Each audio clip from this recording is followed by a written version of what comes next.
Order à l'ordre.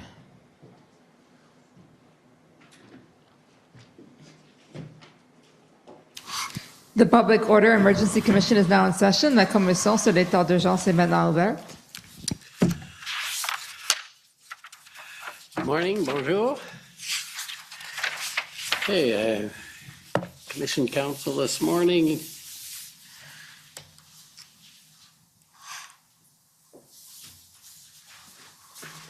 Good morning, Mr. Commissioner. Shantona Chaudhary, Commission Council. I'd like to call Ms. Jacqueline Bogdan and Mr. Jeffrey Hutchison to the stand.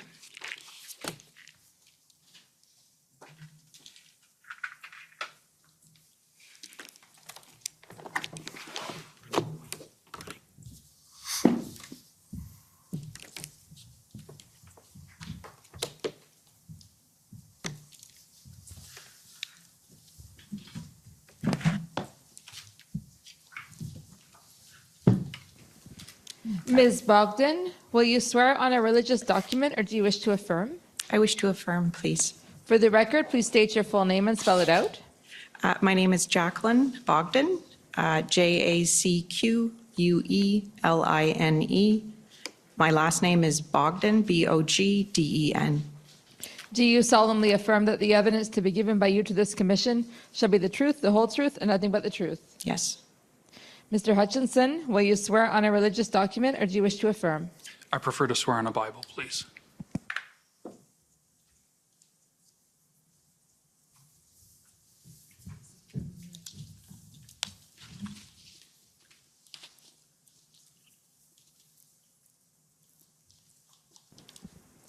For the record, please state your full name and spell it out. Jeffrey Hutchinson. Pardon me, I'll get closer to the microphone. Jeffrey Hutchinson, Jeffrey. Surname Hutchinson.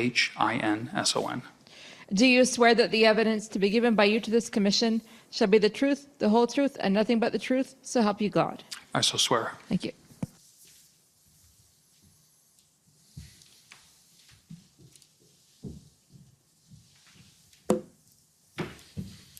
Good morning, Ms. Bogdan, Mr. Hutchison.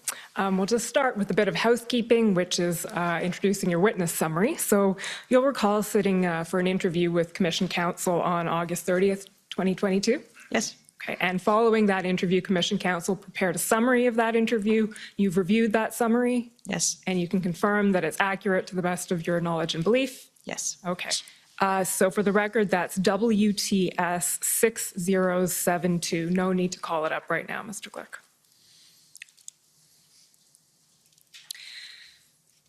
Ms. Bogdan, I understand you were the Deputy Secretary of Emergency Preparedness. Is that correct? Yes, that's correct. Okay. And Mr. Hutchison, your title is? I'm a senior advisor at the Privy Council Office, and I currently have the duties of Assistant Secretary in Emergency Preparedness. Okay. And just so you know, that we're conducting this examination in panel format. I may direct questions to one or the other of you. If I direct it in general, then whoever's best placed to answer is free to answer. And you can also, of course, jump in if someone else has something to say about a point I ask. So the first question is probably from Ms. Bogdan, which is I'll just ask you to briefly explain the structure of the PCO Emergency Preparedness and COVID Response Secretariat. Okay. So we are, the Secretariat is a newly created Secretariat at the Privy Council Office. It is within it reports to the National Security and Intelligence Advisor. She has responsibility for 4 different groups. And so the Emergency Preparedness and COVID Recovery Secretariat is one of those. There's also the Foreign Defense Policy Secretariat, the Security and Intelligence Secretariat, and the Intelligence Assessment Secretariat. Okay, and when you say it was newly created, when was it created and why? So the Secretariat was created in October 2021, thereabouts, and it was created to support the new dedicated role of the Minister of Emergency Preparedness. Which is, the minister is situated in the Privy Council office, and so our Secretariat was created to support him in his activities. And that would be Minister Bill Blair? Yes, correct. Okay. And as I understand it, Minister Blair is supported both by the Emergency Preparedness Secretariat within PCO and by the Department of Public Safety. Is that right? That's correct. Okay. Can you explain how that interaction works and what each of you do to support the minister? Okay.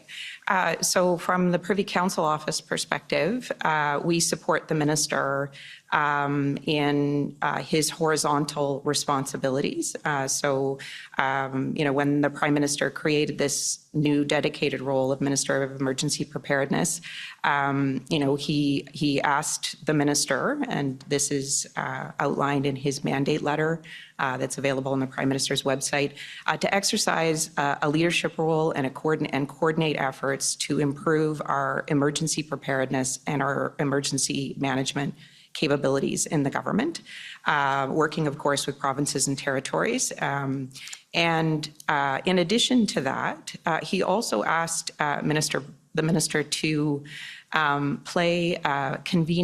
exercise a convening and coordinating role to support both the Prime Minister and the Cabinet in the acute phases of emergency response. So, for example, this would be one of those situations. He would do something similar for example, Hurricane Fiona, which we dealt with at the end of September. Okay, so maybe that's a good time to explain what different kinds of emergencies does emergency preparedness deal with? All hazards. So we would be concerned with human-made situations that might arise, such as the protests, the occupation and blockades. But we would also be concerned with any number of natural disasters or public health emergencies. Like, for example, part of the genesis of this is we've just lived through 2.5 years of COVID-19 and all that has entailed for the country. And in addition to that, we've seen an acceleration of climate-related impacts on the country. So an increase in, devastating fires, floods, and we need to be increasingly prepared to respond as a country to those kinds of events. So in a sense, the Secretariat was created in response to a recognition that there are a growing number of emergencies that Canada has to deal with? Correct. Okay. Correct. And that we need to be prepared to respond to those and working proactively with, any number of other orders of government, civil society, private sector, to make sure that the country is as prepared as it can be for what we can see on the horizon. Okay. And when were you appointed Deputy Secretary of Emergency Preparedness? January 10th. I started January 10th of this year, 2022. Okay, so shortly before the events of the Freedom Convoy in question. Correct. And Mr. Hutchison, can you briefly describe your role? Certainly. My principal role is to support the Safety, Security, and Emergency Management Committee, and Minister Blair is the chair of that committee. So I have a small team that ensures that we have membership agendas, appropriate documents that are ready for cabinet consideration, that sort of thing. I also, as part of the functions that Ms. Bogdan was describing, when there is an emergency of one sort or another, then I work with my counterpart at Public Safety. We have a fairly close partnership, and we can pull our counterparts across town together to make sure that we have good information sharing, up-to-date situation reports, that kind of thing. And who would sorry to interrupt, but who would your counterpart at Public Safety be? The Assistant Deputy Minister of Emergency Management Preparedness Branch. His name is Trevor Bubsing. Okay.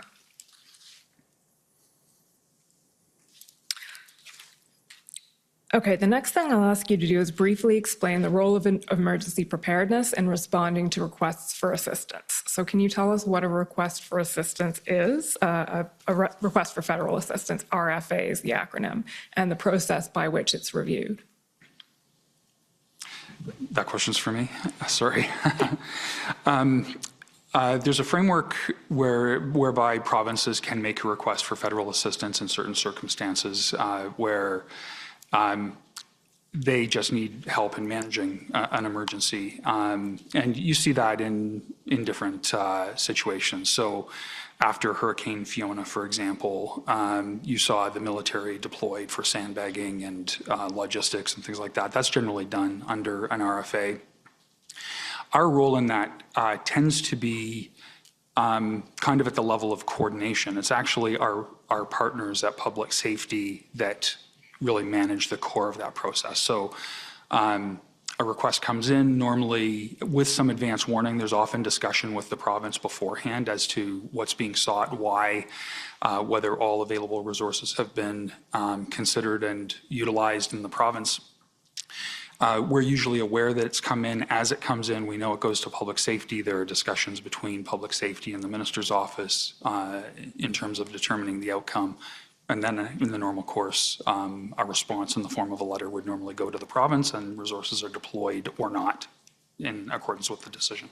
Okay, thank you. That's helpful. One of the many things we're doing in this commission is attempting to sort out who does what within the federal government, and it's not always an easy answer.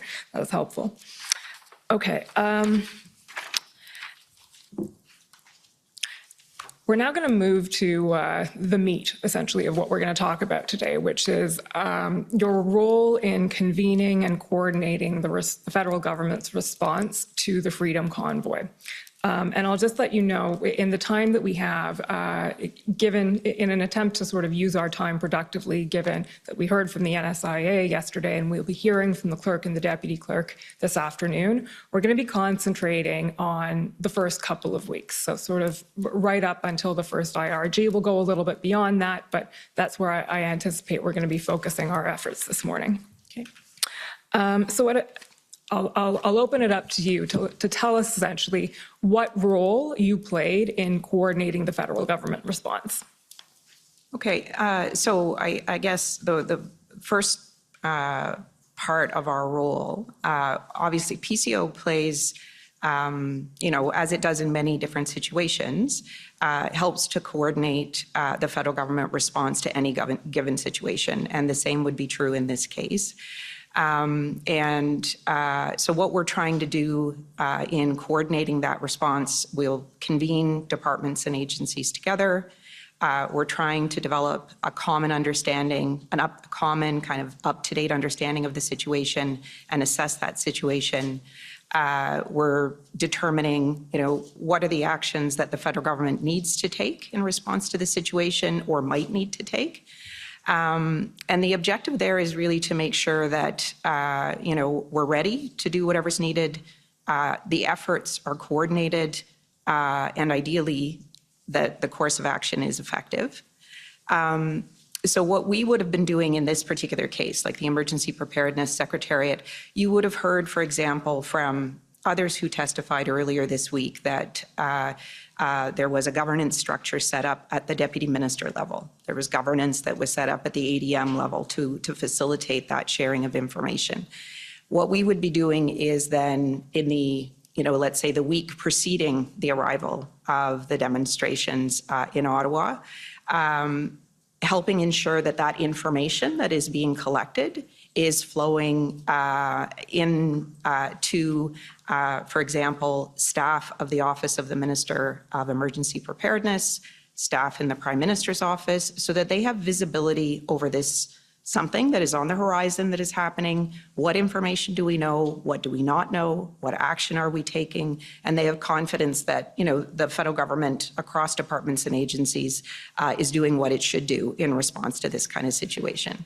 Okay, so when we spoke in your interview, you identified as January 30th as sort of the day that it became clear to you that the convoy wasn't going anywhere fast and there would have to be some coordination. I won't say response at that point necessarily, but some coordination of what the federal government was going to do about this at this point.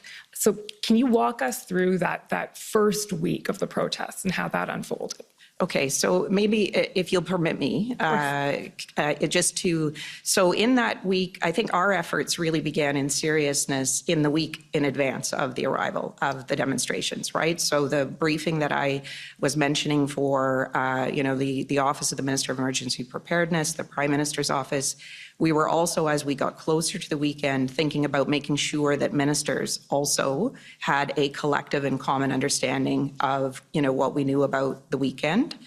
And so we would have started having joint briefings of ministers the Thursday before the arrival of the convoy. And again, we're just making sure that they have a common understanding of the situation. The other thing that we're doing is we're thinking a little bit about making sure that we're prepared in the event that things don't go as planned. That weekend, right? This is a scenario that has been billed as a peaceful protest, a slow roll that will go through the nation's capital, and there's a series of activities on the Hill and in the park, a prayer service, and that those things will happen as intended. But in the back of our mind, we are also thinking about, what if things don't go as planned? There's a lot about this situation that we don't know. It isn't like Canada Day, where law enforcement has, it happens on the same day every year. There are weeks to prepare. We don't have perfect information about the situation as it's developing. We don't have fidelity, for example, on how many trucks, how many individuals. So we're thinking about that. And when you have large groups of people get together, you always need to be foreseeing the possibility that intentionally or otherwise, it could lead to violence and loss of life. And so we're thinking about how do we make sure that the government would be ready and we could bring ministers together if something unfortunate happened over the weekend. And it wasn't a theoretical possibility. Like some of the statements that were being made in the lead up to that weekend, references to the January 6th attack on Capitol Hill. I think the Federal Public Service was well aware of the actual threat of lone actors that could take advantage of the situation. So that's kind of what's going through our mind. On one hand, making sure that everybody understands what's happening. We hope everything is going to go as planned, but we also need to be prepared if things don't transpire as they're presented. So to get to your question, which is about, when did you know that things were, so I think it became clear to us on Sunday that things, I remember watching the news conference that was held by the organizers of the convoy, where it was made clear that they were staying. And so then we're starting to give some thought to, Parliament is scheduled to return on the Monday. We're still in hybrid format, but we know some ministers are going to be, making a decision to return to Ottawa, either flying in on the Sunday evening or the next day. We need, presumably the Prime Minister would like some information about whether it's safe and secure for them to do that. How will they access the Hill? We're also thinking about our own employees in the Federal Public Service, whether that's at PCO or other employees. While we're in a remote work posture, there are still many, including in the security and intelligence sphere, that need to access our buildings. So we need to be thinking about their health and safety. So by that Sunday night, we would have been having meetings with the National Security and Intelligence Advisor, and then ultimately with the clerk in order to brief her so that she would be in a position to brief the Prime Minister and the Prime Minister's office about the current situation kind of leading into the week. Okay. Do you recall when the Prime Minister was first briefed? I don't. Okay. I don't. We'll ask the clerk. That's fine. Okay. So essentially, what you've just told us, if I can summarize it, is the initial posture before the convoy arrived was, on the one hand, you have the information you have. On the other hand, it's expect the unexpected. Correct. Okay. And then when the unexpected, let's put it that way, sort of happens on the 30th, what happens from there? How do you respond from there? How does your role kick in? Okay. So, the events have unfolded. We, have the return of Parliament on the Monday. For the first 2 days of that week, so that would be January 31st and the 1st, we're continuing, we've been at this point having daily briefings for ministers. And those briefings consist of just, so that listeners and the commissioner understand. What we would do with these briefings every day would, we would have the commissioner of the RCMP, we would have the director of the Canadian Security and Intelligence Service, and at a certain point, or we would have had the Deputy Minister of Public Safety and a few others providing real-time live updates of the situation as it's developing. And at this point, we have a situation not just in Ottawa, we also have a situation in Coutts, which is developing. And so, you know, we have two different situations to be alive to. So we're keeping ministers apprised. By midweek, we have these two situations, midweek, which would be February 31st, 1st, 2nd? Second, probably? Yeah. But I'll just stop you there Okay. with one question. Which ministers would it have? Which ministers? At this point, we would have Minister Blair, Minister Mendicino, Minister LeBlanc, who is the Minister of Intergovernmental Affairs, Minister Algabra, who is the Minister of Transportation. I believe those four ministers at this point in time. Okay. Yeah, and this is the ministers who've been meeting on a daily basis to take stock of the situation and understand what we know, what we don't know, and what actions are being taken. So by midweek, around Wednesday, you know, we have the situation. There's not clear signs that the situation is going to be resolved, or we don't have confidence of any signs that it's going to be resolved. We're also starting to hear a lot of reports that, you know, there will be additional protest activity over the weekend, both in Ottawa and in Alberta. And so, you know, starting to be concerned that, you know, not only is the situation not resolving, but the situation could get worse. So at a certain point here, we make a decision that it is time to convene a cabinet committee, which is the Safety, Security, and Emergencies Committee. Do you want me to explain the mandate of the committee, or? I will. I'm just Okay. going to ask the clerk to pull up Okay. the minutes from that first SSE meeting, which is ssm.nsc.can 50292.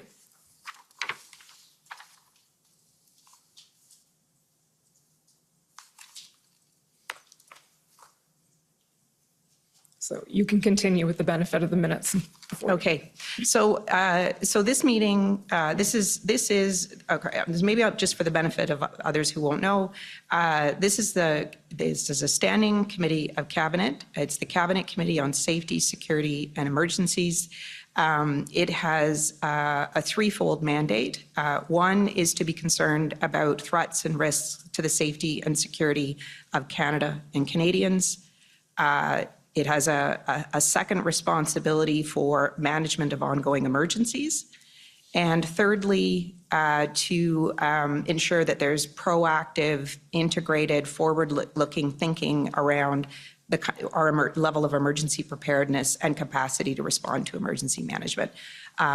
So that's the intent and purpose of the committee. It's a standing committee that will meet on a fixed schedule, but it also, like other cabinet committees, has the ability to meet on an ad hoc basis. And that's exactly what we would have done at this situation, is decided, okay, I think it's time to bring together and support a conversation amongst the standing cabinet committee. And so the meeting would have proceeded in two ways, as you'll see reflected in the minutes, asking key heads of different institutions to report on the situation. So the commissioner of the RCMP, I think that the director of the Canadian Security and Intelligence Service also provided an update, probably Deputy Minister Rob Stewart. And the idea there, just like the ministerial briefings, is to give everybody a common understanding of this situation, how it's evolving, what we know, what we don't know. And then the second part of the discussion is to start to talk about a little bit more about what more the federal government might want to do to try to support the resolution of this situation.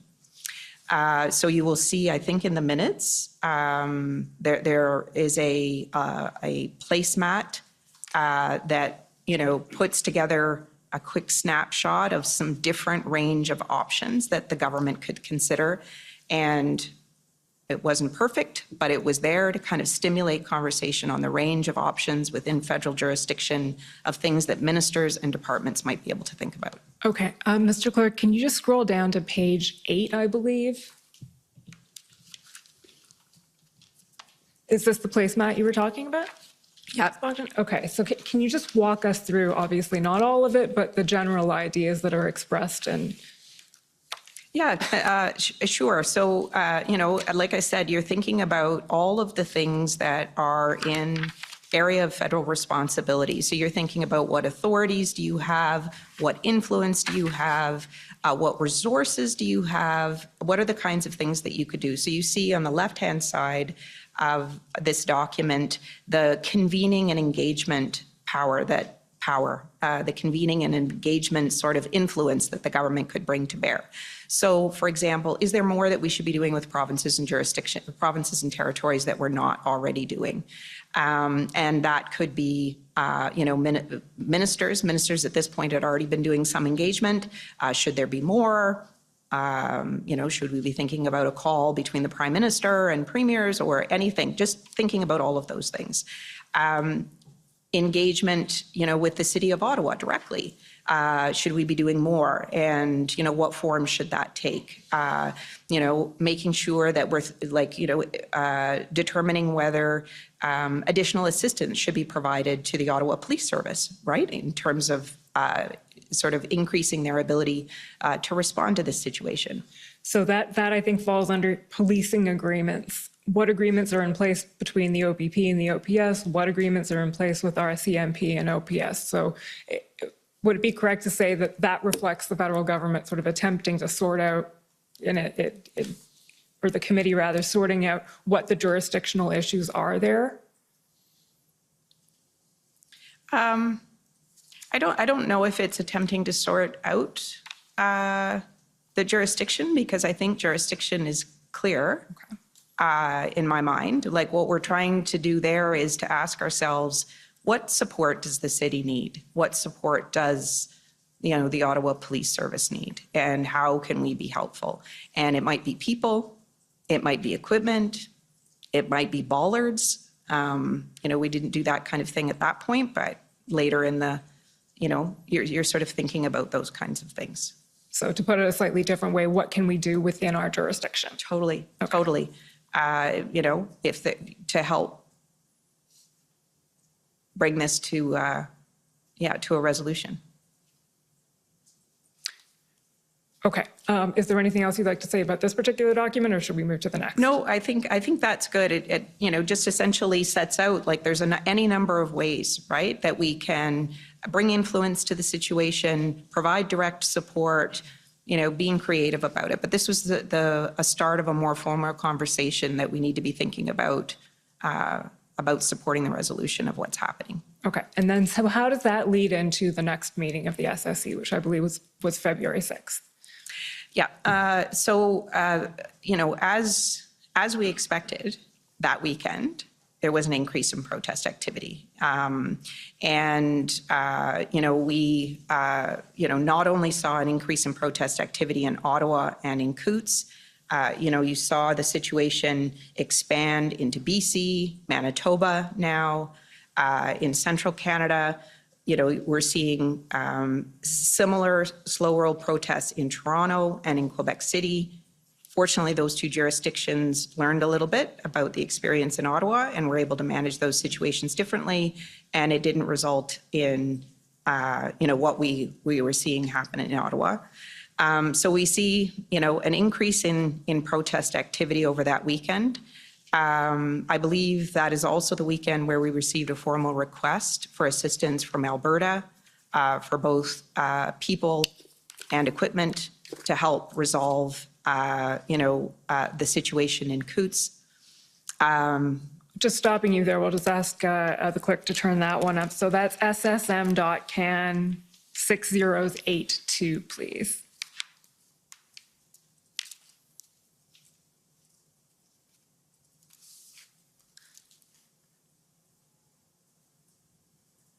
This is the request from Alberta that you were... Correct. Okay, so can you just walk us through that from your perspective and what was done with that request? Sure. So this is the request that was received from Alberta. And I think you need to scroll down to actually get to the essence of the request. Yeah. So looking for federal assistance that includes the provision of equipment and personnel to move approximately 70 semi-truck trailers and approximately 75 personal and recreational vehicles from the area, and looking, essentially for assistance from the government to deal with that. So the request would have come into directly to the minister's office. It would have also went in directly to Public Safety and Emergency, the Department of Public Safety and Emergency, for them to work on. For us, in receipt of this request, I probably received the copy from the minister's office. What I would have been wanting to do at that particular moment in time is to make sure that my colleague that looks after intergovernmental affairs is aware. There's probably a record in the collection that I would have shared it with Michael Vandergrift, who is the Deputy Minister for Intergovernmental Affairs at the Privy Council office, and also wanting to make sure that the National Security and Intelligence Advisor is aware, and that the clerk and the deputy clerk are also aware that we've received this request from Alberta that will need to be. And as Jeff explained, slow down a bit for the interpreters. I'm very sorry, sir. My counsel was reminding me, and I knew that you've warned others. Sometimes I can speak very quickly. I will try. I get excited. Sorry about that, sir. And it's an exciting inquiry. All right, I will try to breathe. Okay, so I would have made sure that those who needed to know inside PCO at a senior level, were aware. And then, as Jeff had explained earlier, or Mr. Hutchinson had explained earlier, public safety would have done what they do to sort of look at the request and how the government would want to respond to that. And eventually, skipping ahead, I don't know if Mr. Hutchinson, you have anything to add on that, but it was determined that this was not a request that could be fulfilled as intended. That's correct. Okay. Sorry to have interrupted you. So we're on February 6th now, and Yep. So we're on February 5th. We received this request. And I'm not entirely certain if we knew then or we knew on Sunday, but we were anticipating an additional request for assistance from the City of Ottawa, looking for additional resources to help the Ottawa Police Service.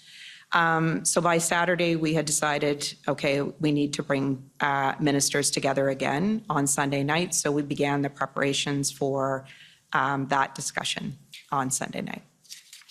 okay. So we'll just go to the minutes for the February 6th SSE, which is ssm.nsc.can 50293.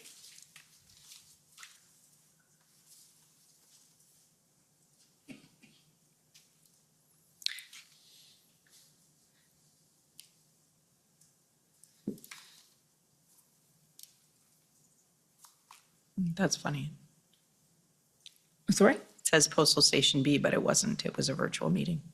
Oh, well, very good memory. Okay, so yes, can you situate us for this meeting, how it took place and what was discussed? So, this meeting was, similar to the meeting that we had on Tuesday night in that it sort of was transacted in two ways. One was to update ministers on the situation as we knew it at that point in the afternoon, and those briefings would have been delivered as they were on the Thursday night, by the Commissioner of the RCMP, the Director of CSIS, and others to make sure that ministers had an up-to-date situational awareness.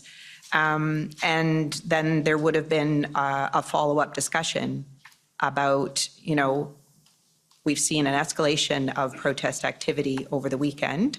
We're going into week two now of this, and what additional things, picking up from the conversation on Thursday and over the weekend, because remember, we're still briefing, the core ministers over the weekend. They were very seized with this over the weekend. What more should we consider doing heading into the week?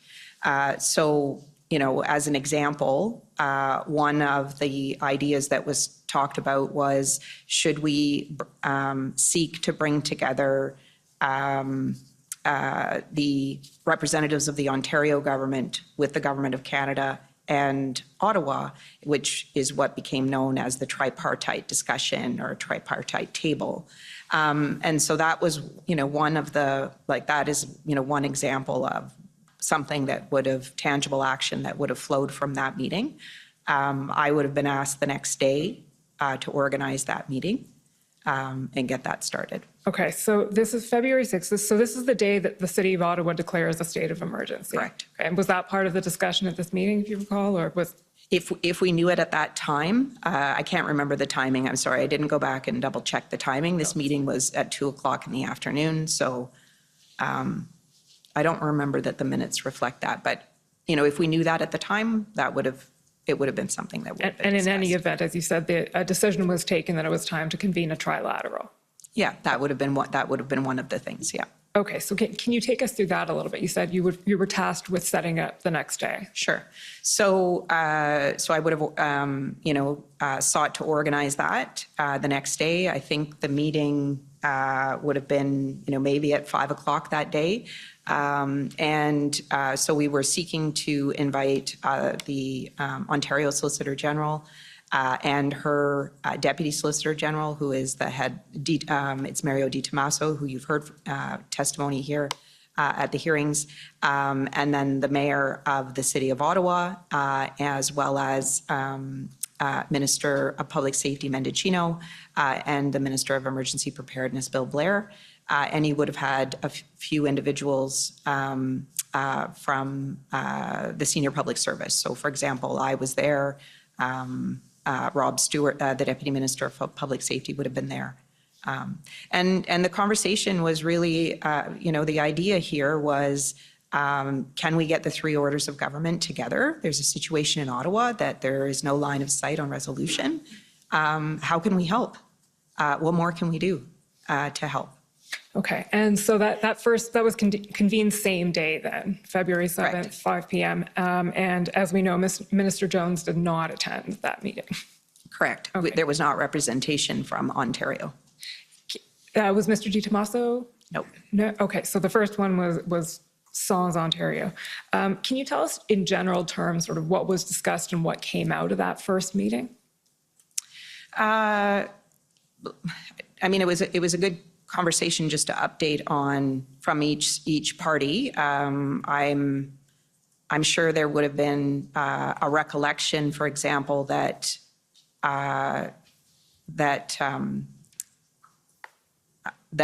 we had already additional RCMP officers had already been deployed to support the City of Ottawa. This is Monday the 7th. I'm sure the mayor would have indicated to the ministers that there was a request forthcoming for about 1,800 additional personnel. And he would be looking for support, and he would be looking for support and response sooner rather than later. Okay, that's fine. Yeah. And despite the fact that you appear to have a fantastic memory, it's not a memory test. So if ever you want Okay. me to bring up a document, I can do that. Super. Thank you. Okay. So that sort of takes us at this point to, we're in the second week of protests, getting into that, and the third and then final, I believe, SSE. So that was February 8th. The document number is, drum roll please, ssm.nsc.can 50295. Was this one also an ad hoc meeting, or was this a regularly scheduled one? This is a regularly scheduled meeting. And I think, so as I said, there was intention heading into this week to be, intensifying and thinking about what proactively the government could do to support the resolution of the situation. I think it's important to also maybe note that at the start of this week we'd already seen some protest activity around the Ambassador Bridge, and now we're in a situation where that, is a much more dire situation. And so what we decided to do was to add on an item at this meeting and again, update ministers and talk about what more might need to be done. And I think, the situation is becoming increasingly concerning. It's getting worse and not getting better. And we don't have line of sight on how these different situations that exist are going to get resolved or get better quickly. And so there's a further conversation about what more ministers or departments and agencies need to be thinking about doing. Okay. And just a clarification here. So the SSE is a cabinet committee with, as I understand it, no decision-making power? Yeah, so this is true for all standing cabinet committees, is that they will deliberate either on policy or other issues and make recommendations to the Prime Minister and cabinet. But they're not a decision-making body. Okay. So coming out of the February 8th SSE then is a decision that it's time to do something more, essentially? Yep. Okay. So what is the more? What happens after that? I think it's important to acknowledge that nobody's been sitting around doing nothing, up until this point, right? But it's leaning in a little bit more. And so what I would say happened next is, for example, very early the next morning, the clerk of the Privy Council office pulled all of the, I shouldn't use the word pull, convened all of the deputy secretaries of the Privy Council office and deputy ministers who were implicated together, and asked us to, pull together in written form all of the options that are available to the federal government to resolve this situation and get that into some kind of a form that we could put it in front of ministers, whether that is another SSE meeting or what, but, to be decided. Okay, so sorry, I'll just interrupt. pb.nsc.can502418. I just want to make sure that this is what we're talking about here.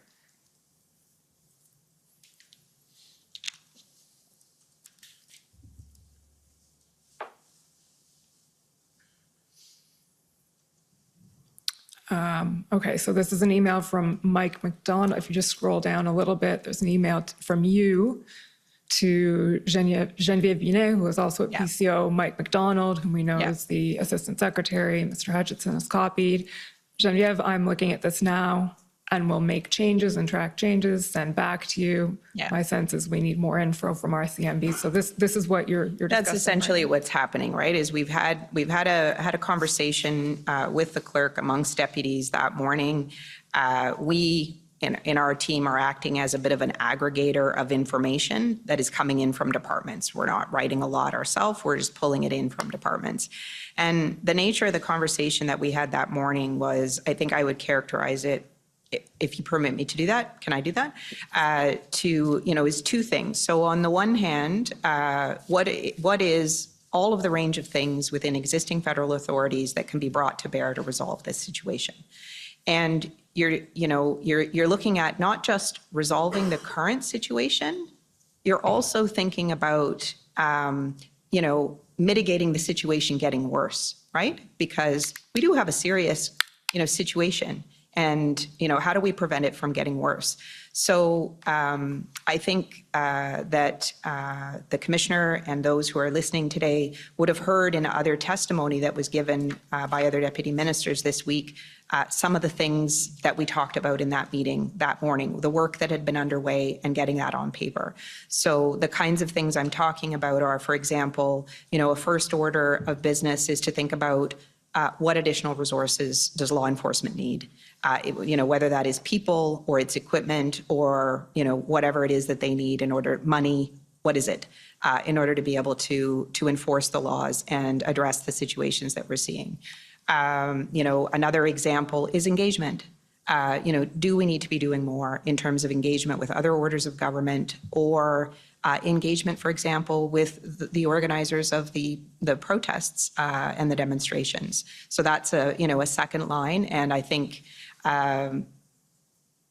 you maybe had heard that from Deputy Minister Stewart during his testimony earlier this week, that was something that he had been working on.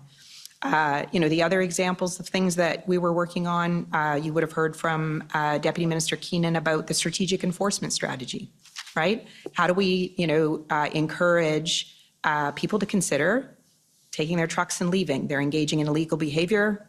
How, can we help in that way? The tow truck strategy, which I think gave everybody gray hair, just thinking of the millions of ways that we could try to resolve that situation. So that's, and there was other things in that bucket of things that we need to do within our existing authorities, like in the vein of thinking about how do we make sure this situation doesn't become worse. One of the things that, for example, the president of the CVSA would have been worrying about is how do we harden, or what's another way to say that, make more resilient our border points across the country. Like, at this point in time, at the SSE meeting on the 8th, or, as we're having that discussion in the morning, he's been reporting out on no less than 10 different, border points being occupied. Ambassador Bridge is, for all pretents and purposes, blocked. He's having difficulty redirecting that critical traffic to Sarnia. So we need to think about how do we make sure that this situation doesn't get worse, right? Because these are critical supply lines, both in terms of Canadians, both in terms of trade, and so we need to be thinking about that. So we're kind of working on what are all the things that we can do within our existing authorities to try to support the resolution of this situation and not have it escalate or become worse. Okay, I think if we just scroll down a little bit in this document, Mr. Clerk, find essentially that list that you just described. Yeah. Enforcement. Oh, perfect. Okay. Sorry. I should have allowed you to do that. That would give you sort of the kind of lines of effort that we were thinking about. So enforcement, engagement, finance refers to thinking about, I talked a little bit about the trucks. One of the other policy problems that we had was the fundraising. And what do we do about the fact that there is a significant amount of money that is being raised that is going to support illegal activity, and what do we do about that? Okay, so I'm going to ask you to walk us through all of those options, or a little more slowly, with the assistance of the next document, which is pb.nsc.can502418.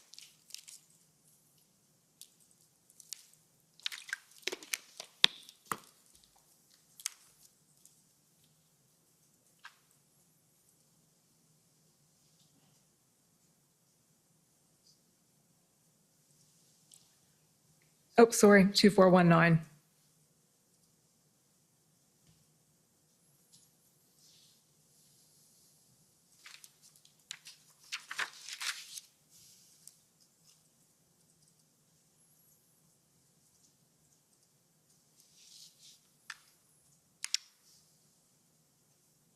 Okay, so do you recall, Ms. Bogdan, this being the attachment to that email essentially that set out the various plans that had been discussed? Yeah. This was the first cut, right? That's right. Taking information that's being provided from different organizations. This, I can't remember off the top of my head whether this came from the RCMP or public safety, but it would have been one or the both of them. Okay, so this is essentially, it's assessing the request, because at this point, the request for additional resources, I think it was 1,800, had been made. Is that right? Yeah, by this point, we are Wednesday. Yeah. And so the assessment of there we go, it's spelled out there. 1,000 regular, 600 public order, 100 investigative, 100 civilian. Yeah. And what's said about it is that the broad request at both levels of government is without specifics and is almost impossible to meet until details are worked out. Given other operational demands faced by our CMP, OPP, and other police services, there's a requirement to understand the specific resources needed and the objectives the OPS is trying to achieve prior to providing those resources. Correct. So this is the information that you would have been receiving from Commissioner Lucky and the RCMP? Yep, presumably. Yep. Okay. Yeah, and this is a request that is going to both levels of government, right? And I think both of, both the RCMP and the OPP would be asking themselves the same questions, right? Like, what's the order of magnitude of the people that you need? And what is the plan that you're putting those people against, right? Because I remember that quite distinctly at a number of occasions. The commissioner making that clear is that it isn't just about the number of people, it's what are the duties, like what is the capabilities that you need, what will you be asking them to do, and you need fidelity on that plan, both, for their safety and to make sure that you have enough individuals to be able to prosecute on that.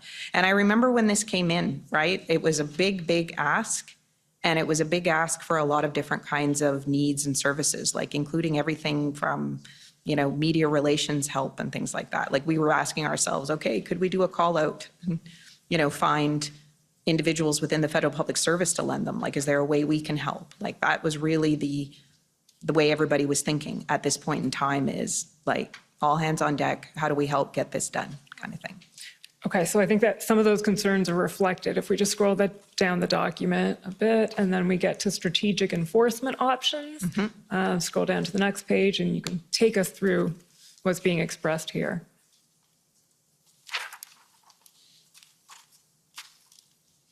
I believe this is what you were referring to when you were saying that. Yeah, this is a short form kind of articulation of what you heard from Deputy Minister Keenan a little bit earlier in the week about the strategic enforcement strategy. Is how do we,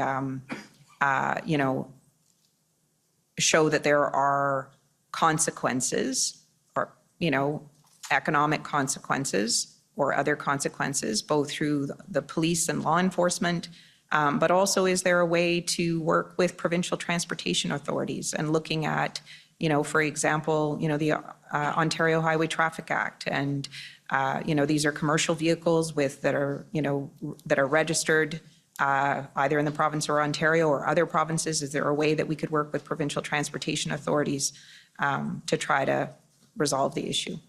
And this is being cobbled together, this document, not cobbled, but put together on February 9th, which, as we know from Deputy Minister Keenan, is the day after he received a letter from Ontario Ministry of Transportation, which I think he characterized, and I'm paraphrasing here, but it's a polite thanks, but no thanks. Yep. Okay.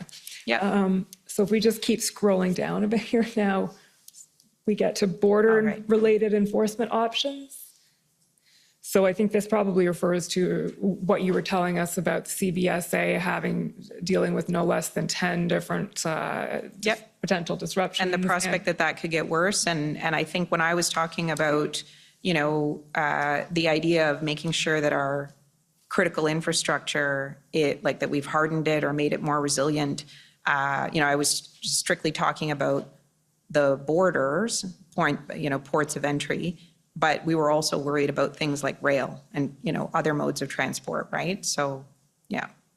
So both domestically and correct, and cross-border. Okay. Yeah, like what are the other, what are the other places that could become a target of protest activity or blockades, right? And do you recall having any information at that point that those things might happen?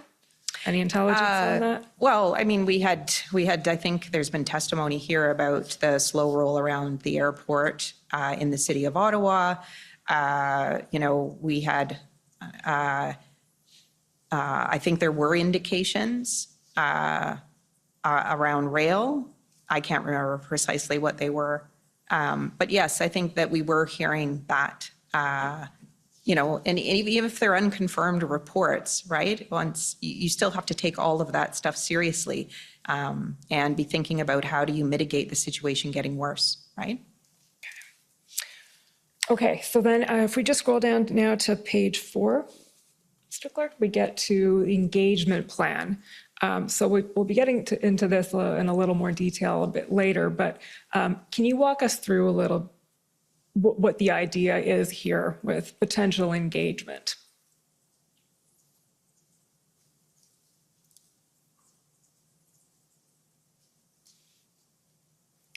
We see at the second bullet, engagement could open lines of communication, signal willingness to listen, create leverage to move protesters out. Yeah. So at that point in time, that's on the table as something that could be helpful in the situation. Yeah, as like, there's a range of options that we can explore here, right? And we need to, the idea of potential engagement with the organizers of the protesters, like it's been an idea that was thought of and talked about. And so now starting to put some definition around, well, what would that mean? What would that involve? Who would do that? Okay, and now just scrolling down a little bit, there's one point I want to ask you about, and I don't know if this is information that you were aware of or came from you, but it says here, DM of Public Safety and NSIA are meeting with senior levels of the City of Ottawa daily. Yeah. Talks about potential expansion of engagement to include the Federation of Canadian Municipalities or other mayors, and then says the chief, and I assume that's Chief Slowly from the context here, continues to communicate publicly his view that OPS lacks resources to effectively manage the situation. This may be somewhat true, but may also be a strategic tactic and may need to be managed. Do you have any knowledge of where that information came from? No, no, I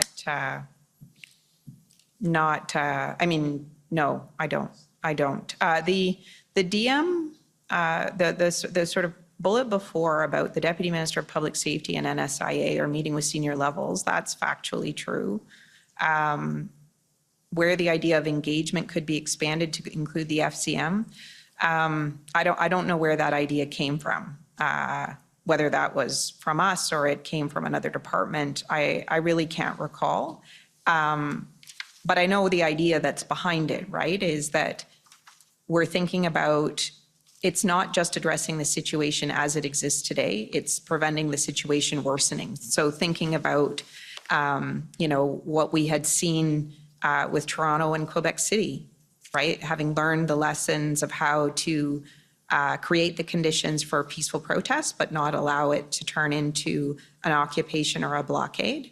And so the idea behind that is, how do we share those lessons learned? These situations are not a normal occurrence. And so, yeah, I think that's kind of the idea behind that. That's maybe speculating a little bit, but yeah. Okay, scrolling down, the next discusses international engagement. So what's been going on between CBSA and US Customs, and then the Public Safety and the Department of Homeland Security. We're in touch and meeting following that. And then the next page discusses Ontario engagement. And at that point, I think February 8th is when the second tripartite happens as well. That's correct. Okay. Yep. Yep. And as we know, there was no representation from Ontario at the political level at that one. Correct. Okay. Or the public service level. Okay. Mr. Di Tommaso was not there either. Did not participate in that one either. Okay. And then we have summarized here, and we'll get into this more next week when the ministers testify, but Minister Mendicino and Minister LeBlanc starting to reach out to Premier Ford specifically. Yep. And then we have DMIGA, so that would be Intergovernmental Affairs from PCO, Correct. Mr. Vandergrift. Correct. Speaking to his counterpart in Ontario on February 9th. So presumably this reflects some attempt on the part of the federal government to get that engagement going at a... Yeah. Okay. Yeah, that's what I had mentioned earlier, is that engagement can take many forms, right? And so how can we influence and work closely with other partners to bring this to a resolution? Okay. So the next page then, please, and we'll spend too much time on this today because we spent a lot of time on it yesterday, but financial levers being considered, which at that point were the PCMLTFA. Yeah. I'm comforted by the fact that Mr. Sabia doesn't like that acronym either, and we can just keep going. And the second option is the Bank Act. Yeah. Okay. And then the last thing that's discussed in this document, page 9, is what's described as the federal narrative.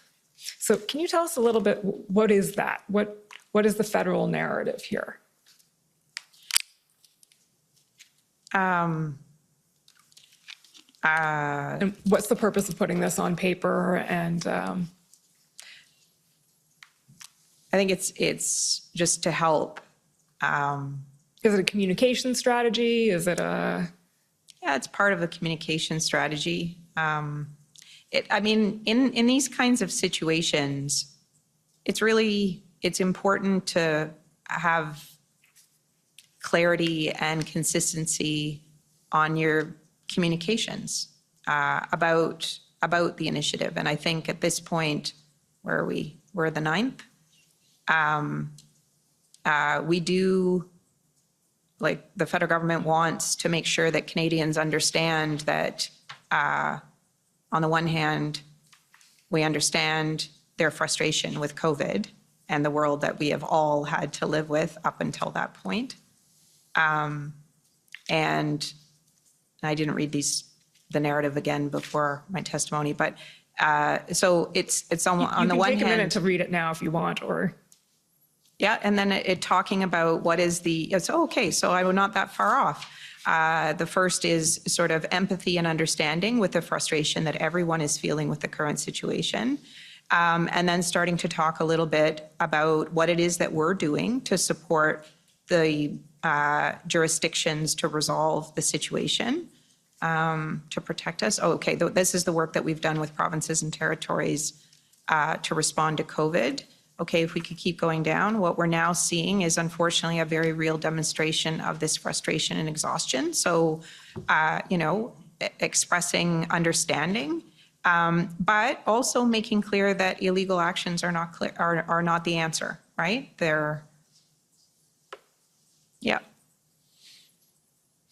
And so this kind of notes are kind of put together to help ministers and others, have a common, consistent message about how do we want to talk about this situation. Canadians expect to hear from their government. They want to know what they think. And I think this is an early draft of that. I think there would have been additional drafts, but. Okay, so this document then, we can take that down now. Thank you, Mr. Clerk.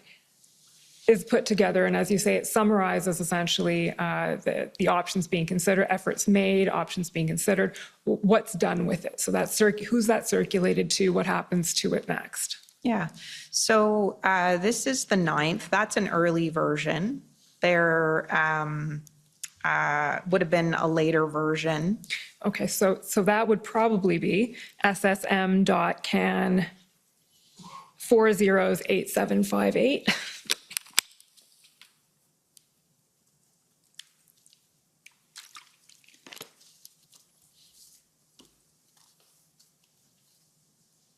Yeah. This is the February 10th version? Yeah, and we had that this is the February 10th version because it's 3 o'clock in the morning by this point. That's why it's February 10th. But so, the 9th, we had that early conversation with the clerk. People have been working really hard. They're feeding us information and we're trying to package it into some kind of form that kind of makes sense, right? Or that could help whether it's the, senior leadership in the PCO have, briefings or discussions either with the Prime Minister or the Prime Minister's office, but just, the clerk had asked us to get these ideas together on paper, pull it in from departments and get it on paper. And knowing that, the part of our job in the public service is to put together options and advice for ministers to consider what to do. Okay, Mr. Clerk, can you just pull up now ssm.can 408757?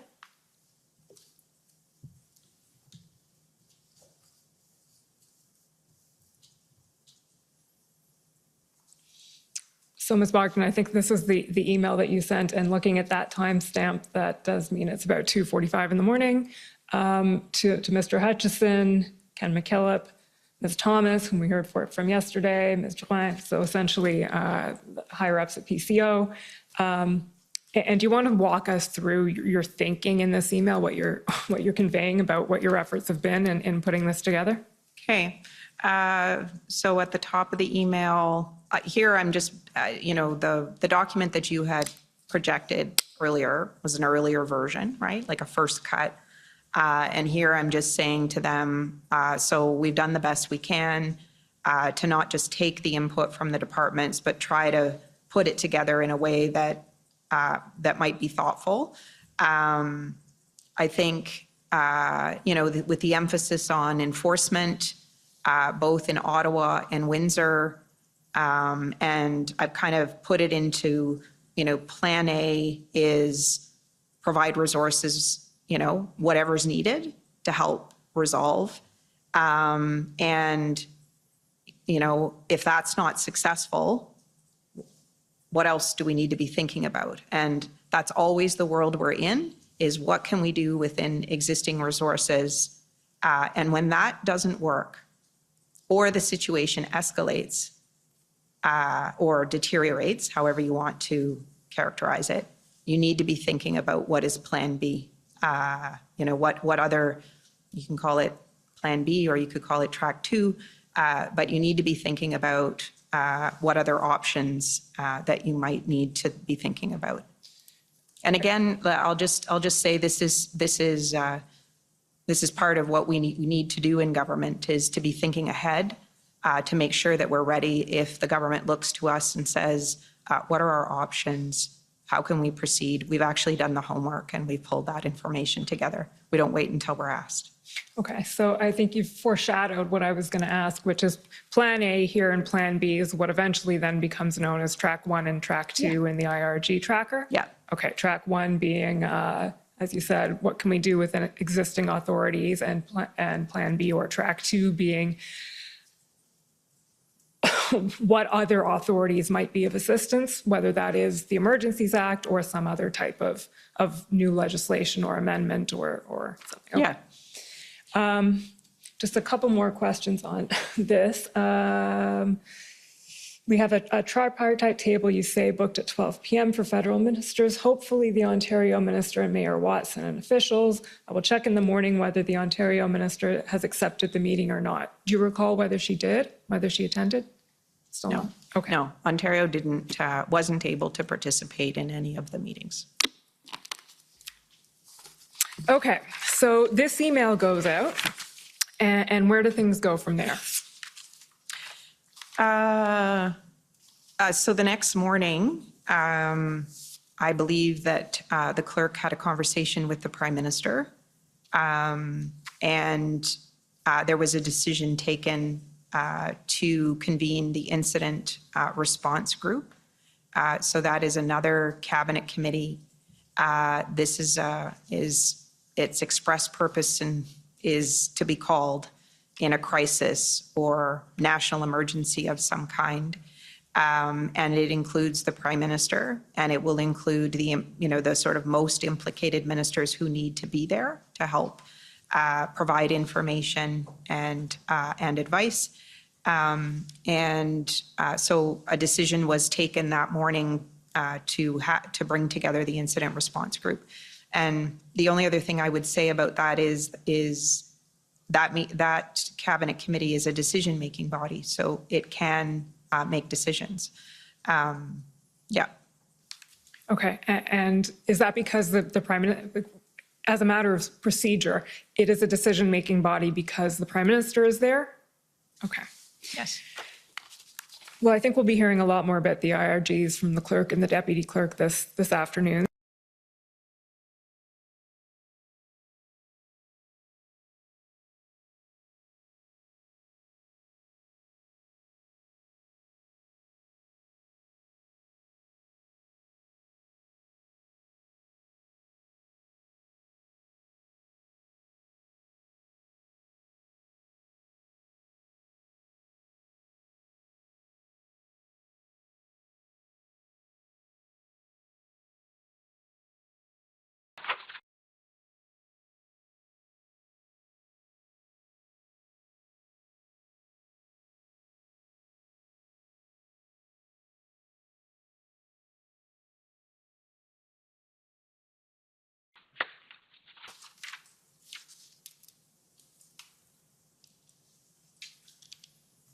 So this is an email on February 10th. We're sending it. Why to you? How did this come about? So this is the same as other departments were doing the day before that we talked about. Like if you saw in the document, there was kind of a placeholder for more information about the engagement proposal. And so this is what Deputy Minister Stewart was able to send to us the next day to kind of be integrated into the package. And I think he is better placed to discuss the contents of this, but I think it's a reflection of, where we were at that point in time. He had begun work on developing some advice on a potential path for engagement, and had been doing that with police, some advice from police experts. And Mr. Hutchison, I gather you were involved in some of those calls, and the police expert was Marcel Bowden. Can you tell us a little bit about those calls and how that progressed? Certainly, that's correct. I was involved in those calls. So my understanding, and I don't have firsthand knowledge of this part, but Deputy Minister Stewart obtained the name of Marcel Bowden as an expert in PLTs and crowd psychology, those kinds of issues.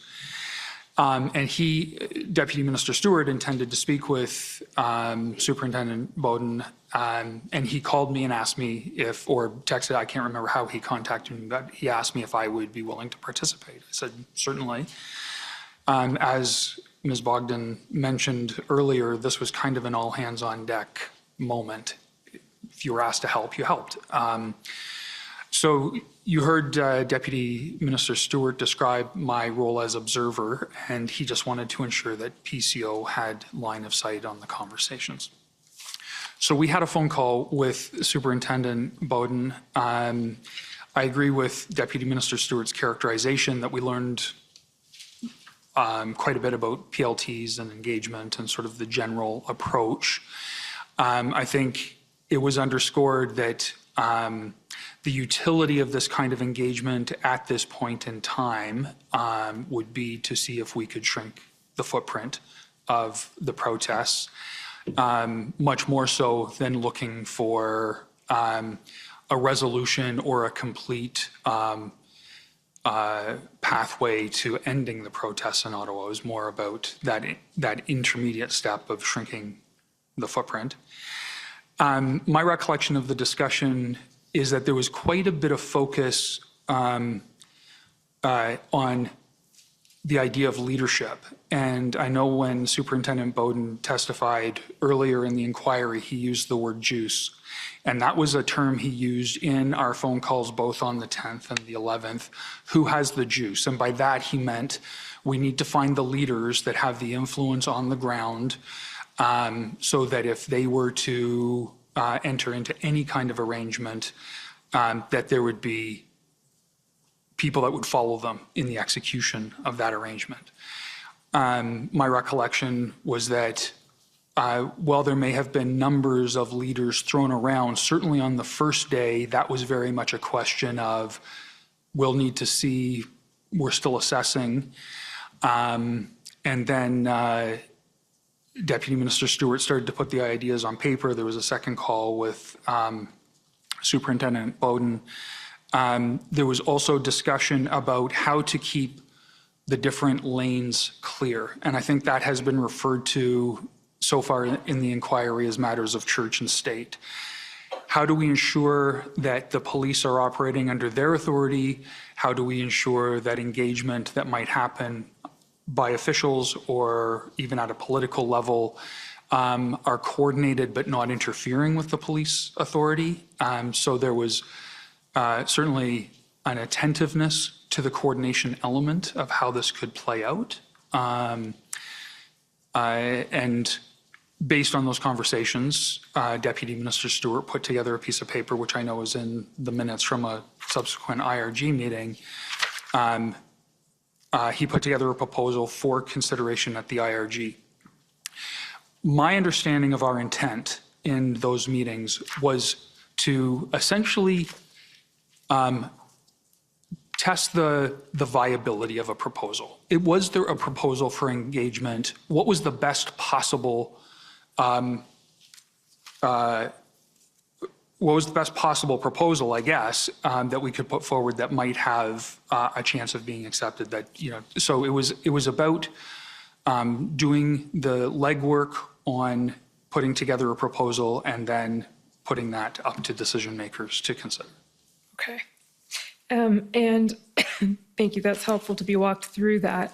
And as we know, that proposal was eventually brought, to the IRG on February 12th, and it was decided there not to pursue the engagement strategy. The way Deputy Minister Stewart put that was that it wasn't taken up. The way I put that in our witness summary was it didn't proceed. I think that's the best characterization. Fair enough. It didn't proceed. It didn't go anywhere from there, put it that way. And I believe in your witness summary, you described it as overtaken by events. Correct.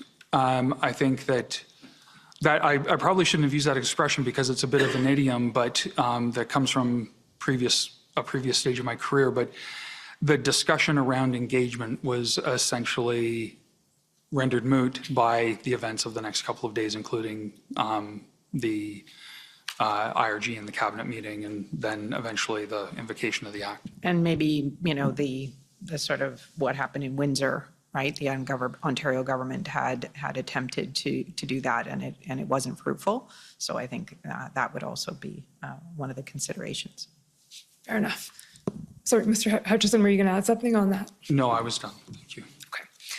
Yeah, and I believe when we were discussing this with Deputy Minister Stewart the other day, we were discussing those different branches of attempts at engagement in Windsor, and then this theoretical possibility, and then what was happening in the mayor of Ottawa. And I believe he agreed that there was no coordination over these. It was a lot of people trying to do something, but no line of sight over all of it, which complicates things. Do you agree with that?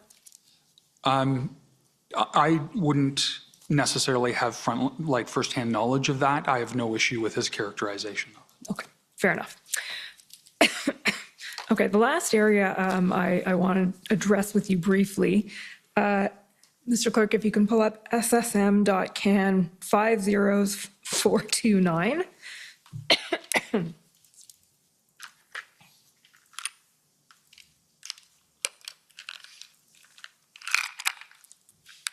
So we're skipping way ahead here.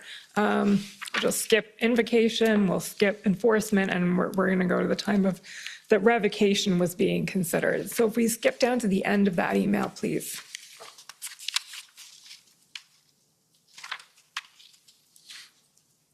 Well, actually, page 3, I think, is probably where it starts.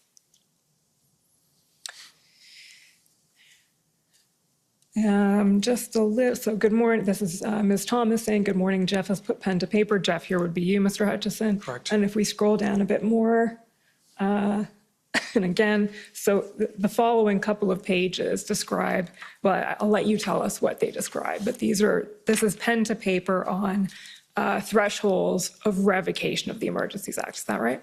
Certainly, yes, it is. It's correct. So as you will flesh out in more detail with other witnesses, after the invocation of the Act, there was fairly careful monitoring of how measures were implemented and the impact they were having. The daily meetings that we had had before invocation continued. And as we went into that next weekend, the 20th, I think, was the Sunday, if memory serves. The large police action in Ottawa had taken place, and circumstances had evolved at other protest sites across the country, including ports of entry.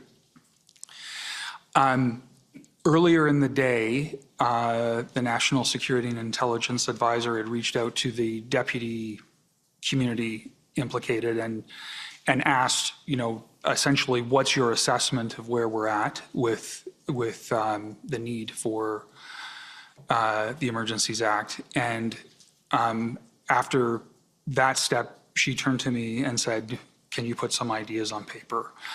Unlike invocation, my understanding of the Act is that it doesn't have specific criteria or a test for revocation. So we were looking to put together policy advice on when revocation was appropriate.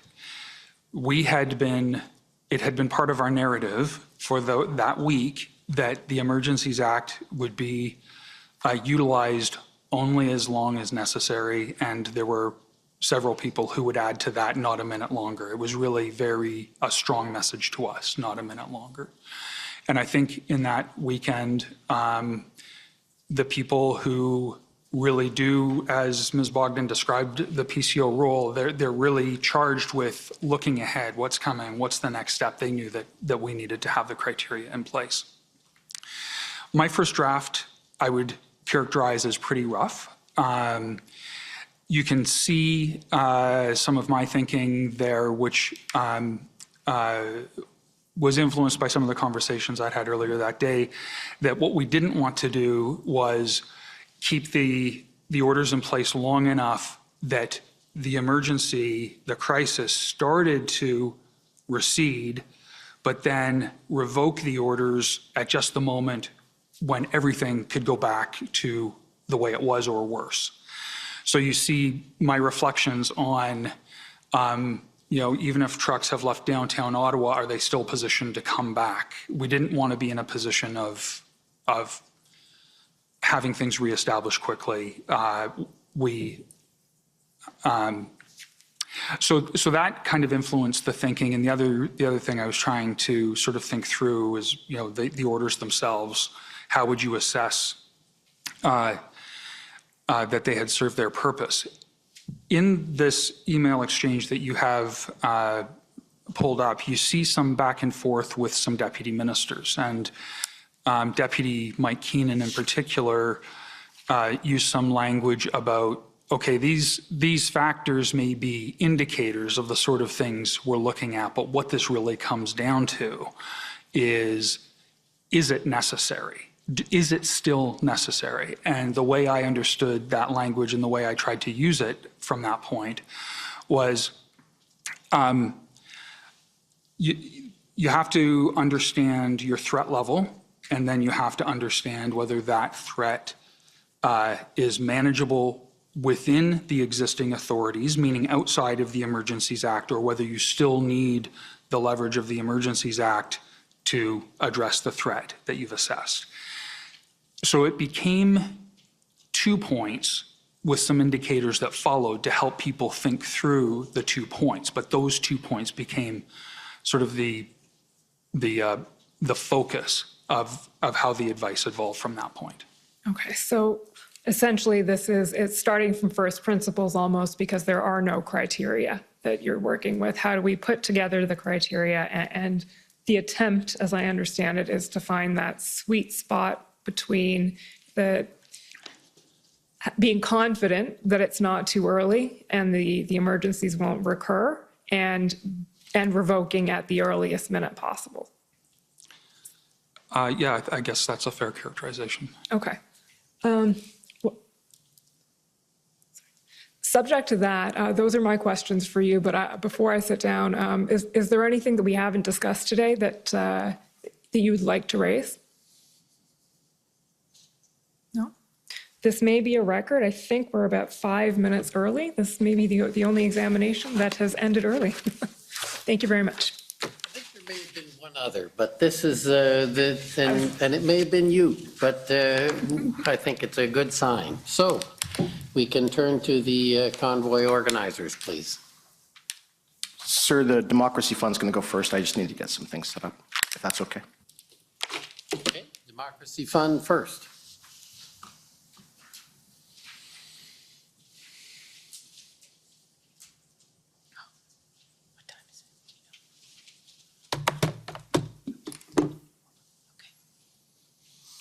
Good morning, Ms. Bogdan. Good morning, Mr. Hutchinson. Good morning. My name is Alan Honor, and I'm a lawyer at the Democracy Fund. Just have a few questions for you. And I apologize, I arrived a little bit late today, and I had to listen to some of your evidence in my car. And so I just want to confirm, at the SSE meetings, the RCMP commissioner and the CSIS director would provide situational updates to ministers such as Minister Blair and Minister Mendicino. They would have been there, yes. They are members of that committee, yeah. Yes, and both of you would have been there as well. Correct. And the president of the CBSA was in attendance, and so was the NSIA. For each of the meetings, to be absolutely certain, it would be good just to check the minutes because that's part of what has been disclosed, I think. But they were sometimes present. Yeah, you can say that for sure. And later, when the Prime Minister convened the IRG meetings, you were both in attendance. Correct. Okay. And Commission Council didn't concentrate on this area for the sake of time, but I understand you both attended cabinet meetings as well. Not full cabinet, no. You attended the cabinet meeting on February the 13th, though, did you not? Oh, yes, sorry. Sorry. Yes, that is correct. Yes, sorry. I was thinking about the normal, regularly scheduled cabinet meetings as opposed to the one we had on. That's fine. And Mr. Hutchinson, you were there as well, I understand. I believe so. Yeah. And that was the last cabinet meeting before the invocation of the Emergencies Act. Can we please pull up ssm.nsc.can 50/242_rel.0001. So on that day, the day of that last cabinet meeting before the invocation of the Emergencies Act, NSIA Jody Thomas gave a situational update. And what we're looking at right now appears to be remarks that were prepared for her to deliver to cabinet that day. Does that sound right to you? That's what it looks like, yeah. Okay. And I won't ask you about everything she said at cabinet because I understand some of that is subject to national security confidentiality, but I want to take you through parts of this document and then just ask you about them. So if we can scroll down just a little bit. So stop there, please. So first of all, we see this notation about Ottawa, and we have a note that the City of Ottawa announced an agreement with protest leader Tamara Leach that could lead to approximately 70% of trucks and cars leaving residential areas in the downtown over the next 24 hours. And it goes on, and then if we look down just a little bit more, if we can scroll down to Windsor, that's great. Before I go on with Ottawa, at this point, NSIA Jody Thomas did not announce, I understand, the fact that the OPP and the OPS and the RCMP had an operational plan that they were about to put into place, right? You don't recall that, do you?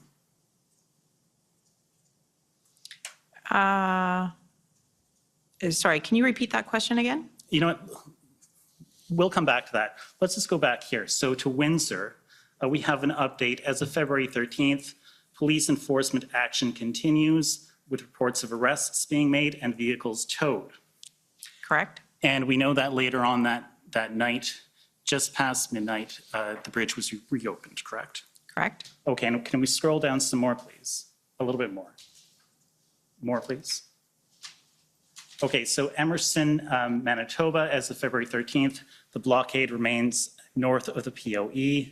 If we look down to Coots, all services have been temporarily suspended at Coots, POA, as of 1400 hours Eastern Time. And you'll agree with me that arrests happened later on that day, and Coots was actually cleared. We know that now, but you didn't know that then, right? We didn't know that then, that evening. Right. Yes, Okay. that's correct. So we have Coots still going on, we have Emerson going on, and can you scroll down a bit more? A little bit more. So Sarnia, as of February 13th, the Blue Water Bridge remains open in both directions. Fort Erie, Ontario, as of 13th of February, Fort Erie POE is open for commercial and traveler traffic.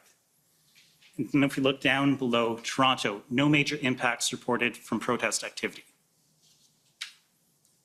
And can we scroll down a little bit more, please? Now we see Winnipeg, no major impacts. Fredericton, no major impacts. Cornwall, Ontario, as of 13th February, the Cornwall POE remains open. You see that? Yeah. Okay, Saskatchewan, no major impacts.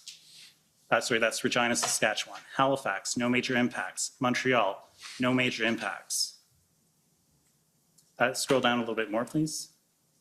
We get an update here about the IMVE. I won't go through it for the sake of time. Can we scroll down a little bit more? We get an update here about what's going on internationally. And if you can scroll down a little bit more, we get an update about foreign interference. RRM Canada has not observed any significant indicators of foreign state-linked interference as it relates to the truckers' convoy. Can you remind us what RRM is, please? I can't remember what RRM stands for. That is, you would find that in the testimony from the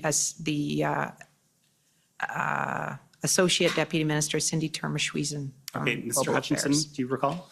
I don't know that acronym. Okay, but they monitor for indicators of foreign state-linked interference. Correct. Right? Okay. Yeah, I can't explain the acronym, but the That's description fine. is correct. If we can scroll down a little bit more, please, a little bit more. CSIS, CSE, no concerns at this time. Social media analysis, I won't go through it, but let's look at the overall assessment here. And what we see is a remark that the majority of the events have been peaceful.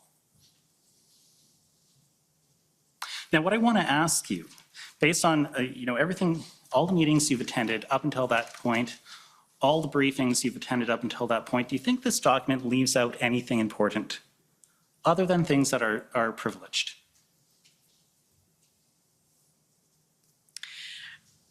Does it leave out anything important? Anything important that the government would want to know when deciding whether or not to invoke the Emergencies Act? Does this sort of show a totality of the circumstances across the country?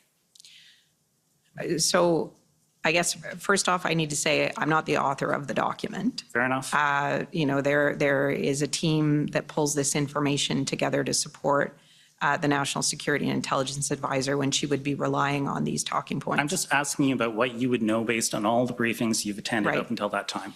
So, not being able to go through each kind of individual situation, I think I remember where I was on that Sunday night and what I was worried about and the situation that we were seeing. So you referred early in the document to, the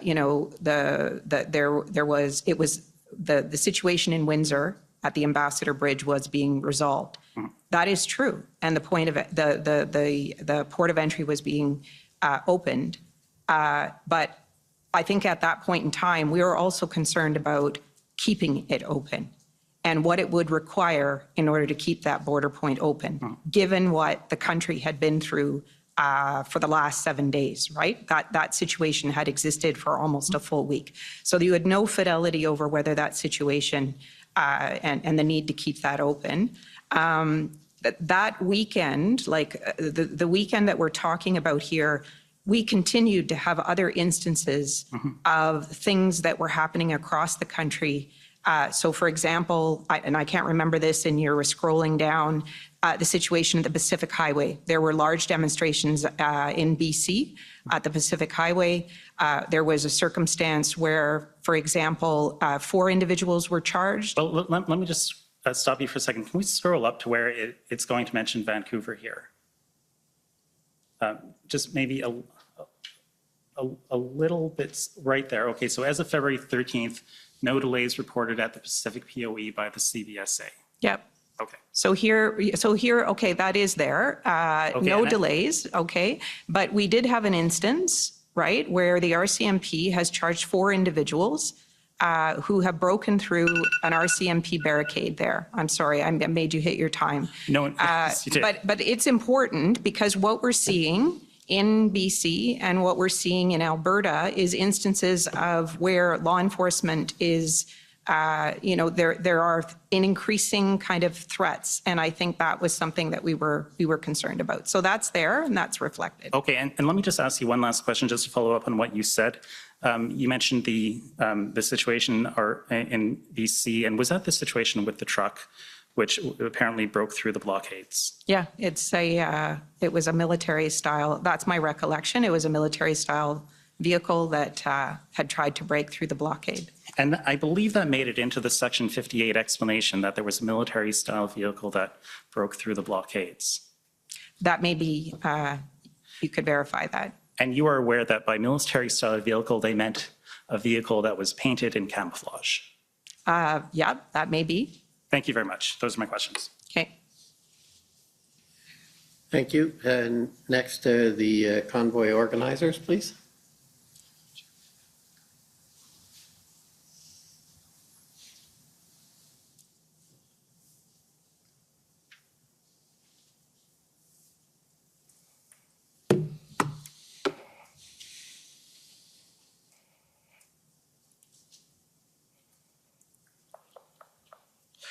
Good morning.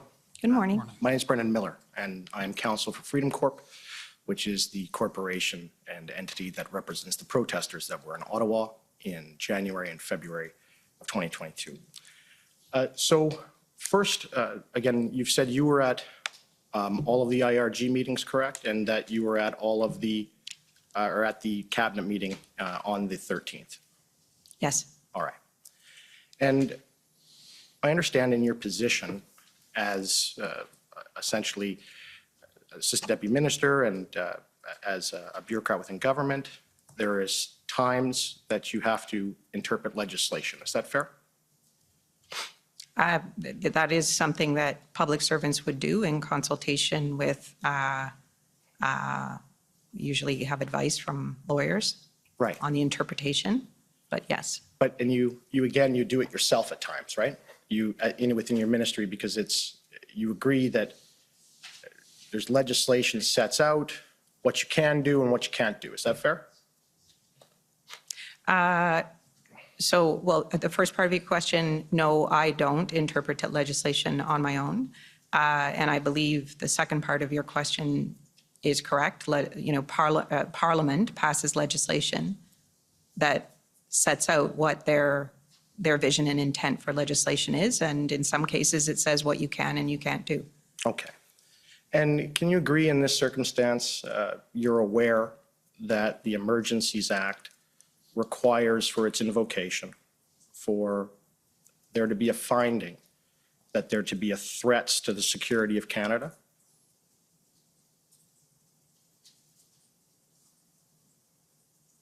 I'm aware of that, yes. Okay. And can you agree with me that a threat to the security of Canada in the Emergencies Act, from your understanding, has the same meaning as it does in Section 2 of the CSIS Act?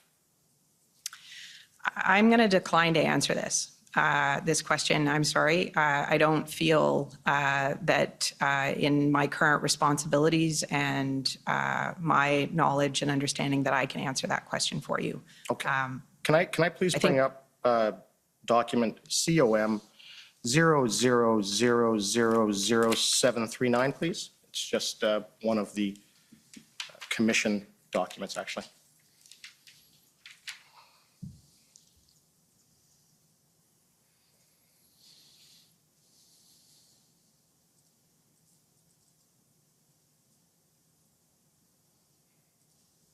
Okay, can we scroll down, please? Scroll down. Scroll down. And scroll down. There we go. Thank you. Okay, this is one of the commission documents, and I just want to know if this is your understanding and was your understanding at the time, okay? This is something that the commissioners wrote. And it says, threats to the security of Canada has the same meaning assigned by Section 2 of the Canadian Security Intelligence Act. Do you have any reason to disagree with that?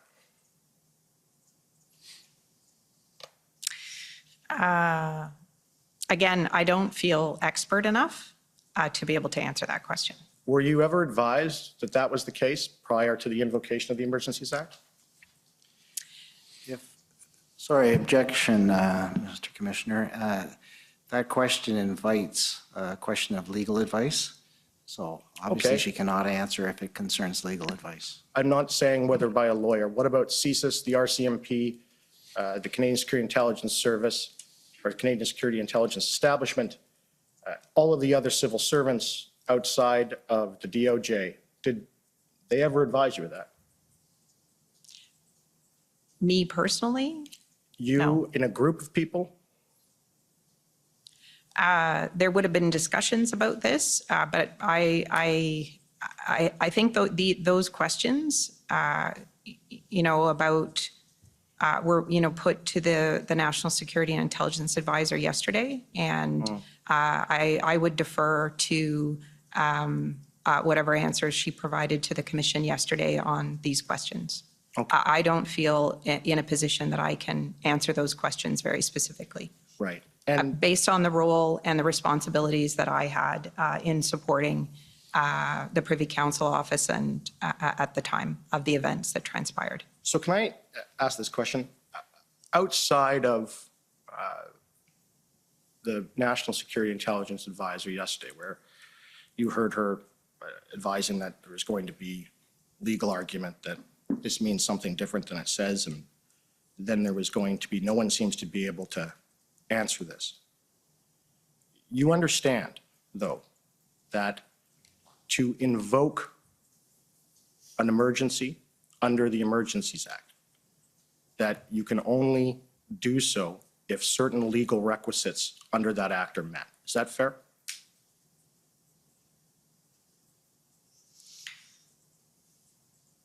I think I'm going to decline to answer this question. Thank you. Okay. And can you agree that many ministers have stated in public that law enforcement advised them that the threshold to invoke the act was met? Have you heard them say that? I don't know that I can answer that either. Okay. We have not heard, we've heard all of law enforcement so far testify. And it doesn't appear that anyone in law enforcement advised them that the threshold to invoke the CSIS Act was met. Do you agree with that? I have no idea. I'm sorry, I'm not in a position to answer that question either. Okay. And just for my last point, Coots, right? The arrests that were made at Coots, those were done solely by the local, contracted by the province, Alberta RCMP. They weren't done at a national level. Is that fair? That's my understanding, that it was the RCMP. Right. And those arrests at Coots and the operations that they were carrying out in arresting those individuals for conspiracy to commit murder and et cetera, you didn't know about that, and Cabinet didn't know about that until after the act was invoked. Isn't that true? I can't speak to what others would have known, and what who would have known what before the operation was executed. I myself, in the conversations that I was witness to, was aware that there were threats of violence to persons and a worry about the safety of officers, and that was all we knew. And I have to say, in the conversations that I was party to, the commissioner of the RCMP was very careful about operational security. So it's fair to say that the things that you were party to, you didn't know about the undercover operation in Coots or the individuals there, what they were up to? No, I was aware that there was a threat of violence, that there was thought to be firearms involved. Right. And there were threats to the safety of the officers there. Right. And they were proceeding cautiously, and that's the extent of what I would have known about that situation. But no one advised you that it was such a threat as to be serious violence or terrorism or violent extremism that would meet the threshold in the CSIS Act. Is that fair? So I think I've already clarified what I knew. I can't speak to what others knew about the situation. So I think I need to leave it there. Just. Thank you. Those are my questions. And sir, I think I have quite a bit of time left. I would like to cede that time to the province of Alberta. Okay. Again, assuming that's doable, I will call on maybe we'll take the morning break. Maybe the appropriate time, and we can come back in 15 minutes. The commission is in recess for 15 minutes. La commission est levée pour 15 minutes.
Order à l'ordre. The commission is reconvened. La commission reprend.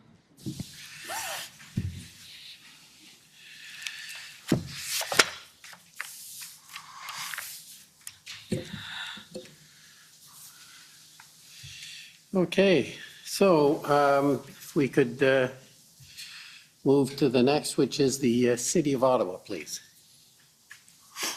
The city has no questions for this witness. All of the areas were covered by Commission Counsel. Thank you. Alyssa Tompkins, though, for the record. Sorry. Okay, thank you. Next, the Ottawa Police Service, please.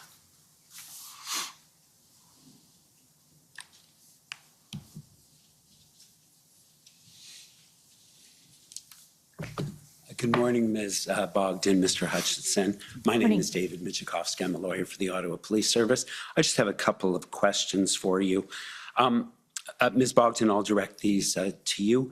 You were taken to a document on February 9th dealing with the assessment of the request from the City of Ottawa to the governments of Ontario and Quebec for the 1,800 resources. Do you recall that?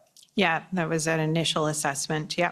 Right, and a passage was read out to you that, indicating that there was strong reluctance to commit without some details as to how the resources were going to be used.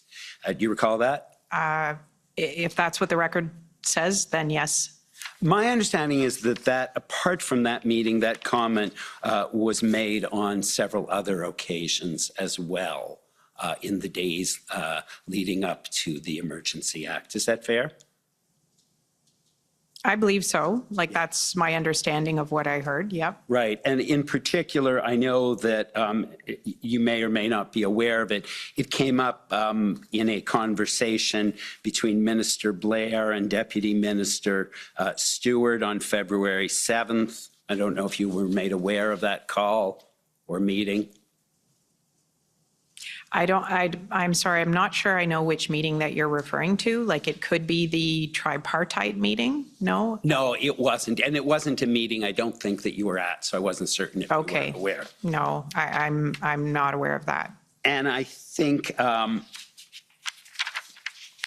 the comment was also in a document. I don't think you were taken to that specific passage, but I believe the comment also appeared in the February 9th email in which you specifically noted to your colleague a need for more information on the outline of the OPS enforcement plans. Do you recall that?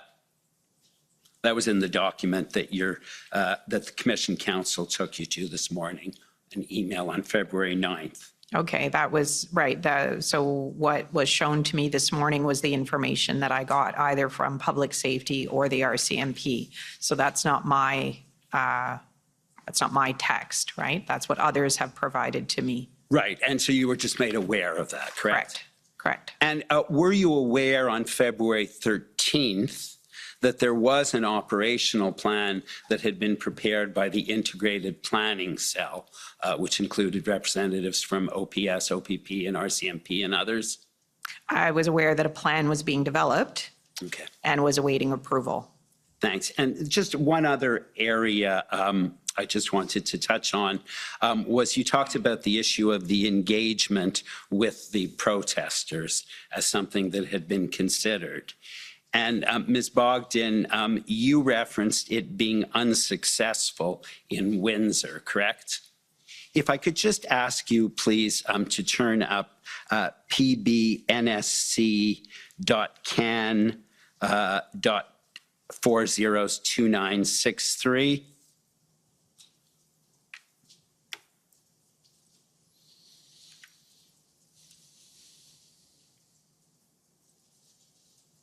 And if you just look at the first bullet in that email, Ontario sent a letter to the OPP commissioner last night, which was physically shared with protesters.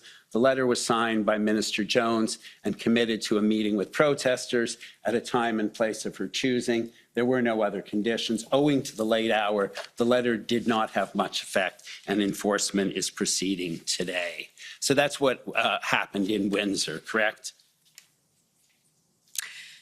I don't have firsthand knowledge of this conversation. This is Deputy Minister Stewart, who's relating, having spoken to his Ontario counterpart in OPP, and this is information that he's got and or summarized. So I don't feel equipped. My understanding is that an offer was made to, separate and apart from this email, that an offer was made to the organizers of the different protests in Windsor, and it was not accepted. Right.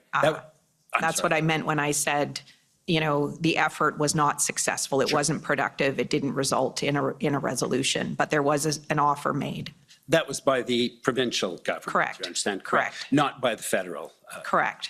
There had been a request by Chief Slowly to have an interlocutor appointed by the federal government, but that was not pursued, correct?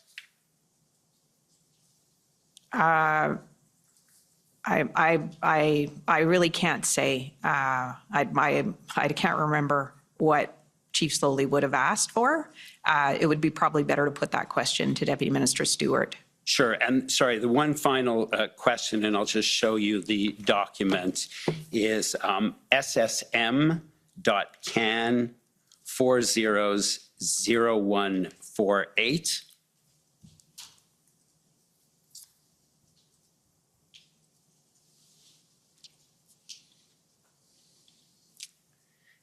Is a, and so it starts on January 14th. It's a timeline, and you'll see there's a column, significant developments, federal decisions, then meetings. And so it goes all the way down to page 21, takes us to the Prime Minister invoking the Emergencies Act on February 14th. And I will not see in the column of federal decisions any engagement by the federal government with the protesters. Is that fair? Correct. Okay. Thank you very much. I have no additional questions. Thank you, sir.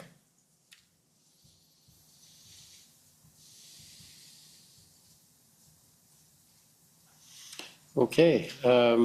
The next is the OPP, please. Good morning, Commissioner. I have no questions. It's Janine Cabersi for the OPP. Thanks. Okay, next is counsel for former Chief Slowly.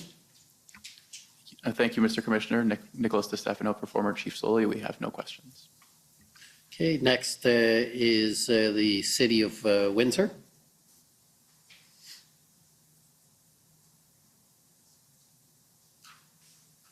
Good morning. I had to check the time to see if it was still the morning. Good morning, Ms. Bogdan and Mr. Hutchinson. My name is Jennifer King. I'm legal counsel to the City of Windsor. I may take a little bit more than 5 minutes, but I understand that Windsor Police Service has provided their time to the city, and it might not take the full 10 minutes, but we'll see.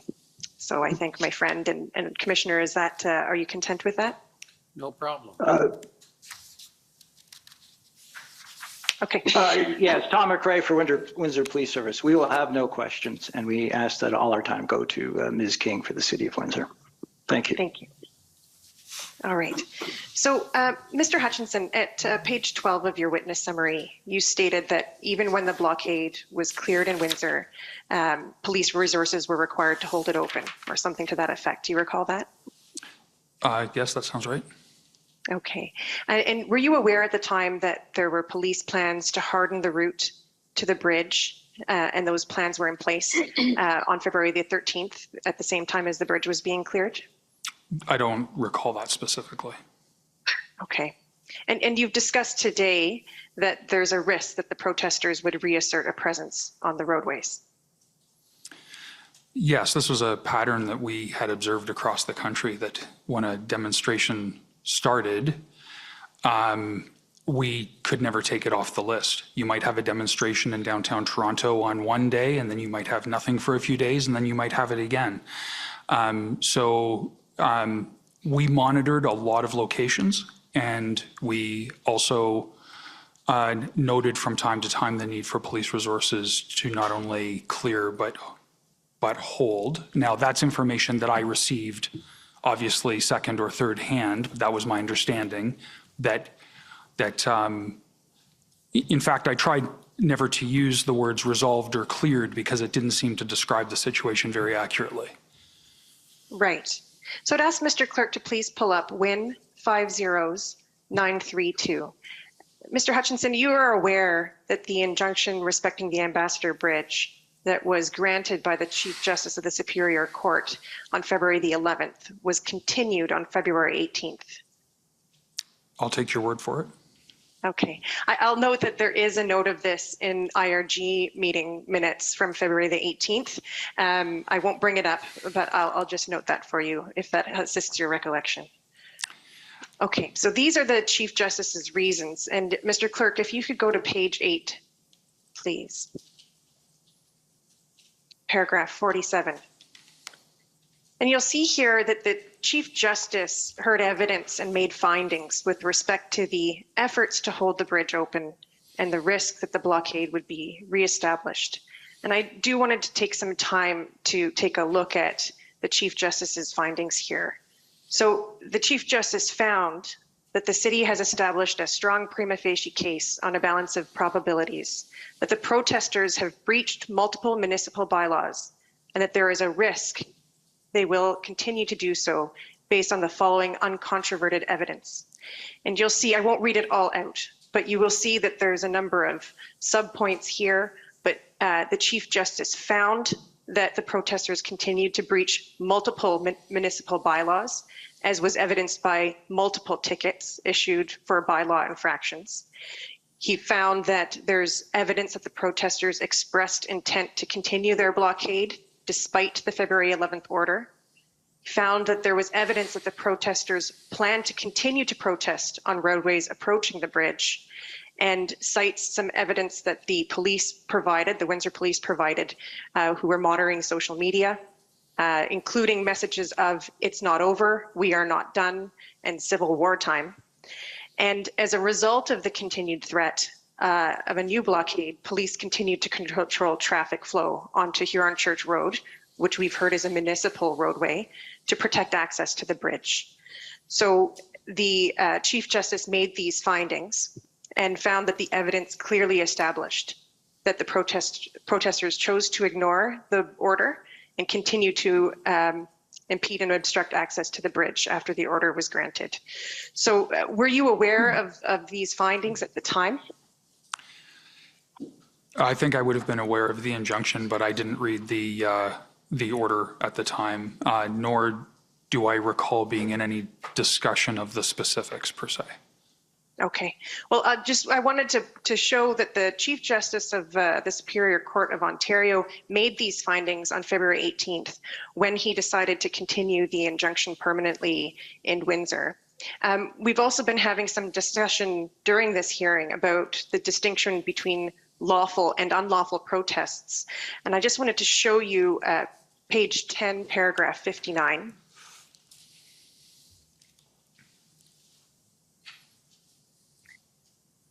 And you'll see here the Chief Justice refers to the rule of law and states that the rule of law requires that everyone obey the law.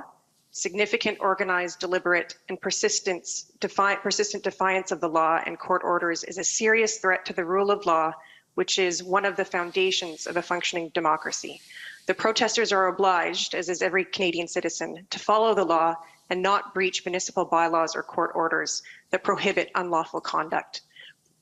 So, I wanted to, I'm not sure if you have any comments on that, or if you were asked any questions about the distinction between lawful and unlawful protests. But again, the Chief Justice did make findings that the protests were unlawful in Windsor.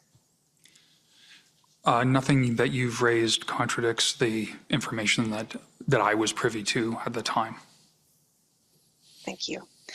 So I do have some questions at the end of your witness summary. You do make some recommendations, or you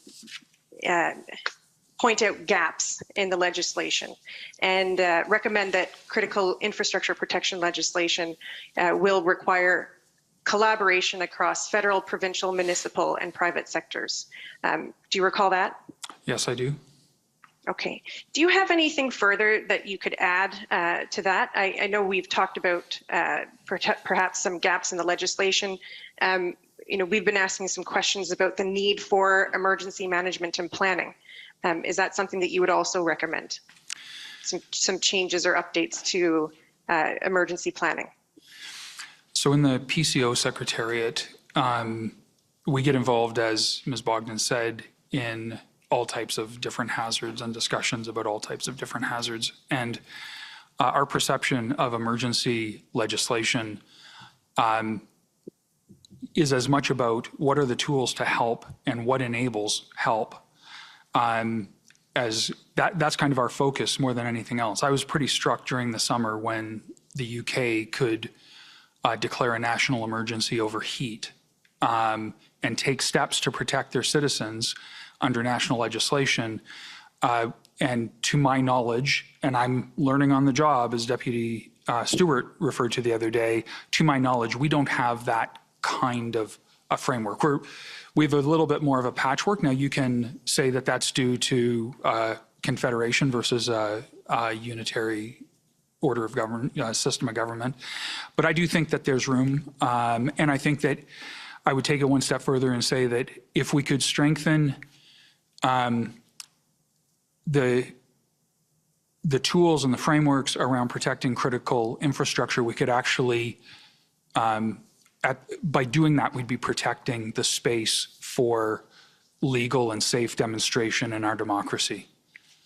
Because the rules would be clear and the protection of what impacts people the most would be well protected. Thank you for that. I think, as representing the City of Windsor, I think we've seen, and if you'll agree with me, that these protests in January and February have also emphasized the need for collaboration with the local authorities and the first responders who are responding to these on the ground. And as you're aware, municipalities respond to the vast majority of emergencies in Canada. Would you agree with me that it's important to have the local level engaged in this planning and any discussion around updating legislation and frameworks around emergency planning?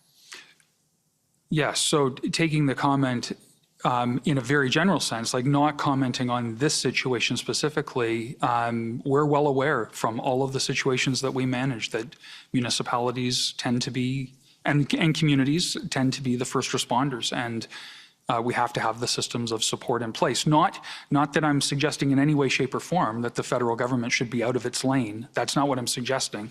But the lines of support, the lines of communication, the shared planning where necessary, the collaborative planning, those would all support each level or order of government being able to fulfill its function to the fullest. Thank you. Those are my questions. Thank you. Thank you. Next, I'd like to call on the NPF, National Police Federation. Thank you. Lauren Pierce for the National Police Federation. We have no further questions for these witnesses. Thank you. Okay, next for the Government of Saskatchewan, please.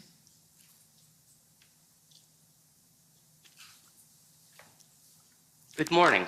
Morning. I'm Mitch McAdam, one of the lawyers for the Government of Saskatchewan, and I have a few questions for you this morning, Ms. Bogdan.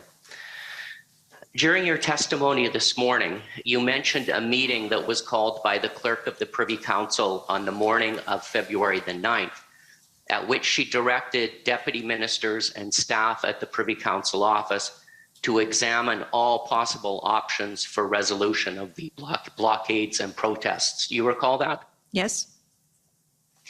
And then later this morning, you talked to Commission Counsel at some length about a document that emanated out of that meeting dealing with things like the enforcement plan and the engagement plan. And those things were all based on existing legal authorities, correct? Correct. Yeah. And Ms. Bogdan, when the incident response group began meeting on February the 10th, is it fair to say that that document and what was contained in it really became the genesis for what was referred to as Track 1? Yes, that's correct. I think we confirmed that with Commission Counsel this morning. Yeah. Okay, thank you. Now, Ms. Bogdan, when the clerk of the Privy Council was discussing with deputy ministers and staff from your office on the morning of February 9th about all possible options to resolve the blockades and protests, one of those options would have been the invocation of the Emergencies Act, or what came to be referred to as Track 2. Is that correct? That would be an option, yes. Either the Emergency Act or special purpose emergency legislation, right? Like, there's a couple of different ways you could do that. Yeah. Okay. And so those things were discussed at that meeting on the morning of February the 9th?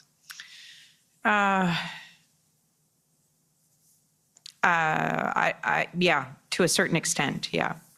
Okay. And then they were certainly on the table when the incident response group met on February 10th. Isn't that correct?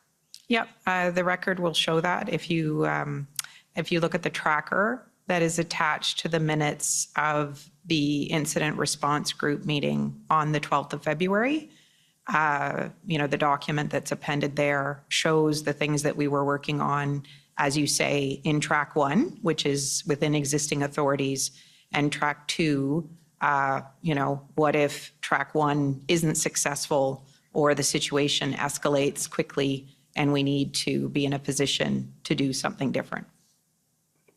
And I won't call it up, but I believe that the minutes of the incident response group meeting from February 10th also refer to a discussion of those Track 2 items. Isn't that correct? Yeah, so but I guess what I was trying to, you're absolutely right. The minutes do refer to that. They refer to a discussion of, the action that could be taken within existing authority, and then what might be the process of invoking the Emergency Act. That was the second part of the conversation. Okay, thank you. And Ms. Bogdan, you said this morning something along the lines of a good civil servant does their homework in advance. Did I have that correct? Yeah, probably something like that. Yep. Okay.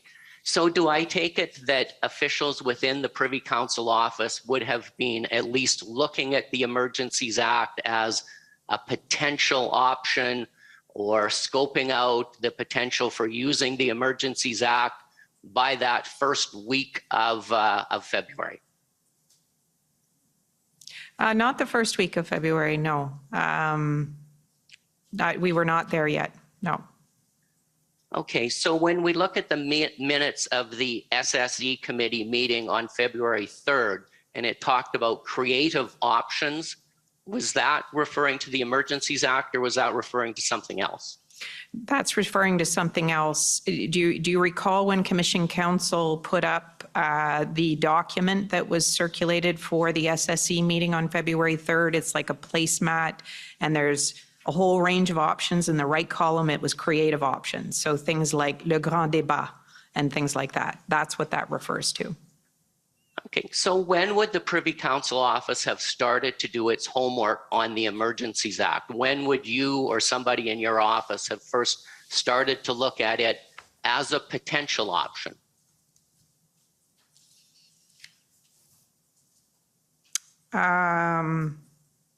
It would have probably been on or around the 9th. Okay, so it would have been only a day before the first meeting of the incident response group when it was being discussed there. Yep, I think and that's right. No work was done on the Emergencies Act before that. So I can't say that definitively.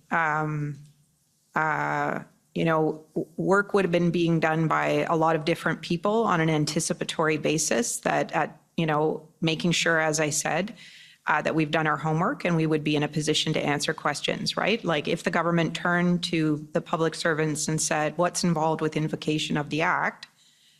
You need to be able to answer all kinds of first order questions, right? Everything from the threshold that's to be met to what's the parliamentary process, what kinds of considerations do you want to be thinking about? So I can't say definitively who was working on what. I wasn't directing that work. So I'm not being evasive. I'm just trying to understand it was all hands on deck at that point, and I can't speak to every part of the public service. Do you know if that work was being done within the Privy Council, or was it in within the Privy Council office, or was it in a different department? I can't say definitively. I know there was work being done in the Privy Council office. As to how other departments would have been implicated, I can't speak to that. Okay, thank you very much. Those are all of my questions. Okay, thank you. Okay, thank you. Next, if I can call on the Government of Alberta, please. Good morning. My name is Stephanie Bose. I'm counsel for the province of Alberta. Just a couple of quick questions about the RFA process. Whose responsibility is it generally to send a formal response to an RFA received from a province? Sure. The normal process would be for the response to be sent from public safety, and we usually speak about the official side or the political side, or MINO, which is an acronym for Minister's Office. Normally, the signed letter from the minister would be sent by officials in public safety. Okay, thank you. Are you aware that a response was drafted and approved by Minister Blair to Alberta's RFA, but does not appear to have been sent to Alberta prior to the invocation of the Emergencies Act? That's my understanding. Okay, do you know why it was not sent? I can't answer that question definitively. What I can tell you is that I have been personally involved in trying to determine where the letter ended up, and I have all indications to me at this point are that it didn't get sent simply due to human error. There was a belief on the public service side that this was being done exceptionally from the minister's office, but the minister's office had no reason to believe it wasn't being done through the usual process on the public service side. So there were people who had the letter, signed letter, but to my knowledge, I can't find any record of it having been sent. All right, thank you very much. Those are my only questions today. Okay, thank you. I guess nobody's taken up the offer. This is, okay, so we're finishing a lot sooner so far. Government of Canada, please.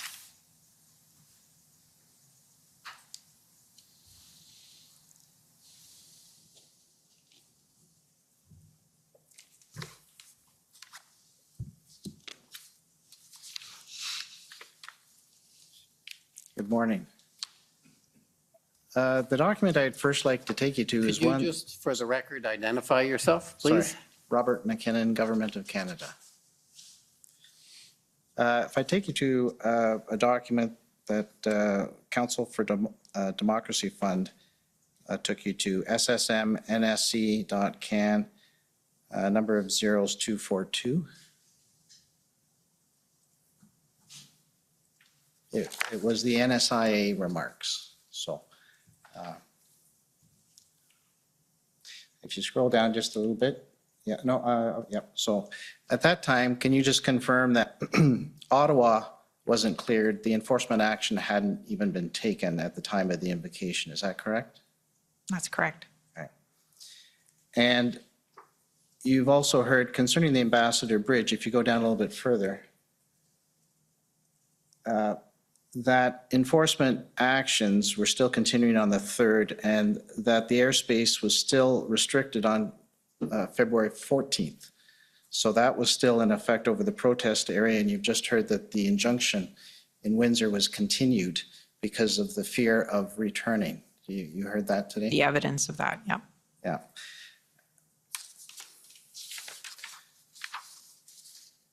So in your mind, or those with whom you're consulting, was there a fear that the protesters would return to the Windsor site? Yeah, that was definitely something that we were alive to, that possibility that you would continue to need resources to keep that open.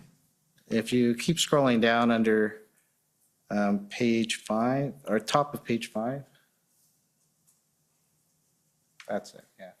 So it also mentions policing issues of note. In the remarks, RCMP is assisting in various impacted areas across the country and is focused on areas where enforcement or the risk of escalation is most acute. Do you see that? Yes, that's So correct. So is it true to say that by no means had the escalation events subsided to a calm? Correct. How would you describe, either of you,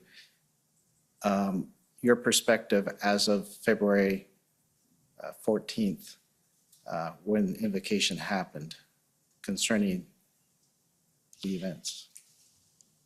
Well, I mean, I think I would describe the situation as highly concerning, unpredictable, still a lot of uncertainty, no clarity on what the plan was for resolution in Ottawa, concerns about, the border point at Ambassador Bridge. I had referred in my earlier testimony to the escalation of violence towards law enforcement that we saw in BC, and I think towards RCMP officers in Coots. The prospect that, this situation could continue to get worse if left unintended and if nothing was done to change the trajectory of the situation. And Mr. Hutchison, do you have any comment on? I concur with that description. As I said earlier, my perspective was very much that that a momentary pause in a demonstration had not, up to that point or after, frankly, proven to be an end of a demonstration. So my view that weekend was that there continued to be a national crisis, that it was impacting communities in almost every province, that we continued to see injunctions, emergency legislation being used, sort of extraordinary actions, and evidence throughout this inquiry has talked about how unique this situation was. But then the conversation has tended, with all due respect, has tended to be about specific locations. And I think on the 12th or 13th, stepping back and looking at it nationally, it continued to be a unique situation with a lot of tools in play, but not a sense of resolution to the threat that continued, particularly, to my way of thinking, particularly around the economic threat, which I understand would be a threat to property. So if you scroll down a little bit further where it has Ottawa on page 5,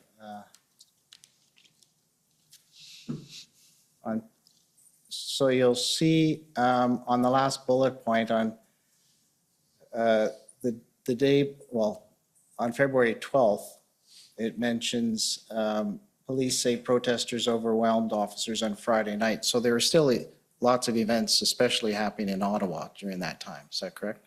Yeah, that's correct. Like at each of the places, over that weekend, like if you review, for example, the IRG minutes from that weekend, you'll see reports from the Commissioner of the RCMP and others about continued and growing protest activity across the country. And I've already referred to a few of them, and the same was happening here in Ottawa. Here this reference to police say protesters overwhelmed officers, that's also the point I made earlier. What we were seeing in BC and Coots. You don't have infinite resources to enforce the law, and you do need to be concerned about threats of violence against the people that you're asking to enforce the law. So there was a lot here to be worried about at this particular point in time. I'd like to take you to one of the IRG reports that is after the invocation on February 19th. So let's look at document SSM NSC CAN number of zeros 404.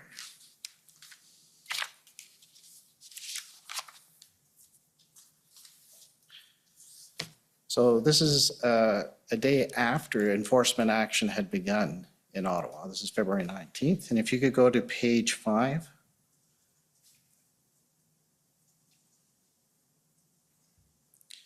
just below the middle.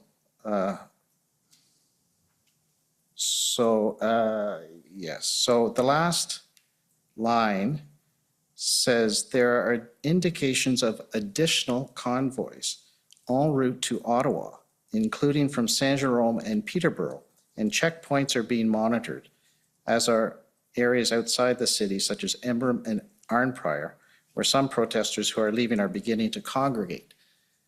So does that suggest to you that the protests are calming? No, not at all. Like there's a volatility and uncertainty in this situation. Yeah. And while we're on this one, just over the page to the next page at the top, on the usefulness of some of the measures, you'll see it's noted that the minister reported that he has heard from local law enforcement agencies that the Emergencies Act has been a successful tool, particularly around the ability to have clarity and leveraging no-go zones, as well as seizing assets, rapidly deploying officers, and financial control measures. Do you see that? Yes. And that was as of February 19th. Yes. And I'll just take you to one other influence here of the measures. It's the IRG meeting of February 23rd. Page 5.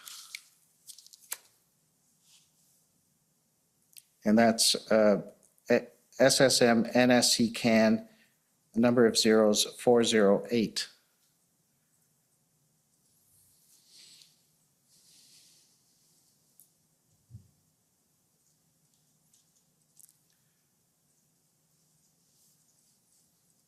Oh, okay, there you go. So it's about the middle paragraph, across the country. Yes. So across the country yesterday evening, and this is February 23rd, the day it's revoked, Winnipeg Police issued a notice to protesters gathered near the provincial legislature, advising them that I had 24 hours to leave and providing a pamphlet outlining potential consequences of not doing so. The pamphlet mentioned enforcement under the Federal Emergencies Act as one of the possible measures that police would use if protesters did not vacate the premise by a certain time there. You see that? Yep. This is using it as a deterrence and, yep. Okay. So I'll take you back to another document, that has been referred to concerning the engagement strategy, just to make sure we understand the evolution of it. So SSM.can. Number of zeros 8757.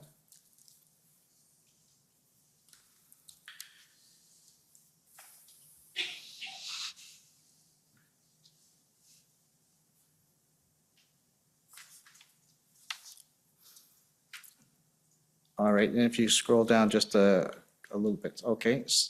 So as I understand it, this is the second sort of cut on this draft, correct? Correct.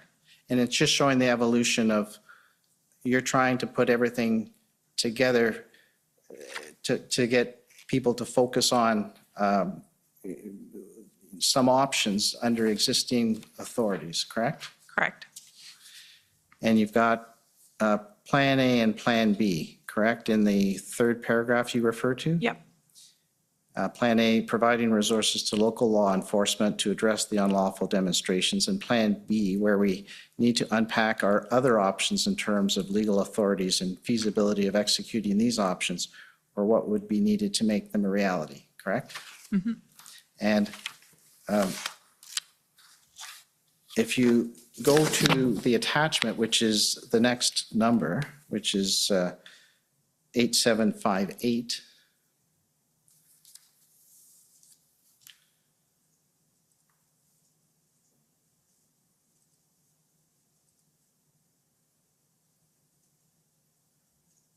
So if you scroll down a little bit, then you have Plan A and Plan B for different cities, and you'll see was it your intention here to put as much before the ministers and officials for consideration as possible? Because this is an evolving situation and you're thinking ahead. Is that right? Yeah, I think that's right. As I was explaining when we were just talking about this with Commission Council, first and foremost, at this moment in time, and as we have been for a number of days now, right, really focused on how do we bring to bear a range of options within existing authorities in order to help bring this matter to a peaceful and timely kind of resolution.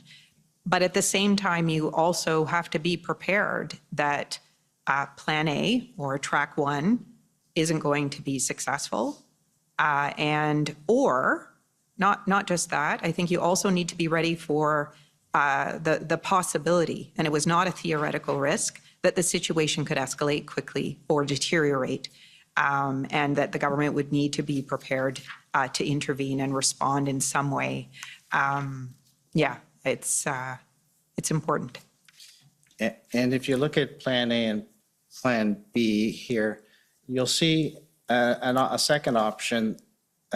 Could the government make use of the Emergencies Act, correct? Yep. So this was all putting together everything you could think of that would be useful for those who have to make a decision, make the right decision. Yep. It's a culmination of conversations over the days leading up, the 9th, a few additional meetings over the course of the 9th, and just trying to put this together in a way that would help support a conversation. And this evolved into what's been referred to as Track 1 and Track 2. Yep. That is appended to the IRG minutes of February 12th. Correct. Which was discussed, at the first incident response group. What you find in the minutes of the meeting of the 12th is actually a reflection of what was discussed on the 10th, which is, So just so I can make sure, I'm not going to go over your testimony from before, but just to confirm that your role in your position is to ask the questions, what if, and figure out scenarios looking ahead. Is that correct? Yeah, is to encourage that. It's a collective responsibility, right? That PCO would have, and actually departments would have in this instance, is to make sure, as I said, that we're ready to advise the government in a range of different scenarios that might materialize. Like remembering where we are. We're in an unprecedented situation that is vacillating day by day, hour by hour, with new information, imperfect information, and so we need to be ready.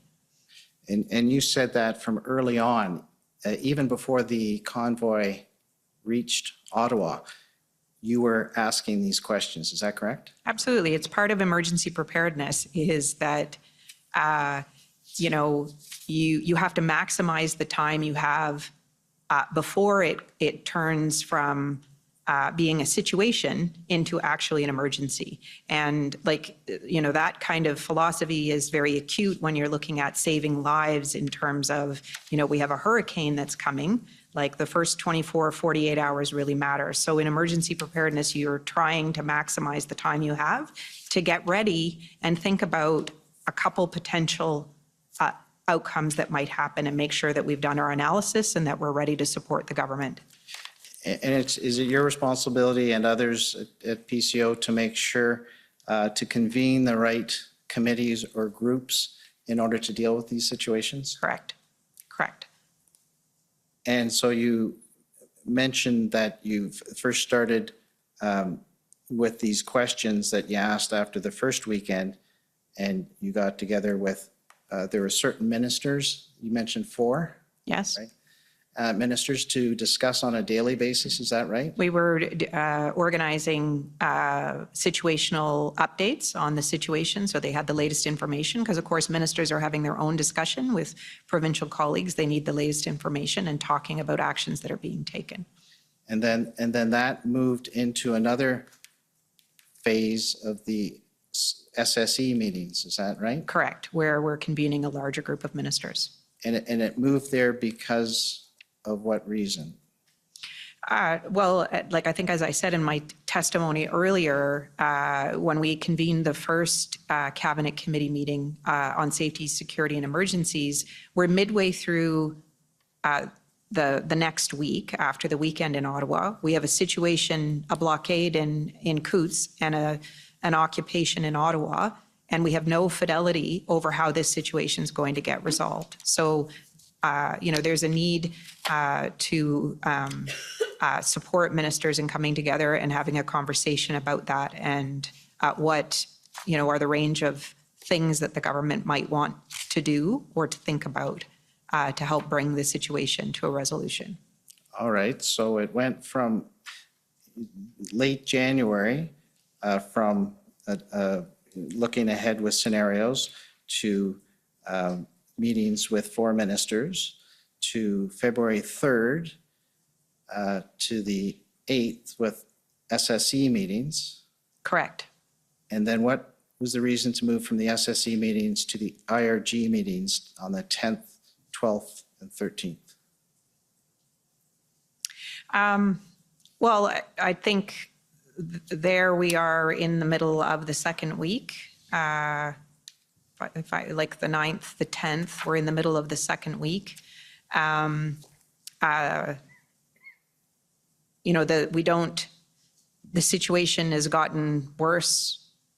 There's uncertainty about how it will be resolved, and need to begin engaging and providing advice to the Prime Minister and others about the range of options that the government could consider at that point in time. I'll just take you to one last document, and that's the IRG meeting of February 12th, and your tracker is attached to that. So that's ssmnsc.can, a number of zeros, 214.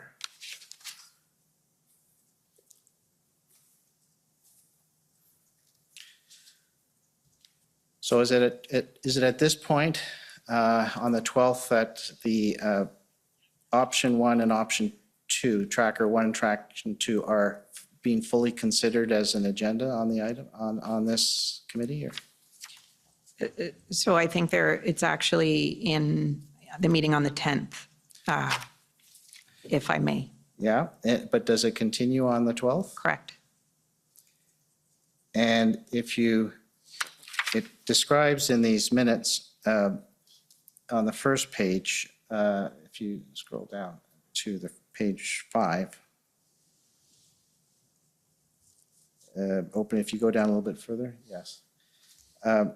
It talks about the situations that exist here with tactics being used to take children to the site to prevent police activity, as well as schools walking out to join the protest. Yeah. It mentions a concern about some extremists within the group and the concern about lone wolf attacks. Yeah. Do you see all that? Yes. And is that accurate? Yes.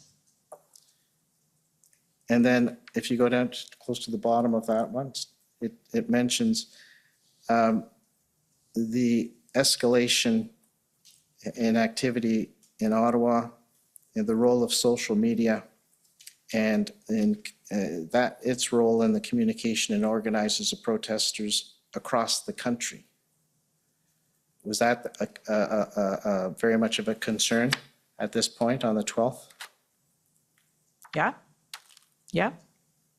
All right.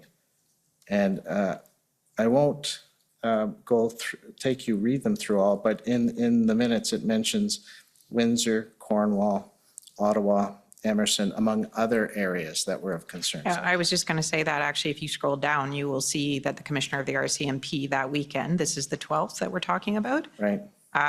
She's describing in that meeting, new and different either situations that have gotten worse or additional situations like Cornwall. I think, is there a reference to North Bay and the situations that we're seeing over that weekend? Yeah. And there's also a reference on page 9 to an update on the potential engagement with the leaders of the blockades, right? And there was consideration given to a potential engagement strategy at one point that was never pursued, right? Correct. And do you know the kind of questions that were asked in order to, decide that issue or not decide that issue? Are there any questions that weren't answered concerning whether to engage with the protesters or not? I don't know that I can answer that. Okay.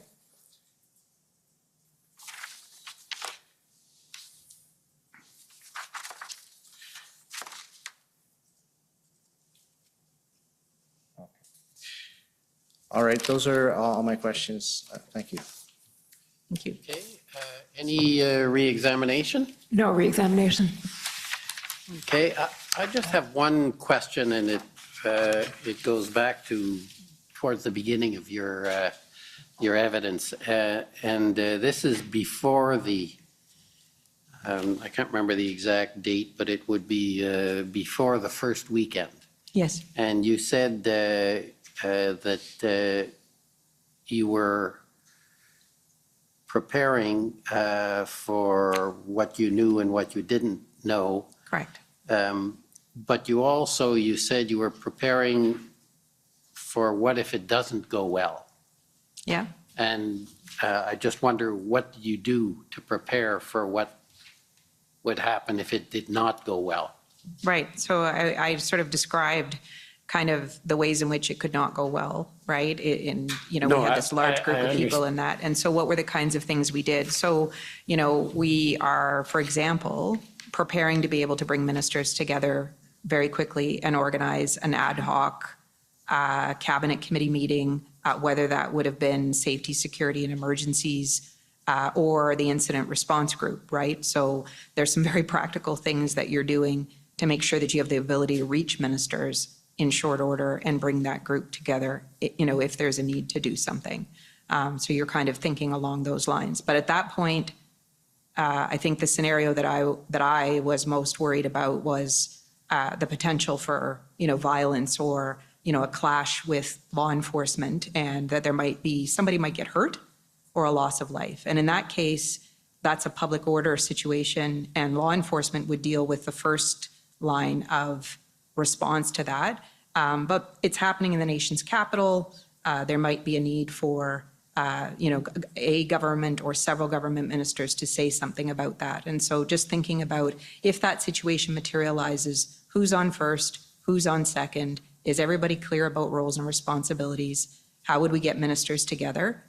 Now, there's a theoretical risk that it could be worse than that, but we just need to know what the machinery is and what we would do, and, kind of what happens in the first 4 hours, first 12 hours. And that's the kinds of things that you're thinking about. So to try and summarize, it's to be able to kick in the decision-making process. Correct. But it isn't something concrete such as No, there's nothing to preparing do. physically. Right. So this kind of situation could arise at any time, right? And so we do have existing structures that kick in, but, it is COVID. People are working remotely. Ministers are not all necessarily located in Ottawa. Do we know where everybody is? Can we get the ministers, prime ministers together quickly if that need arises? Okay, thank you. So thank you very much for coming and providing your testimony. It's very helpful and appreciated. So you're free to go. Thank you, sir. Thank you, sir. Now, I guess I can give you the option. We can have lunch early and come back at 1:30, or we can proceed with the next panel. What would you prefer? If I get to state my preference, I'd prefer to take lunch now, Commissioner. Okay, unless there's any objection, we'll take a long lunch again today, 1 hour and 5 minutes. We'll come back at 1:30. The commission is in recess until 1:30. La commission est levée jusqu'à 13h30.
Order à l'ordre.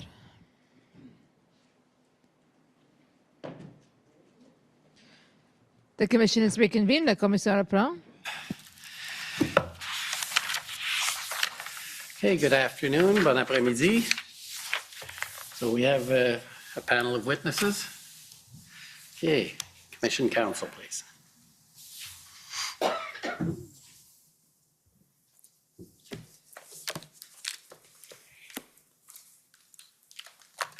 Thank you, Mr. Commissioner. For the record, Shantona Chaudhary for the commission, and the witnesses this afternoon are Ms. Janice Charette and Ms. Nathalie Trouin.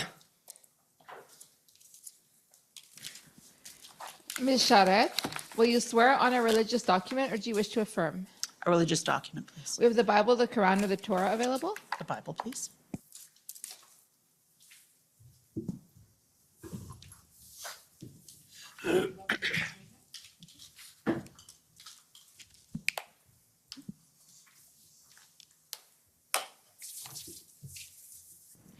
For the record, please state your full name and spell it out.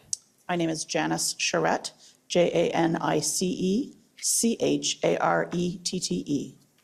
Do you swear that the evidence to be given by you to this commission shall be the truth, the whole truth, and nothing but the truth? So help you God. I do. Thank you. Ms. Drouin, will you swear on a religious document or do you wish to affirm? Je vais faire une affirmation solennelle, s'il vous plaît. Par affirmation? Yes, an oath, an oath. If, for the purposes of the public record, will you give us your name, Nathalie Drouin, Nataliedrouin? Do you swear, solemnly swear, that the testimony you give before the commission will be the truth, the whole truth, and nothing but the truth? I so swear.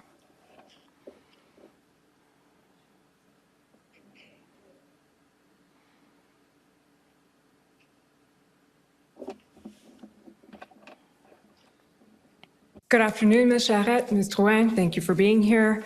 We'll just start with some housekeeping, introducing your witness summary. So you'll recall having sat for an interview with Commission Counsel on September 29th, 2022? I do. Okay. Ms. Drouin? I do. Okay.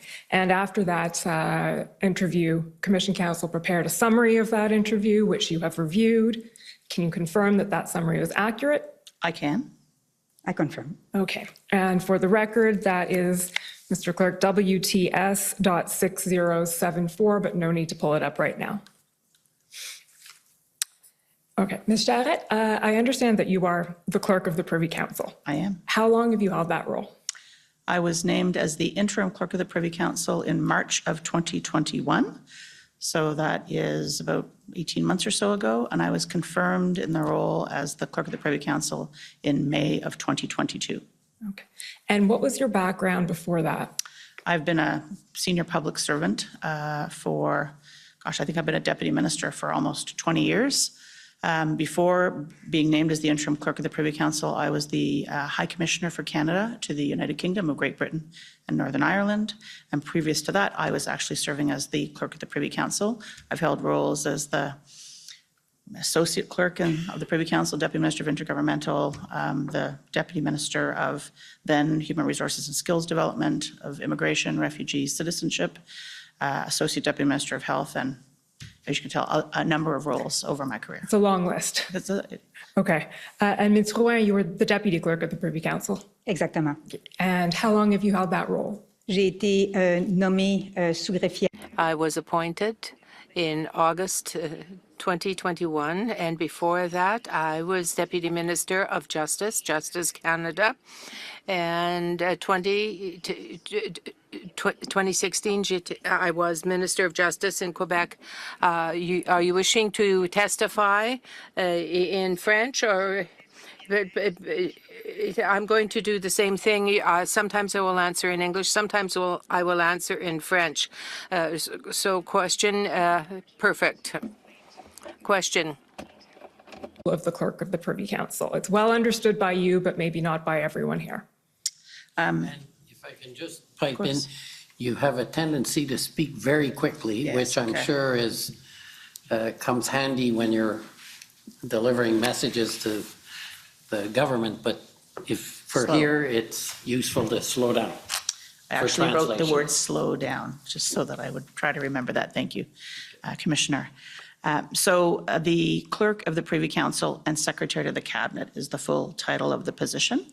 And I would say that that basically encompasses three roles. The Privy Council office is the department of the Prime Minister. And so I serve as the Deputy Minister of the Privy Council office and the Deputy Minister, therefore, to the Prime Minister. I am the most senior public service advisor to the Prime Minister and to his office. I'm responsible for the overall management of the Privy Council office and the discharge of all of our functions and responsibilities, and making sure that, so it's kind of the administration side, but I'm also the advisor on all matters that would be before the Prime Minister for his consideration and decision. Second part of the role is the Secretary to the Cabinet. And in that respect, I'm responsible for helping to organize cabinet meetings, make sure that the agendas are set, the attendance is set, the information is available for ministers to deliberate on, that the meetings are supported with things like translation, all of the kind of staff support, that the decisions of the cabinet are faithfully recorded and therefore communicated out as necessary, and kind of responsible for overseeing the implementation then of those decisions. So anything to do with how cabinet operates its decision-making structure, I'm responsible for, obviously working with the team in the Privy Council office, both in the advisory function and the Secretary to the Cabinet function. And then finally, in our system, the Clerk of the Privy Council has a third role, which is the head of the public service. And I think if you look at the institutional summary for the Privy Council office, we tried to describe that in the Canadian version of the Westminster system, the public service is a professional, nonpartisan public service. And I'm responsible as the head of the public service for, amongst other things, providing an annual report to the Prime Minister on the state of the public service.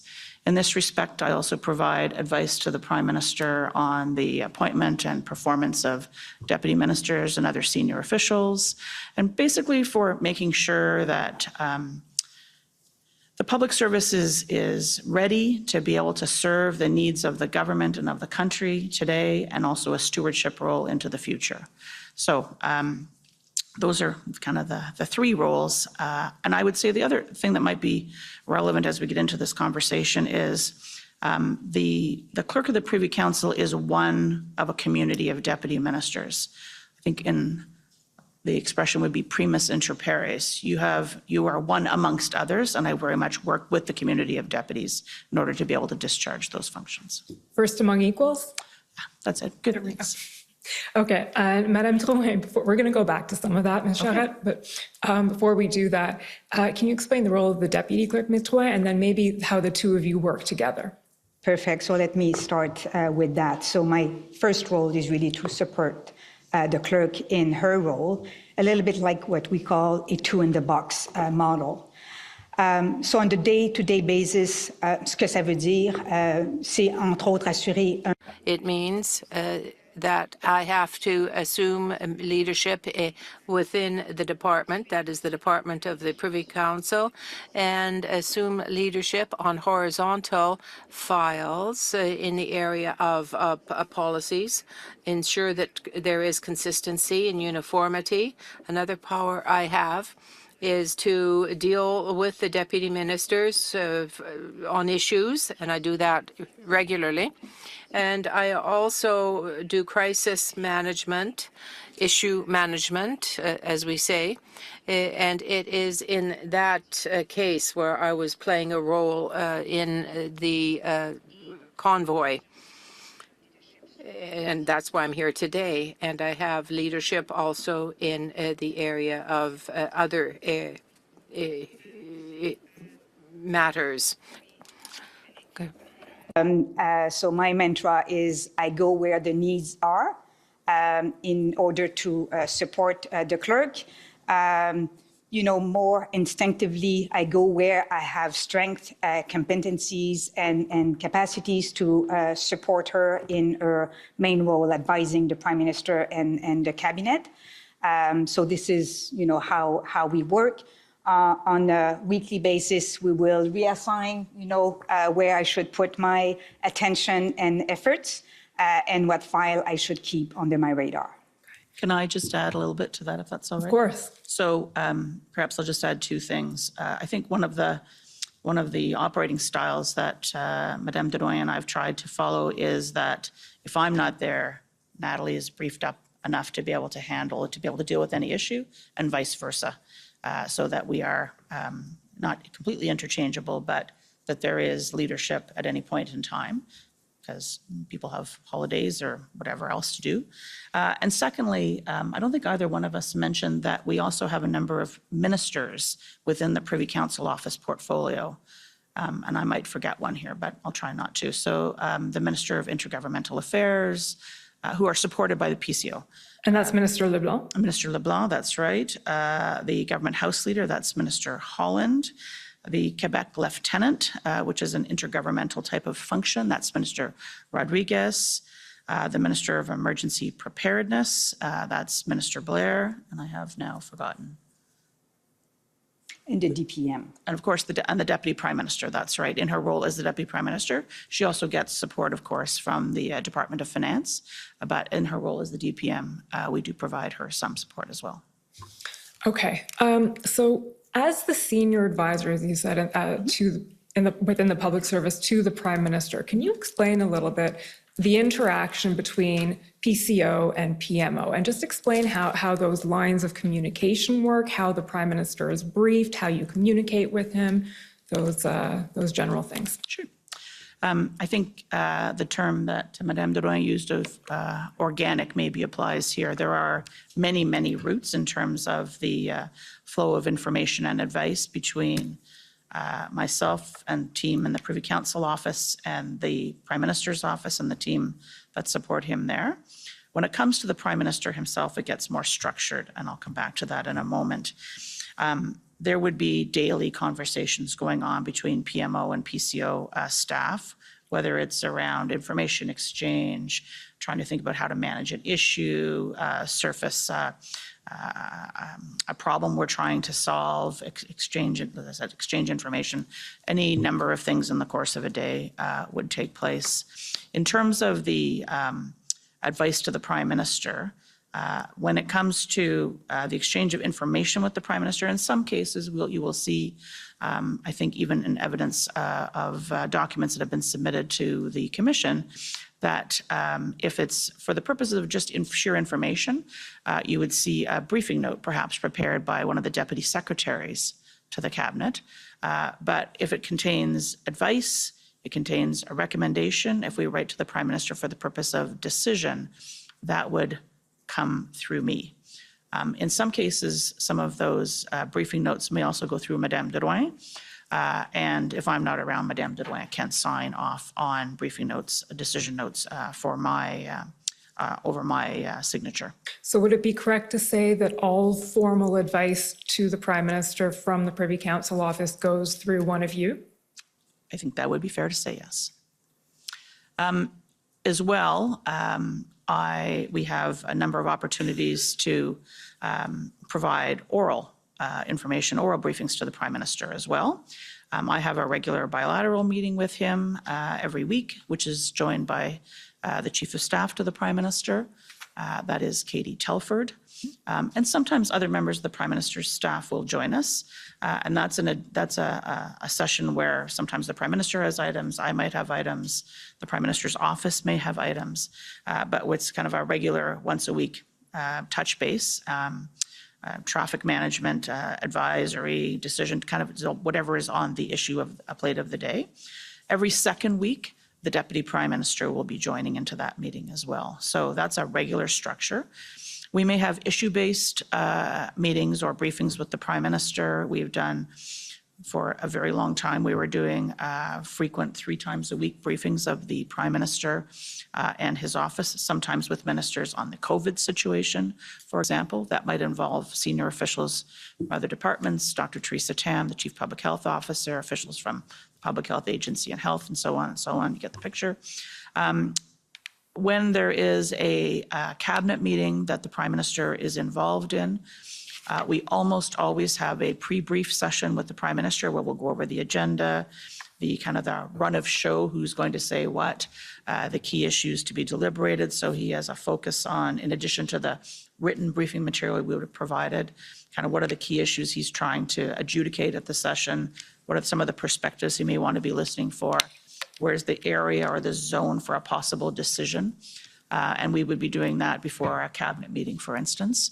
And certainly, I think, which will be relevant to the work of the commission before an incident response group. Thank you. That's helpful. We're now going to move to the sort of, I'll say the meat, but the early days of the convoy, the Freedom Convoy, the events that the inquiry is concerned with.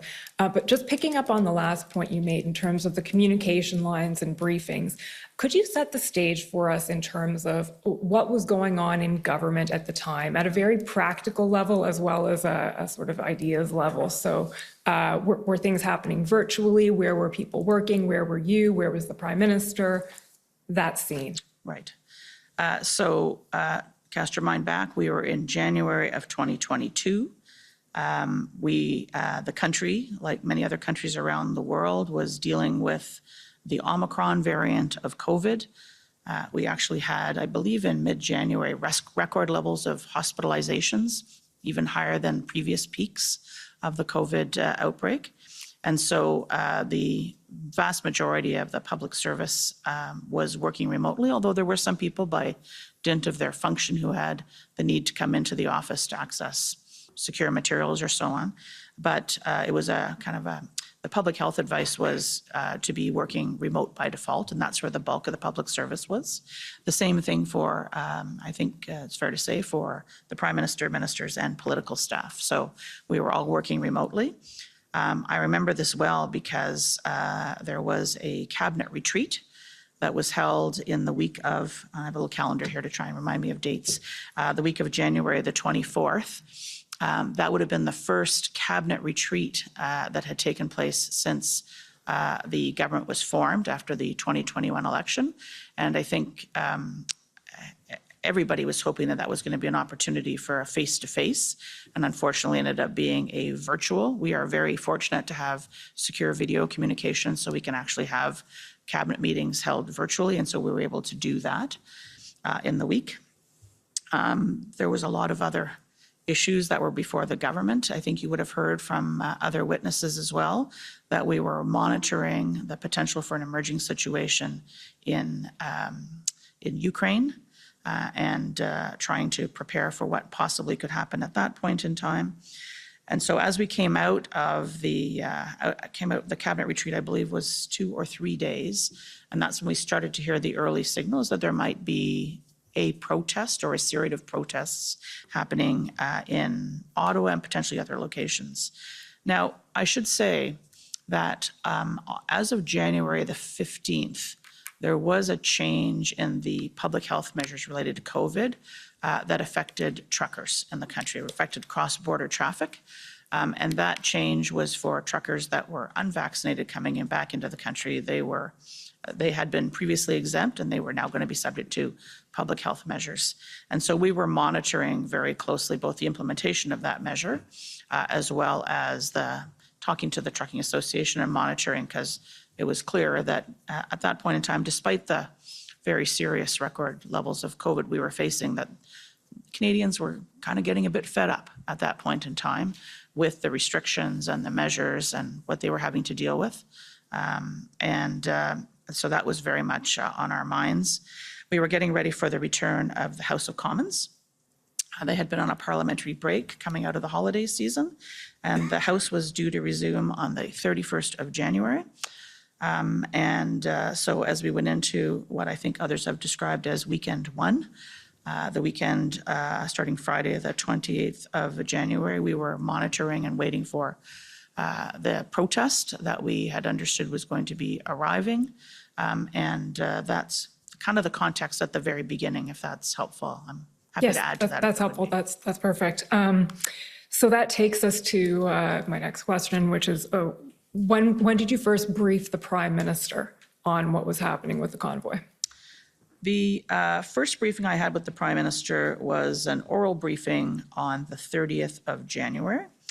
I think you've heard testimony from other Privy Council office colleagues that there were PCO, PMO briefings that had been going on in the week before that. There had been daily ministerial briefings going on, starting, I think, on the Thursday before that. So on the Sunday, the 30th, there was a telephone call or an oral briefing with the Prime Minister, including members of his staff, other members of the Privy Council office, to basically kind of give him a situation report. At that point in time, it was Sunday, I believe it was evening, and it was pretty clear that the protesters weren't leaving.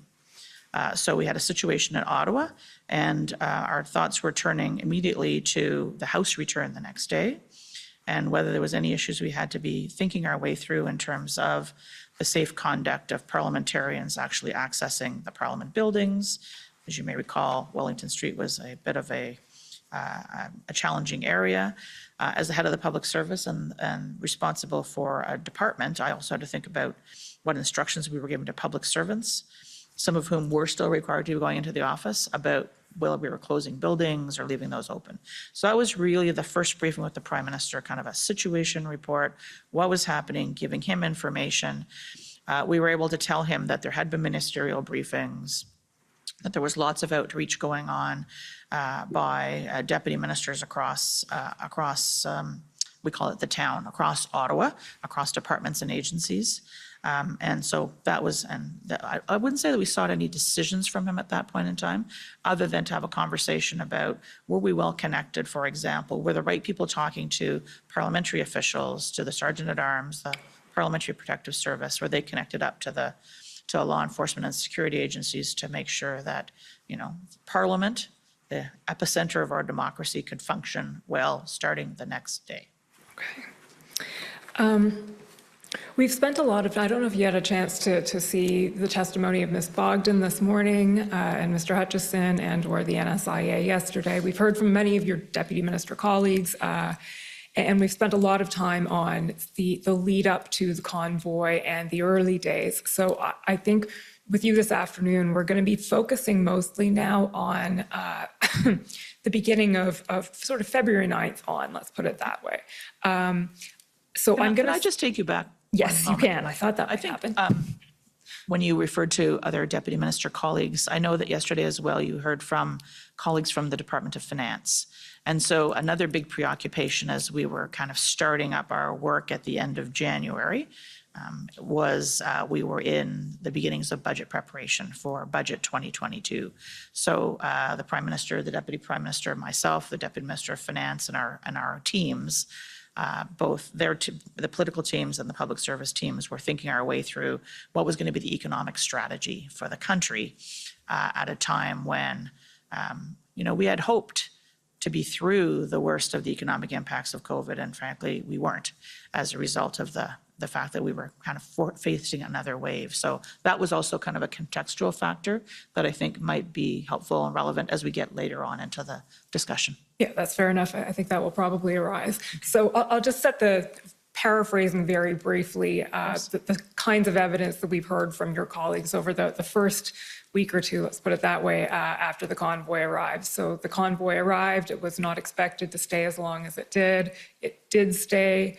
At that point, the federal government was meeting to try and understand what was going on. There were regular DMOCs happening. And I'll just ask then, actually, were either of you in attendance at the DMOCs that were happening? Starting on the 9th, yes. Starting on the 9th there, okay, which is why we're soon going to be skipping to the 9th. I don't know that I attended every DMOC. I attended some of them. So Deputy Minister Operational Committee for the acronyms. I know you've been through them all now. You're an expert, actually, I've heard. But I don't think I was at all of them. I would have, those were chaired by the National Security and Intelligence Advisor.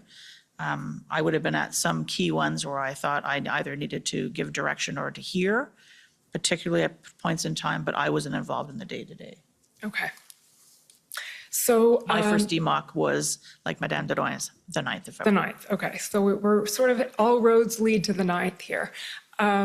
So we heard about the 3 SSE committee meetings that were held. Ms. Bogdan took us through those, February 3rd, February 6th, February 8th. And we more or less left it off at the end of the day on the 8th. It was decided essentially that maybe it's time for the federal government to consider more intervention in the situation. Would that be fair to say? I would say that I was at the meeting of the Cabinet Committee on Safety, Security, and Emergencies, the SSE committee, on the Sunday, the 6th. That's the only one of the 3 meetings that you described that I was at. So I was trying to get a sense, that was at the end of weekend 2, trying to get a sense from ministers and from my colleagues, kind of what the situation was and what the sense was about how this was all going. I got a readout, a debrief from the Cabinet Committee meeting on the 8th of February from my colleagues who were there. And it was certainly clear to me that the level of concern, anxiety, and the situation itself was escalating. And so that was the reason I chose to go to the DMOC meeting on the 9th and to hear out my colleagues in terms of, and to give direction at that point in time. And it was through the course of that day, listening to them, and other meetings that took place during that day, I'm happy to tell you about if you'd like, that I formed the view as we went into the 10th that it was time for me to provide the advice for the Prime Minister to decide as to whether or not he wanted to convene an incident response group meeting. Okay. We're definitely going to come to that. Just before we do, of course, I actually want to take you back to the 8th before we get to the 9th. Mr. Clerk, can you pull up PBNSC CAN 408073?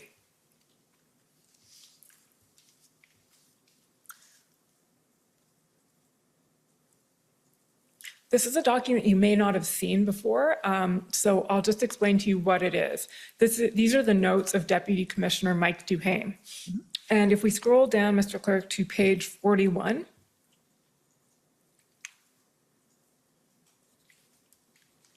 you'll see a notation there. So these are Mr. Duhame's notes from Deputy Commissioner Duhame for, I believe it's the 8th, could be the 9th, but it looks like it's the 8th. And you'll see 8 a.m. there, 7 a.m. in office, 8 a.m. call with clerk. Flush out the financial, something financial compensation, I'm not sure what that says, employee business maybe.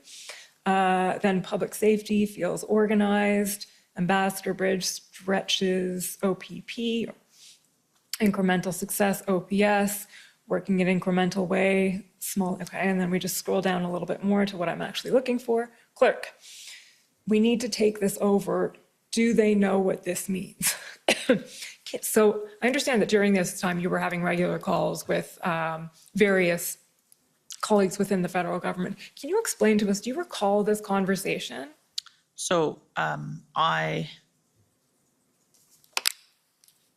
don't know whether Michel Duhame himself was at the DMOC meeting. I was not speaking to RCMP colleagues or a broad selection of colleagues working in the national security and intelligence public safety space on the 8th. That really started on the morning of the 9th for me after I heard the readout. So I think maybe the date, if I'm not wrong. Maybe it's the although, 9th? I think it might be the 9th. Okay. I certainly was at a meeting at 9 o'clock in the morning, 8 o'clock in the morning on the 9th, which was a DMOC. So it's not unreasonable to think that the commissioner of the RCMP, either she was there and brought Mr. Duhame with her, or he was attending for her. Either one of those two things is possible. So these are probably Mr. Duhame's notes from the DMOC call. I never had a one-on-one call with Mr. Duhame. Okay. So it would have Makes been sense. in the context of a broader meeting. And it looks like from what you have read that if PS is in fact the public safety, that there was others there as well. Let's talk about what the meeting was about. So having heard the readout from the SSE meeting on the 8th, I should add as well, there was a debate in the House of Commons on the 7th of February, if I'm not wrong, on the convoy situation.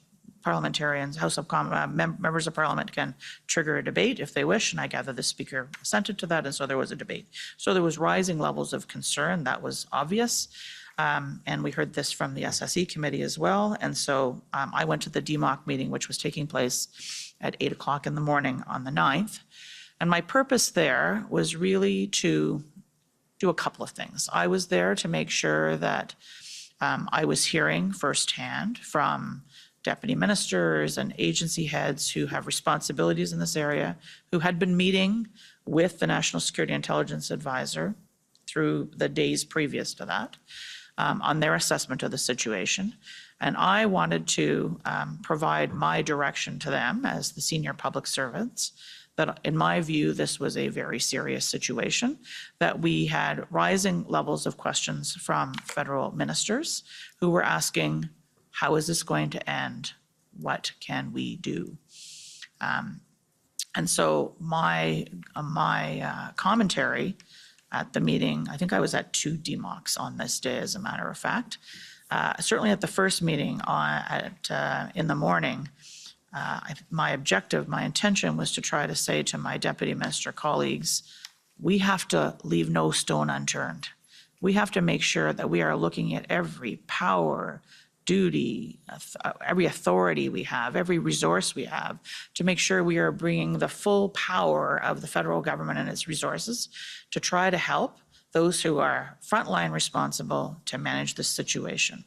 I'm not an expert in any of these domains. I would be conveying, like, we've got to get on this, and we've got to use, like, this. I think you heard the expression this morning, you know, this is an all hands on deck. I don't know why we use naval references, but all hands on deck situation. And I would have been saying all hands on deck, no idea too crazy. Let's look at absolutely everything. Let's look at every law we have, every resource we have. And including in that, what would it mean? You know, how does law enforcement actually, like, how do the structures work? Who's responsible for what? You know, if it gets beyond the capability of one particular, like a local police force, like the Ottawa Police Service, or the RCMP acting in its local capacity, say in Coots, you know, what happens then? Where does it go from there? Who takes over from that? How does that all work? How does the jurisdiction work? Where do the responsibilities work? So this is not my direction, to the extent that there was any direction, was to let's get on this work. We need to get this work done. And I think you heard a lot from Ms. Bogdan this morning about then what she was doing the whole day long to try and collect up this information. But that would have been my intention. I didn't tell people what to do. I was asking, we've got to get this work done.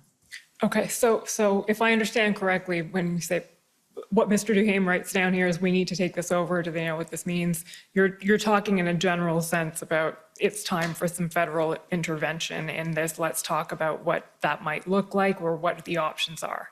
Is that fair? I'm not sure I had reached the conclusion it was time for some federal action. It was certainly the case. It was time to consider, to be ready to respond. I think the other thing is, if you cast your mind back to kind of the public environment at that point in time, this was all happening in Ottawa, a lot of it on Wellington Street. If you're looking at the coverage in the media, you were seeing the Parliament buildings behind it. So there was a lot of questions being asked of federal ministers. What are you doing? What are you doing? What are you doing? And so certainly we had the sense coming out of the meeting on the 8th, they were impatient to know what they could do. And that was my direction to the town at this meeting, is go and figure this out. What can we do?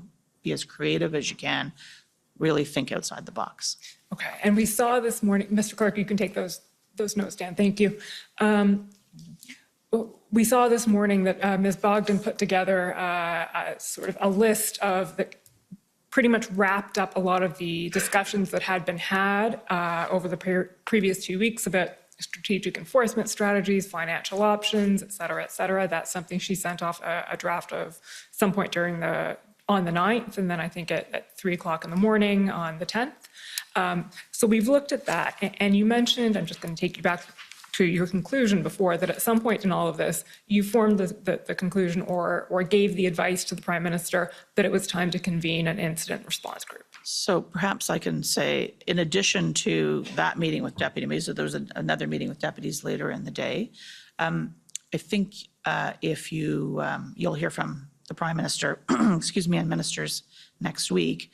But in addition to what the public service was doing, and outside of these official kind of cabinet committee meetings and daily ministerial briefings, the Prime Minister was also speaking to his ministers, either one at a time or in small groups, in more informal conversations, getting his own direct kind of what's happening, brief me on this, talking to his own team. He'd been talking to mayors, he'd been talking to other stakeholders. And through the day on the 9th, as he was talking to his ministers, a number of which of those interactions I was party to. I'm not always, but a number of those, certainly conversations with the Minister of Public Safety, Minister Mendicino, and the Minister of Emergency Management. Preparedness Management? I can never remember. Minister Blair, thank you. You could feel that, we were moving to it felt to me like we were moving to a place that we had to be ready in case ministers and the Prime Minister actually wanted to look at what our options are to be able to act. And so as the day turned over from 9 to 10, I certainly formed the view that I believed it was time for the Prime Minister to convene the incident response group. There was another informal call amongst Prime Minister and ministers that morning, and after that, I gave my advice, and the Prime Minister accepted it and chose to have a meeting, an in-person meeting, which was unusual at the time because, of course, we were still working remotely. But given the stakes of what we were talking about and the nature of the situation we were dealing with, my advice was I thought it would be important to have an in-person meeting, and we did that at an offsite. Okay, maybe I should have asked you this, or to put it this way to begin with, but to the extent you can you walk us through the chronology then of what happened on the 9th and how we got to the 10th? I guess I can try. Certainly what I saw, the parts that I will be part of, I was part of a deputies ministers meeting in the morning. I would have had various conversations either individually or with in small groups with Privy Council office officials or other deputy ministers and senior officials through the course of the day. I may have spoken to, I can't remember exactly, the Prime Minister's office.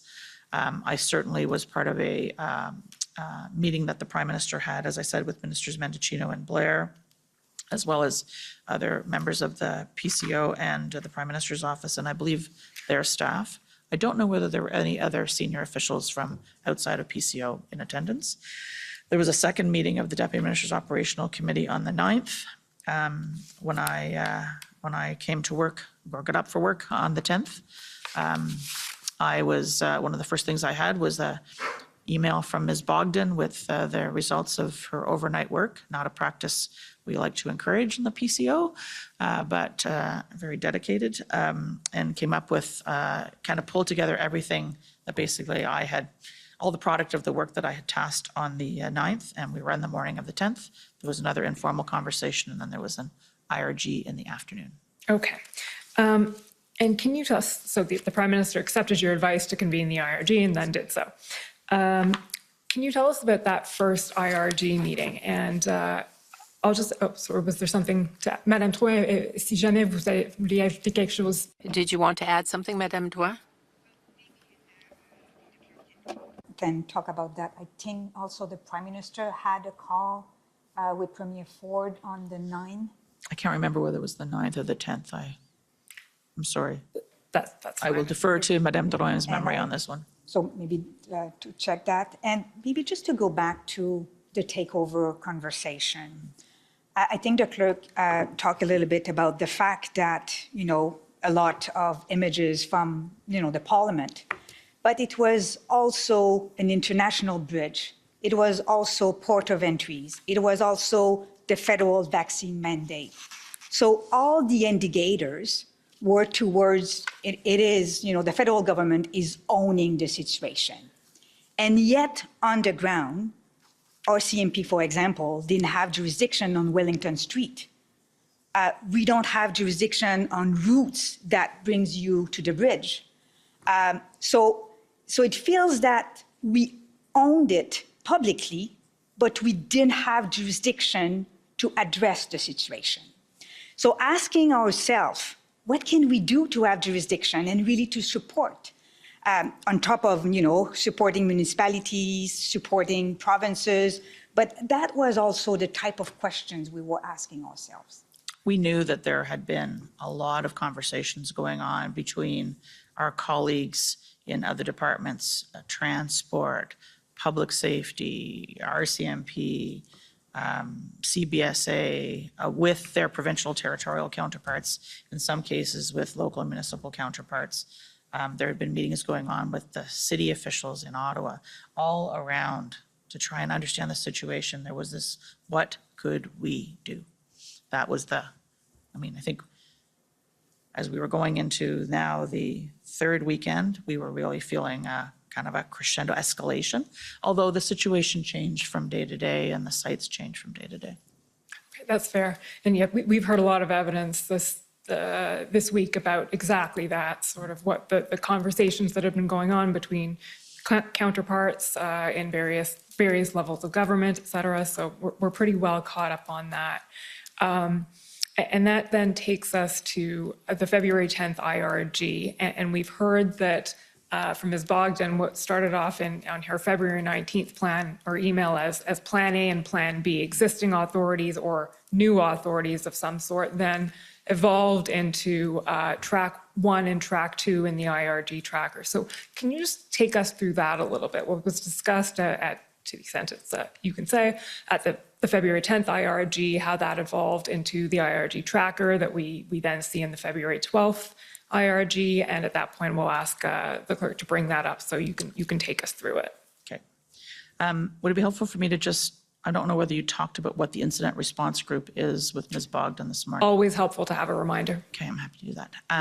So the incident response group is a committee of cabinet. It is usually chaired by the Prime Minister, although it can happen without the Prime Minister. These ones did not. They were all chaired by the Prime Minister. They include a collection of ministers that are necessary to deal with either a national crisis, an emergency that could happen in Canada, it could happen outside of Canada, but affect either Canadian interests or Canadians. And so I think you did hear testimony this morning, perhaps from Mr. Hutchison, that the IRGs have been used, for example, with wildfires in British Columbia, for dealing with Hurricane Fiona in Atlantic Canada. It was also used to subsequently to deal with the illegal invasion of Ukraine by Russia and dealing with Canadian interests and Canadians as a result of that. So it could be a crisis that emerges domestically that affects Canada or a Canadian crisis. It is unlike other cabinet committees, and I think you did talk about this a bit this morning with Ms. Bogdan. The structure of cabinet is the decision-making structure. Cabinet committees make recommendations which are ultimately ratified by cabinet. So it's kind of how the work gets divvied up amongst cabinet ministers. Because there's a lot of decisions that get taken, kind of more thorough deliberation, and then they come to cabinet for final deliberation and decision-making. The incident response group, the IRG, is unlike those other cabinet committees because it is about the management of a crisis or an emergency. It has decision-making powers with the Prime Minister and the Chair. Okay, that's helpful. So it was such a long explanation. Now I've forgotten your question. So have I. No, that's helpful. Okay, so it's a decision. What kinds, actually, I just want to explore that a little bit. What kinds of decisions can the IRG take? The IRG can make decisions like, okay, we think we need to ask a minister to do something, to make a telephone call, to go on a visit. It could be we need to make sure that these resources are actually being allocated to a particular situation. It could be tasking further work, like going away and looking at whether there's a regulatory authority that needs to be triggered. So it's anything to do with federal jurisdiction, to use a good term, anything that's in federal jurisdiction, but an existing power, an authority, a resource that could be deployed either to help to resolve a situation or to deal with a Canadian in need. But the IRG wouldn't have had the power, for instance, to invoke the Emergencies Act. The only ability to invoke the Emergencies Act, the decision maker there is the governor and council. So that's the prime minister and cabinet with the approval of the governor general. And then, of course, there's an approval process requiring a vote by Parliament, and I'm sure we'll get into that. Yeah, we will. Okay, I just wanted to clarify that right now. Okay, so then can we pull up, Mr. Clerk, ssm.nsc.can 60214? This reminds me of your question, actually. So what did What we was do my at question? the, what did we do at the IRG on the 10th of February, I think? Well, apparently you came up with a lot of what ended up in the IRG tracker on the 12th, so. That's the truth, yeah. Can we just flip down, please, Mr. Clerk, to where the tracker starts?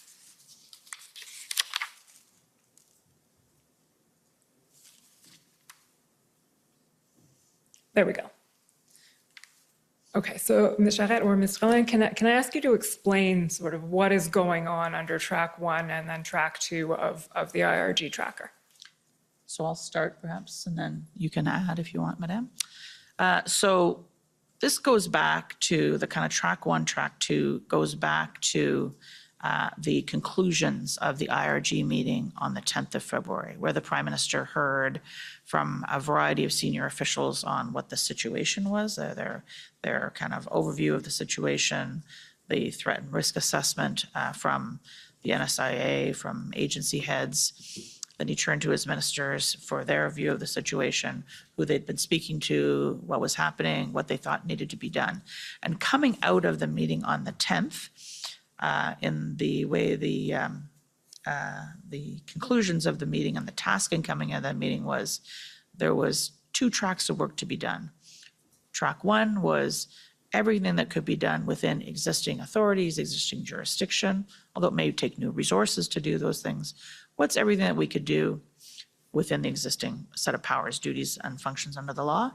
And then track 2 was, are there new instruments that we might need? Are there new legal authorities that we might need? So this looks to me like what we would have tabled, I think this is true, this is what we would have tabled as a supporting document and input to the deliberations of the IRG as the results of the work that had been done since the meeting on the 10th.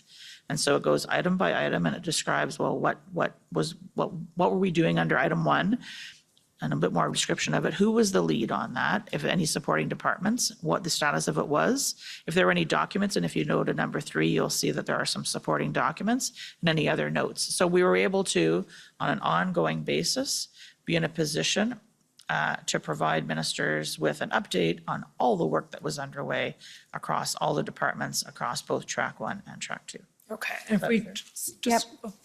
That's perfect. Maybe just one thing to add, and I think Jackie covered that a little bit this morning, but those options or suggestions or area of work, were at different stage of their analysis. You know, some were at the really early stage, and then we found out that, you know, for example, blocking the cell towers. I think you see that elsewhere in the IRG. That was something that we look at, was just not feasible. We stopped that initiative.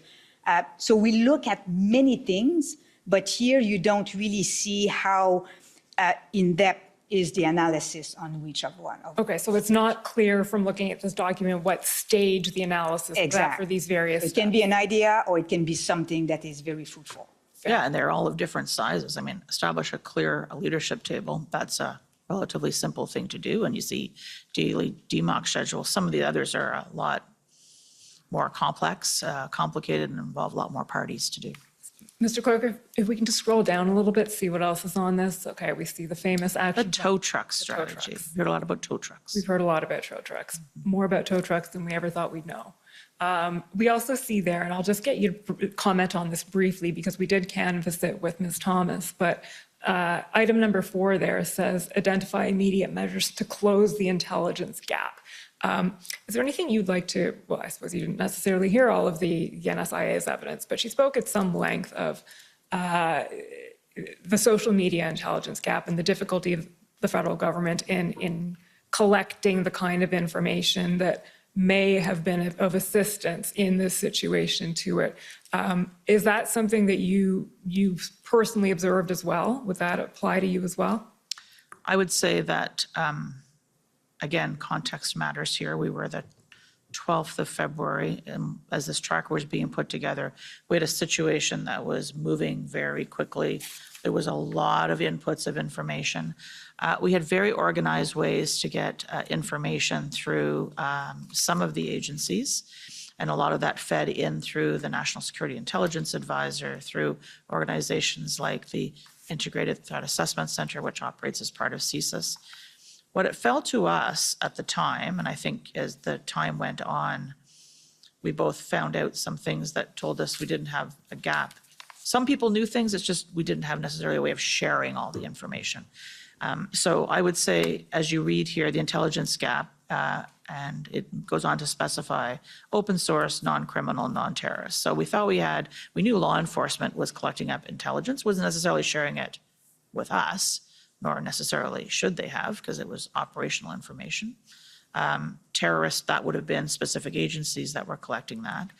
But it felt to us when it came to open source, and that there were things happening, particularly in the online space and through earned media, that perhaps we didn't really have a full 360-degree view on.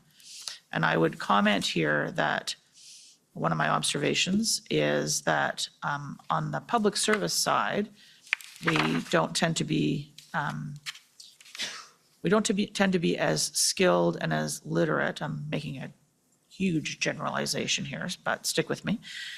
We don't tend to be as skilled or as literate in the use of social media as the team that supports ministers and the Prime Minister on the political side. That's very much kind of in their wheelhouse, and we don't tend to do as much of that.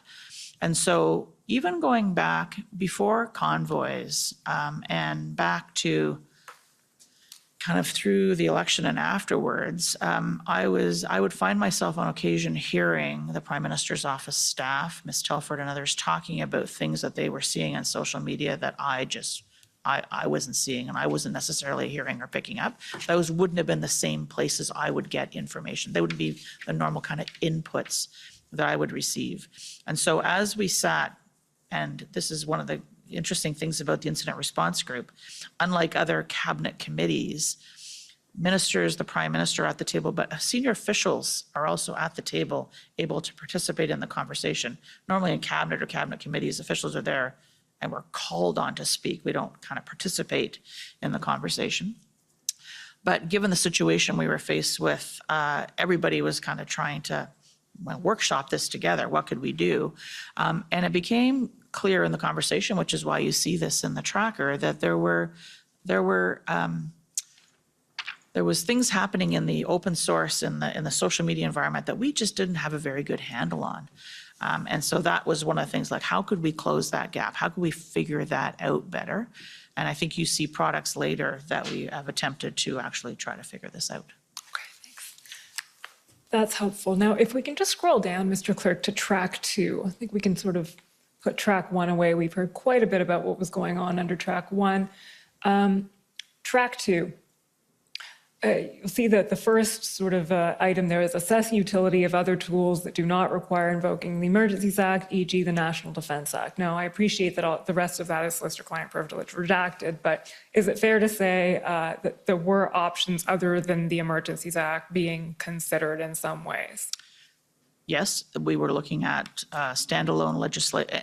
We were looking at authorities under other legislation, standalone legislation that could have been done in the financial area. I think, for example, you may have heard some of that yesterday from the Department of Finance, Mr. Sabia, and the Department of Finance colleagues, or the Emergency Act, which is really a legislation of last resort. So were there other things that could be done, other legislative steps that could have been taken?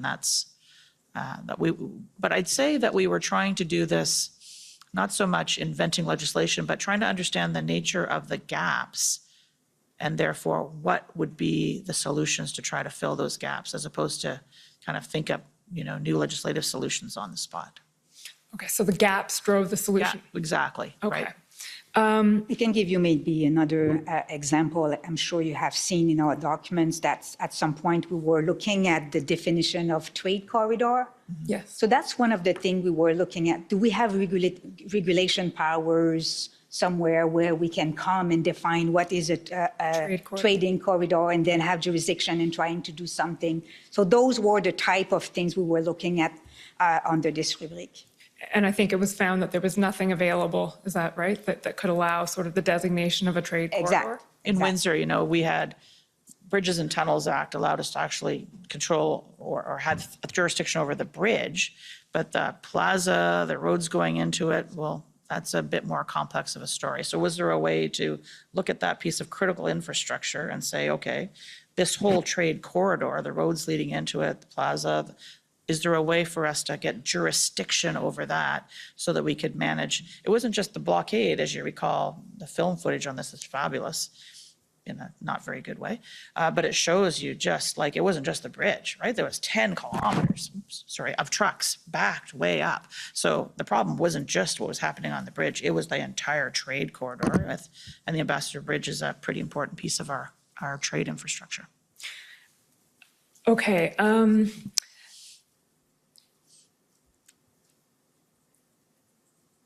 Sorry, I'm trying to figure out how to bring us to the next topic without going too far into it.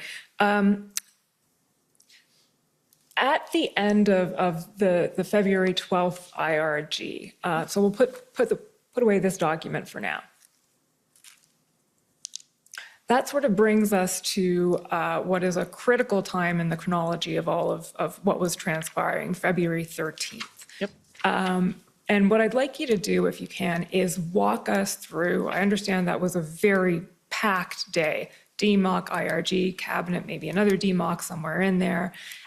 How did you get from, well, just walk us through the day. But before we go there, slight parenthesis, which is the Emergencies Act appears on the IRG tracker, and it sort of appears out of nowhere when you look at the documents. But I understand from our interview that the Emergencies Act was something that had sort of been in the background of the consciousness of the federal government since the COVID-19 pandemic started in March 2020. So I wonder if you could give us a little bit of that background before we get into the chronology of what happened on February 13th.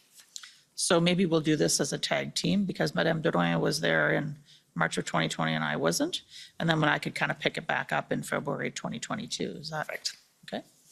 So go back to 2020 with COVID, and maybe we will come to that later. But we did some thought about the Emergency Act and whether or not the conditions were there to trigger the Emergency Act for health purposes and not for public order purposes, of course. And this is where I think, and I was at Justice at that time, we developed a little bit better understanding of the Act, an Act that has never been used since its adoption in 1988. So we developed a little bit a better understanding on how it operates, what is the oversight mechanisms, the House, the Joint Committee, this inquiry, the consultation with the PT, so all the necessary steps to invoke. So this is where I think we develop a little bit more agility with the Act. But coming back to the convoy, from my perspective, the real first time where we start thinking about that was really after the DMOC of February 9, when, you know, as a group, we said we need to look at all potential options. And this is why we start looking at what kind of tools the Emergency Act can give us. Are we, you know, meeting the thresholds of the Emergency Act? So I really think that for me, anyway, it was really on February 9 that we started to seriously look at whether or not it was an option. So I was right in starting this examination with February 9th. Ms. Charette, would you agree with that? I would certainly defer Not to... with what I said, with what Madame Drouin said. maybe both. I would defer to Madame Doran on the early stages of the public health, but certainly as it came to be February the 9th and we were looking at what could we do, the potential of the Emergency Act, which I'll underline had not been used since 1988, also contributed to when I thought about my advice to the Prime Minister, if ministers were actually going to consider options put before them by officials, including the possibility of triggering the Emergency Act that required an incident response group. You know, I think you've been hearing in the testimony, you know, this is kind of a careful buildup of all the deliberations, but when we're starting to talk about this as one of the potentials, I thought that the Prime Minister and ministers needed to be sitting in a structured incident response group to understand, to be briefed on and to deliberate on that serious a matter. Thank you, that's helpful. So now I'll just ask you again to walk us through the chronology of the 13th of February. Okay, the chronology of the 13th. So there was a lot going. It was a Sunday. It was a Sunday, that's right. Also day 17 at the end of the third weekend. I think you've heard testimony from other colleagues and others about kind of what was going on in terms of the protests, what was happening we had all been, when we weren't working and on calls, we'd been watching the law enforcement action that had been taking place in Windsor, for example. We were watching what was happening in Ottawa on our television screens, but there were calls and meetings that took place that day, which are the focus, I believe, of your question. I don't recall myself participating in a DMOC that day. I may have, I just can't remember, to be honest with you. My focus was really on getting ready for the IRG meeting. At that point, just given the escalation that had taken place, the fact that we were in the third, we were coming to the end of the third weekend. I think the IRG was in the afternoon on the 13th, if I recall correctly. So we were getting ready for that, making sure the materials were ready and so on, collecting up all of the latest inputs. We were at the end of the third weekend. Ottawa was still a significant site of what I think was generally considered at that point to be an illegal protest. Make no mistake, there were people who were there for a lawful protest, but at that point, the totality of the situation in Ottawa was an illegal protest, an illegal blockade. And what was going on in Windsor, and we saw the size of the effort that was required to bring Windsor under control and the duration of the effort that was required. That took days to de-escalate and to eliminate, to get to a point where that situation was settled and the port of entry was able to open, but we didn't know how long that was going to be sustained. So all to say, it was a serious set of circumstances. Other ports of entry were kind of on and off. The situation was quite volatile. So at any point in time, there were lots of different inputs. We went into the incident response group in the afternoon of the 13th of February, and through conversations that we had internally, the proposed agenda for the IRG was a bit different than it was on the 10th of the 12th. And if you look carefully at it, you'll see that we have switched the order of items. The first item is not what you would normally expect as a situational overview and update. Ministers and the Prime Minister had been meeting on the 12th, they'd been meeting on the 10th, they'd been getting this constant feed of information.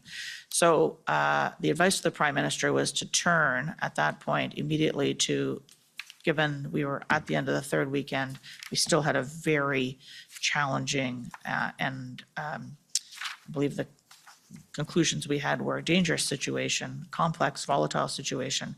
What were the options? What were the decisions available to ministers?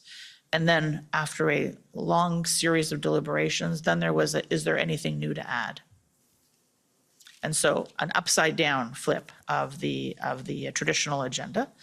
And the conclusion coming out of that incident response group was the Prime Minister was convening the cabinet on the evening of the 13th of February, a virtual cabinet call. Luckily, we had that secure video capacity to do that, to consult with his cabinet on the overall response. And at that point, I think I'm allowed to say, of course, including the invocation of the Emergency Act as one of the decisions, the potential decisions to be considered by Cabinet. Okay, so the outcome of the IRG in the afternoon was it's time to convene Cabinet to consider options, including potentially invoking the Emergencies Act. That's correct. Okay, and then that evening is when that Cabinet meeting took place. That's correct.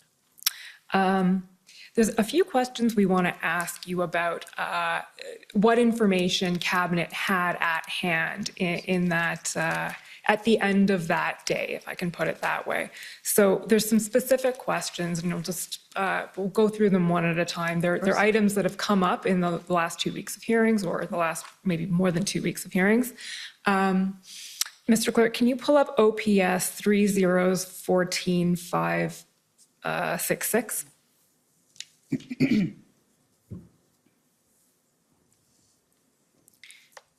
So to situate you a little bit while this is coming up, this is about the law enforcement plan in the city of Ottawa. So the Commission's heard a lot of evidence about the plan for resolving the Ottawa situation or lack thereof from the moment the convoy arrived to where we are in time right now, which is around February 13th. And the question we have, if you can just scroll down, Mr. Clerk, to where you see Lucky did not get Prime Minister. It's on page 2. There we go. Lucky, so that would be Commissioner Lucky, did not, and these are notes, by the way, I think on the 14th, is that correct?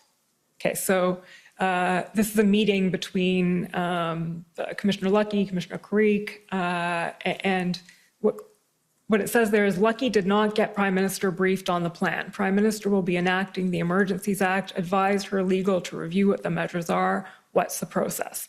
Can you just tell me who's written this or who's supposedly speaking at this? Like, what's at the top of that? Sure. 10 o'clock meeting with Commissioners Creek and Commissioners Lucky. My guess is that these are scribe notes. From Chief Foley or from? OPS. So we got the document from the Ottawa Police Service. Thank you. So OPS meeting with the OPP Commissioner and the RCMP Commissioner. That's right. It looks like. Okay. Thank you. So the statement there is Lucky did not get Prime Minister briefed on the plan. Prime Minister will be enacting the Emergencies Act and then advise her legal to review what the measures are, what's the process. So the question we have for you is coming out of the 13th of February between the IRG and the Cabinet, was the Prime Minister, was Cabinet / the Prime Minister briefed on the state of the plan for law enforcement in Ottawa, and specifically that there was a plan coming together? So I wasn't at this meeting. I don't know how accurate these notes are. And I will tell you for a fact that one of the things that's written here is not accurate, because at 10 o'clock in the morning on the 14th, no decision had been taken about enacting the Emergency Measures Act, which is not the name of the legislation anyways. So with that out of the way, what happened at the IRG and the Cabinet meeting in terms of the materials, the inputs to the deliberations before the Prime Minister and Cabinet, I think is the essence of your question. And so I would differentiate between how IRGs work and Cabinet. I think I said this a bit earlier. An IRG meeting, it's really kind of everybody around the table trying to provide a contribution with the Prime Minister and the Chair, kind of deciding who gets to speak what and running the meeting, as you would expect. And so that's a bit more of an opportunity for senior officials, including the RCMP Commissioner, to contribute. Whereas Cabinet is a different kind of a meeting. It's a more structured, formal meeting. The Prime Minister runs it. It's tradition that ministers speak and officials only speak if they're called on by the Prime Minister. So a couple of things about this. Commissioner Lucky was a participant in the IRG, and she was an attendee, I would say, at Cabinet. She was a participant as I was a participant at the IRG, and an attendee and the secretary at the Cabinet meeting. I think it's fair to say on the evening of the 13th, when these two meetings took place, that we had been hearing various versions of the evolution of a plan for the situation in Ottawa, as we had been hearing about law enforcement at a very high level, not at a detailed tactical or operational level, about the planning around what to do about Coots, what to do about the situation at Emerson, what to do about the situation at Windsor.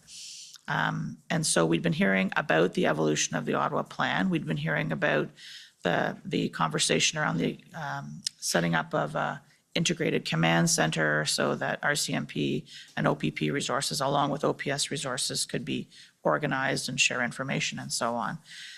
But we'd heard often about a plan. What we hadn't seen at the end of the third weekend was anything happening on the plan. And so the plan, which there had been various conversations about the Ottawa plan. There was no, to the best of my recollection, Commissioner did not speak in detail at the IRG about the operational plan, but there were conversations about the fact that police were working together to have a plan to resolve the situation in Ottawa, as you would expect them to. We had a horrific situation in Ottawa going on. You would have expected law enforcement at all levels were trying to figure out what to do about it. When we came to cabinet, as I said, that's a different structure. The National Security and Intelligence Advisor provided an integrated brief to the cabinet, which takes as inputs information that is provided through the colleagues who would be represented, for example, on the DMOC. And that would include the information that would have been fed in by the RCMP, by Transport, by CBSA, by CSIS, by PCO, by Global Affairs across, again, and then the National Security Intelligence Advisor would provide that integrated view. The RCMP commissioner, as any agency head or deputy minister, has a minister who's also a member of the cabinet, and we have obligations as deputies to make sure when our ministers are going to a cabinet meeting, they're briefed and they have our perspectives. And so my expectation would have been she would have also been briefing her minister, Minister Mendicino, if she had things that she thought were relevant to the conversation. And so there was no explicit conversation either at the IRG, to the best of my memory, in detail about the plan, but there had been many conversations leading up to that, as well as at the cabinet meeting would have been the integrated view from the National Security Advisor, which has been the practice, I would say, without getting beyond the cabinet confidence waiver that you have from the Prime Minister. It's fair to say that that has been the practice on other issues on which the cabinet has been confronted. Situation in Ukraine, for example, the NSIA, the National Security Intelligence Advisor, provides an integrated brief to the cabinet, pulling together all the information, just part of its time management and one integrated brief. I guess the last thing I would say is that Commissioner Lucky, as the head of the RCMP, I recognized as the clerk of the Privy Council that as the person who is in charge of the RCMP, there might be times when the RCMP commissioner may have information that she did not want to provide in front of a large room of people, whether that's ministers or officials, for whatever reason, sensitive information. And so I think it's part of my responsibility to make sure the RCMP commissioner knows that if there's anything that she thinks that I need to know, that she has an open door to me. And also that if she thought the Prime Minister needed information, that I would facilitate that. And I don't know whether there, I don't think there's any case in which the RCMP commissioner has reached out to me to provide information that I have not had a chance to have that engagement with her. So we'll come to the conversation about what would have changed, if anything, if we'd known about it. In my view, just to give you the kind of the Cole's Notes version of where we're going, it was one factor, one site, one moment in a complex situation. Okay, that's helpful. So if I can, and just sort of summarize Cabinet's state of knowledge as to what was going on in Ottawa, it would have been at the end of the day on the 13th, there is some sort of plan being developed, but nothing particularly earth-shattering about what stage that plan was at. I'm not sure I would say earth-shattering, but that there had been evolutions of the plan with law enforcement, with OPP and the RCMP working together with the OPS, but I didn't have a detailed level of, Cabinet was not provided with any detailed level of knowledge about the contents of that plan, how it was going to work, when it was going to work. Okay, so no detailed knowledge about the timing of it or the intention at that point? Or how, or what the plan exactly was. Okay. So the second question I want to ask about is also to do with the RCMP, pb.nsc.can 403256, please, Mr. Clerk.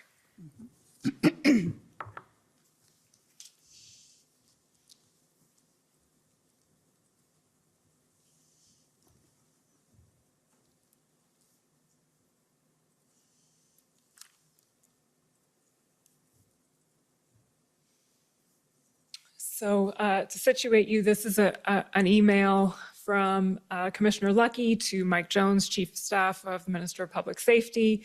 The timestamp on it is it's the Greenwich Mean Time thing, so it's midnight minus 5 hours. Okay. So 7:47, shortly before the cabinet meeting that took place, I think, at 8 o'clock or 8:30 on the evening of the 13th, 8:30, I believe.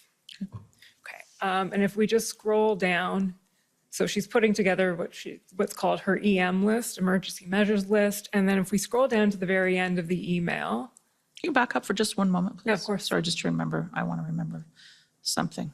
Okay, thank you. Okay, we scroll down to the very end of it. Sorry, just there, Mr. Clerk. This said, I am of the view that we have not yet exhausted all available tools that are already available through the existing legislation. And then she says there are instances where charges could be laid under existing authorities. And then the Ontario Provincial Emergencies Act just enacted. I think that had been enacted on Friday. the 11th. Yeah. That's right. Will also help in providing additional deterrent tools to our existing toolbox. So my question for you is, was that something that was conveyed at either the IRG or more importantly, the cabinet meeting that evening, that the RCMP had flagged that there, in their view, in Commissioner Lucky's view, there were still available tools?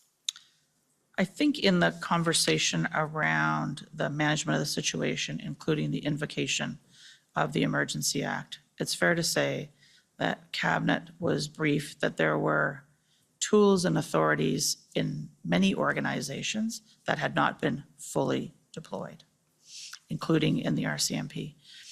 Think about the situation facing law enforcement on this third weekend. You know, they'd just been through the situation in the RCMP, along with OPP and Windsor Police Service, managing a significant situation in Windsor. They had this very difficult situation in front of them in Ottawa. RCMP was managing Coots. There was a lot on the plate of law enforcement. Very difficult job at the best of times, and these were not the best of times and very difficult conditions. And so that our police said that there were existing authorities. We knew that there were existing authorities that hadn't been fully used. There were trucks parked on Wellington Street. You don't get to park on Wellington Street. So there were authorities that had not been fully deployed. They're from municipal all the way through to criminal code, as the commissioner indicates here. You would expect that the police were continuing to look at every available tool that they had to be able to deal with the situation.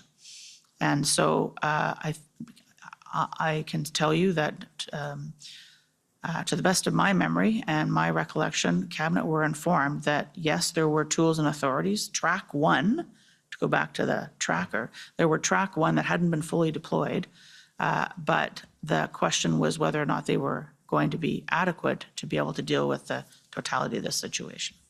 That, I think, was the matter before ministers. Can I add something on this? As the clerk said, yes, some tools were used unsuccessfully, unfortunately. Some haven't been tried, but the situation was still there. At the same time, I think it's in a way reassuring that a commissioner, head of the biggest law enforcement agency, is still wanting to use her tools. You still have confidence in her teams to do something. Can you imagine if we have waited for the commissioner to say, I'm overwhelmed, it's over, I can't do that? So we wouldn't have been in a situation of threat. We would have been in a situation where the threat would have materialized. That's helpful, and that, I think that will come up a little bit later on when we discuss the eventual decision that was made.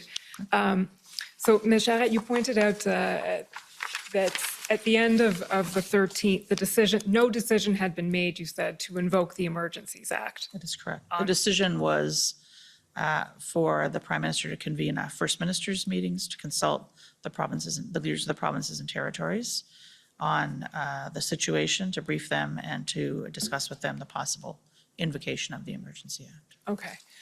There are actually two more bits of information that I want to ask you about briefly, but I think they will go pretty quickly, and there may be others who take up these points as well. But the first one is, I don't think I need a reference for this one, but was Cabinet aware that CSIS had assessed that there was no threat to the security of Canada under Section 2 of the CSIS Act coming out of the protests?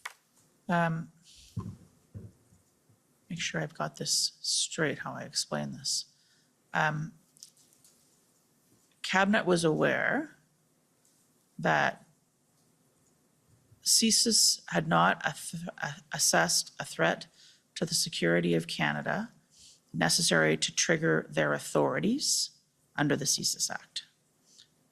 To the best of my knowledge, to this day, there was no CSIS investigation of the protest, which is what Section 2 of the CSIS Act is about. It is about triggering CSIS to use their authorities. They see a threat to national security by a person or a group that would cause them to seek a mandate to actually launch intelligence gathering activities.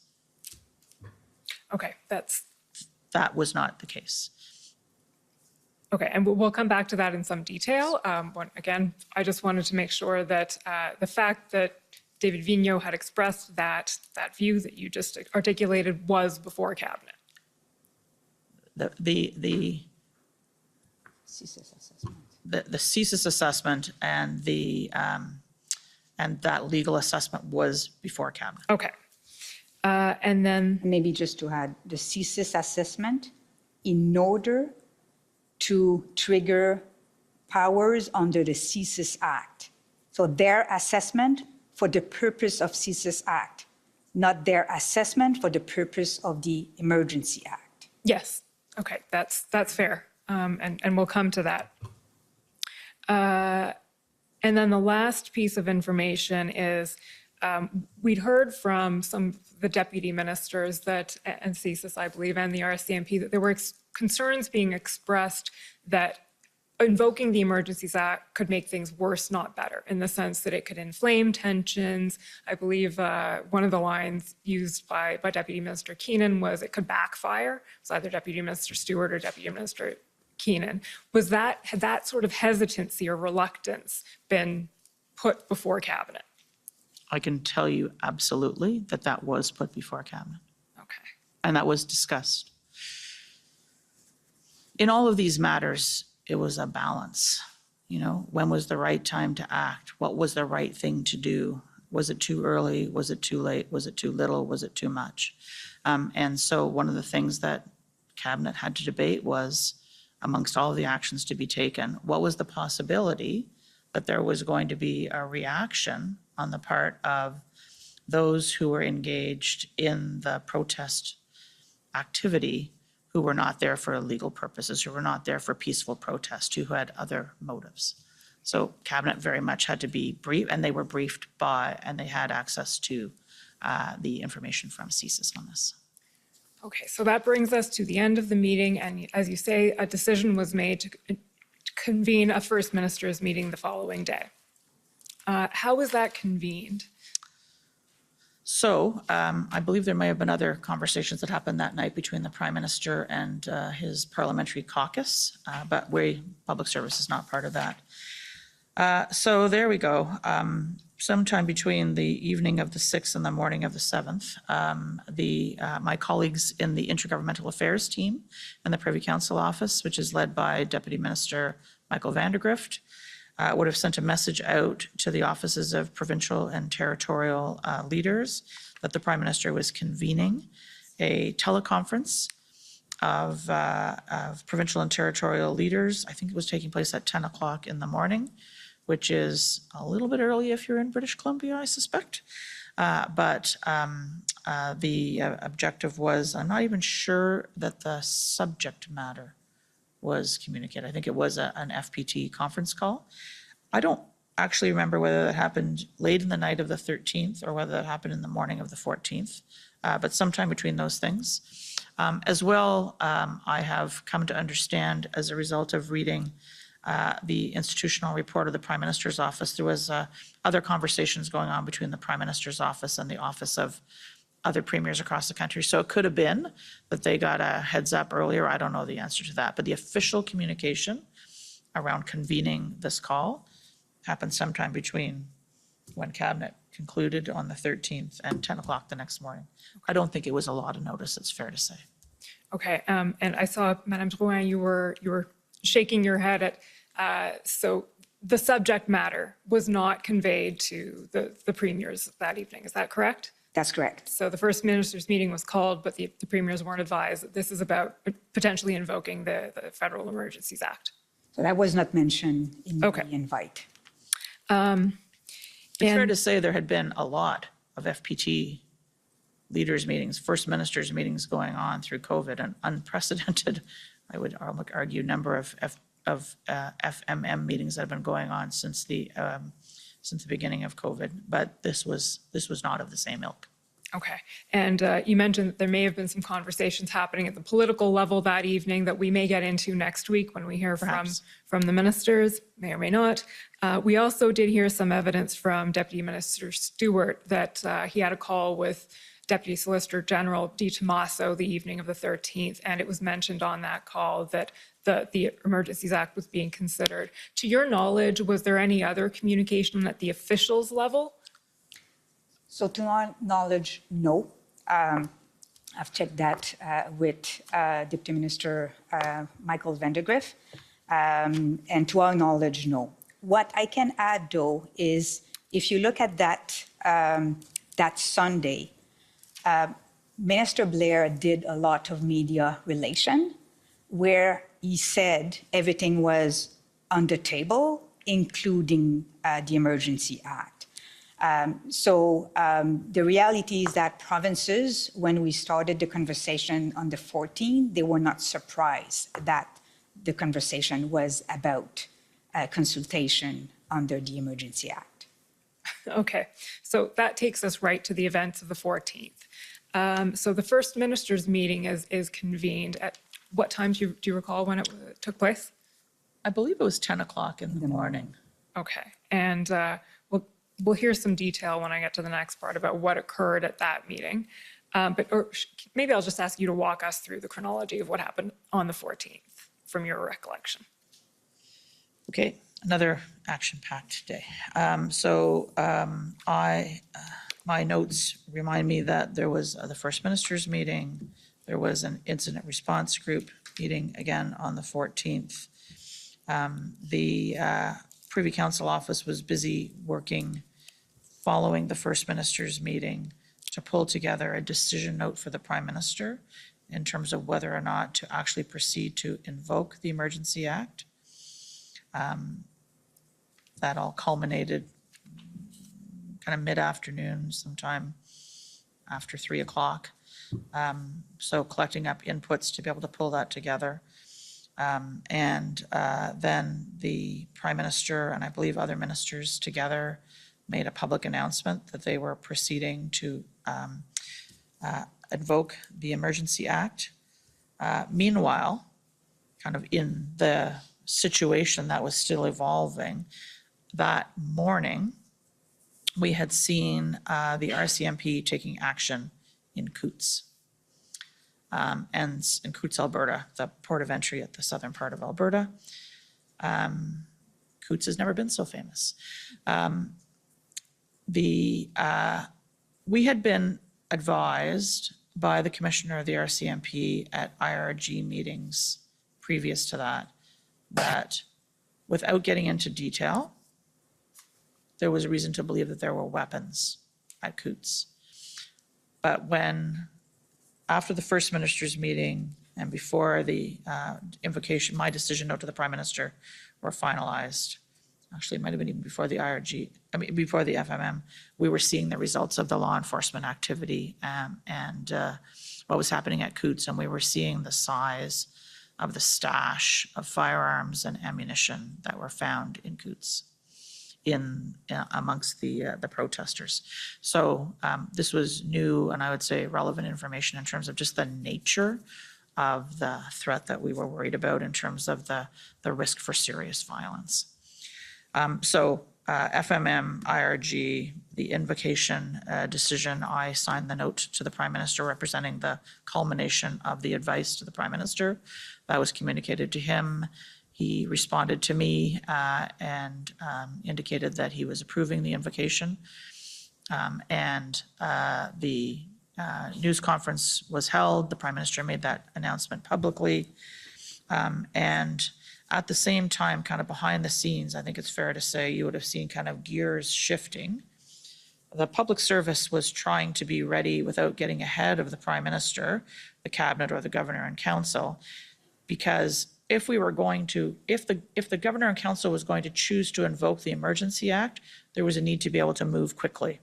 So we were moving from, like, this is a matter of days, the 10th and the 12th, we were still in track 1, track 2, option this, option that. Could we find tow truck drivers in the public service? To, the evening of the 13th, we might be invoking the Governor and Council might be invoking the Emergency Act. Who's going to do what? What's it going to mean? And so we were starting to shift those gears, well, not, as I said, getting ahead of the Governor and Council, so that if the decision was taken, all of the organizations would understand, okay, what would it mean for them? And I think if you, as an example, if you look in the notes that we saw from Commissioner Lucky earlier, you will see that she was feeding into, okay, if the Emergency Act is invoked, here are some of the things that could be done as a result of that.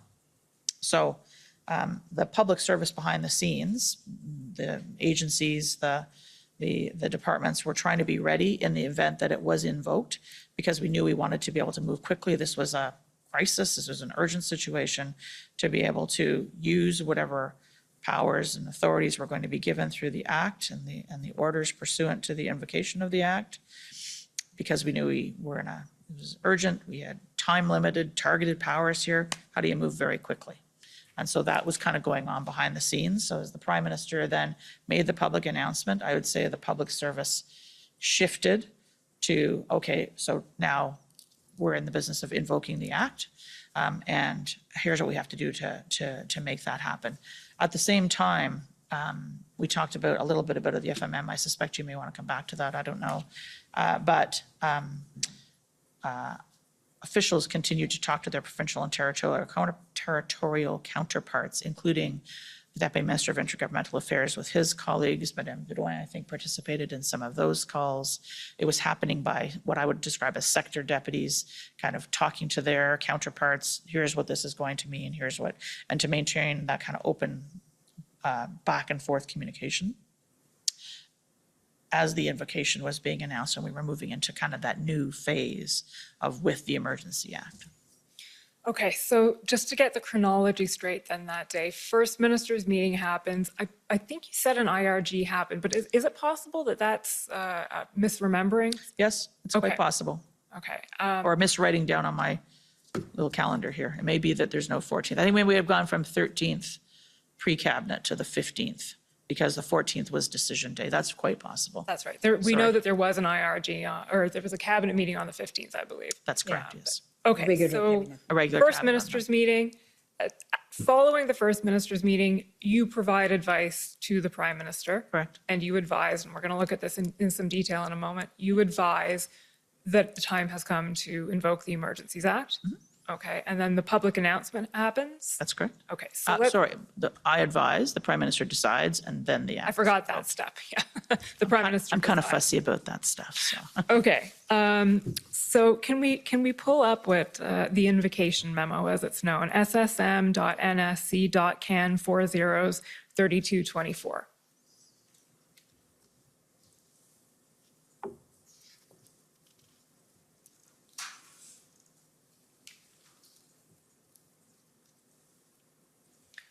So the first question, Ms. Charette, is when was this memo prepared?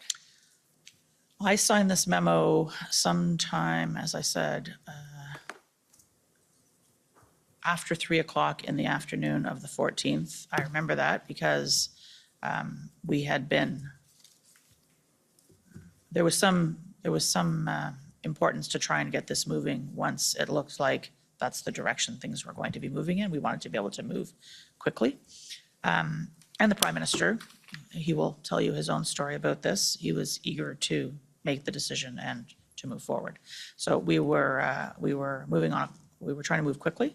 The actual memorandum, which goes to many pages and has tabs associated with it, was being worked on and pieces were being pulled together even as we came out of cabinet the night of the 13th and through the day on the 14th, and pieces being added to it. The conclusions of the FMM, for example, there's a paragraph in this decision note. This is the kind of decision note we would send to the prime minister. I would send to the prime minister, kind of capturing all of what we thought was necessary, pulling it all together in one spot, the culmination, as I would describe it, of the public service advice to the prime minister on the decision as to whether or not to invoke this legislation. And so just around sometime after 3 o'clock in the afternoon, I think there's a timestamp somewhere about when my office would have sent it to the prime minister.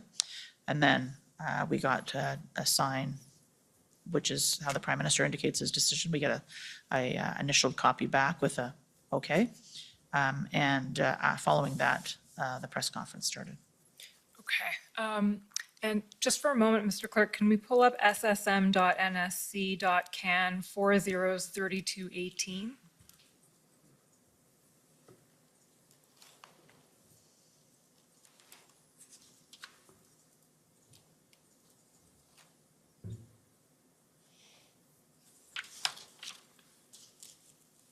There you go. Okay, so this email is from someone at PMO, Jeremy Adler, to a host of people at PMO.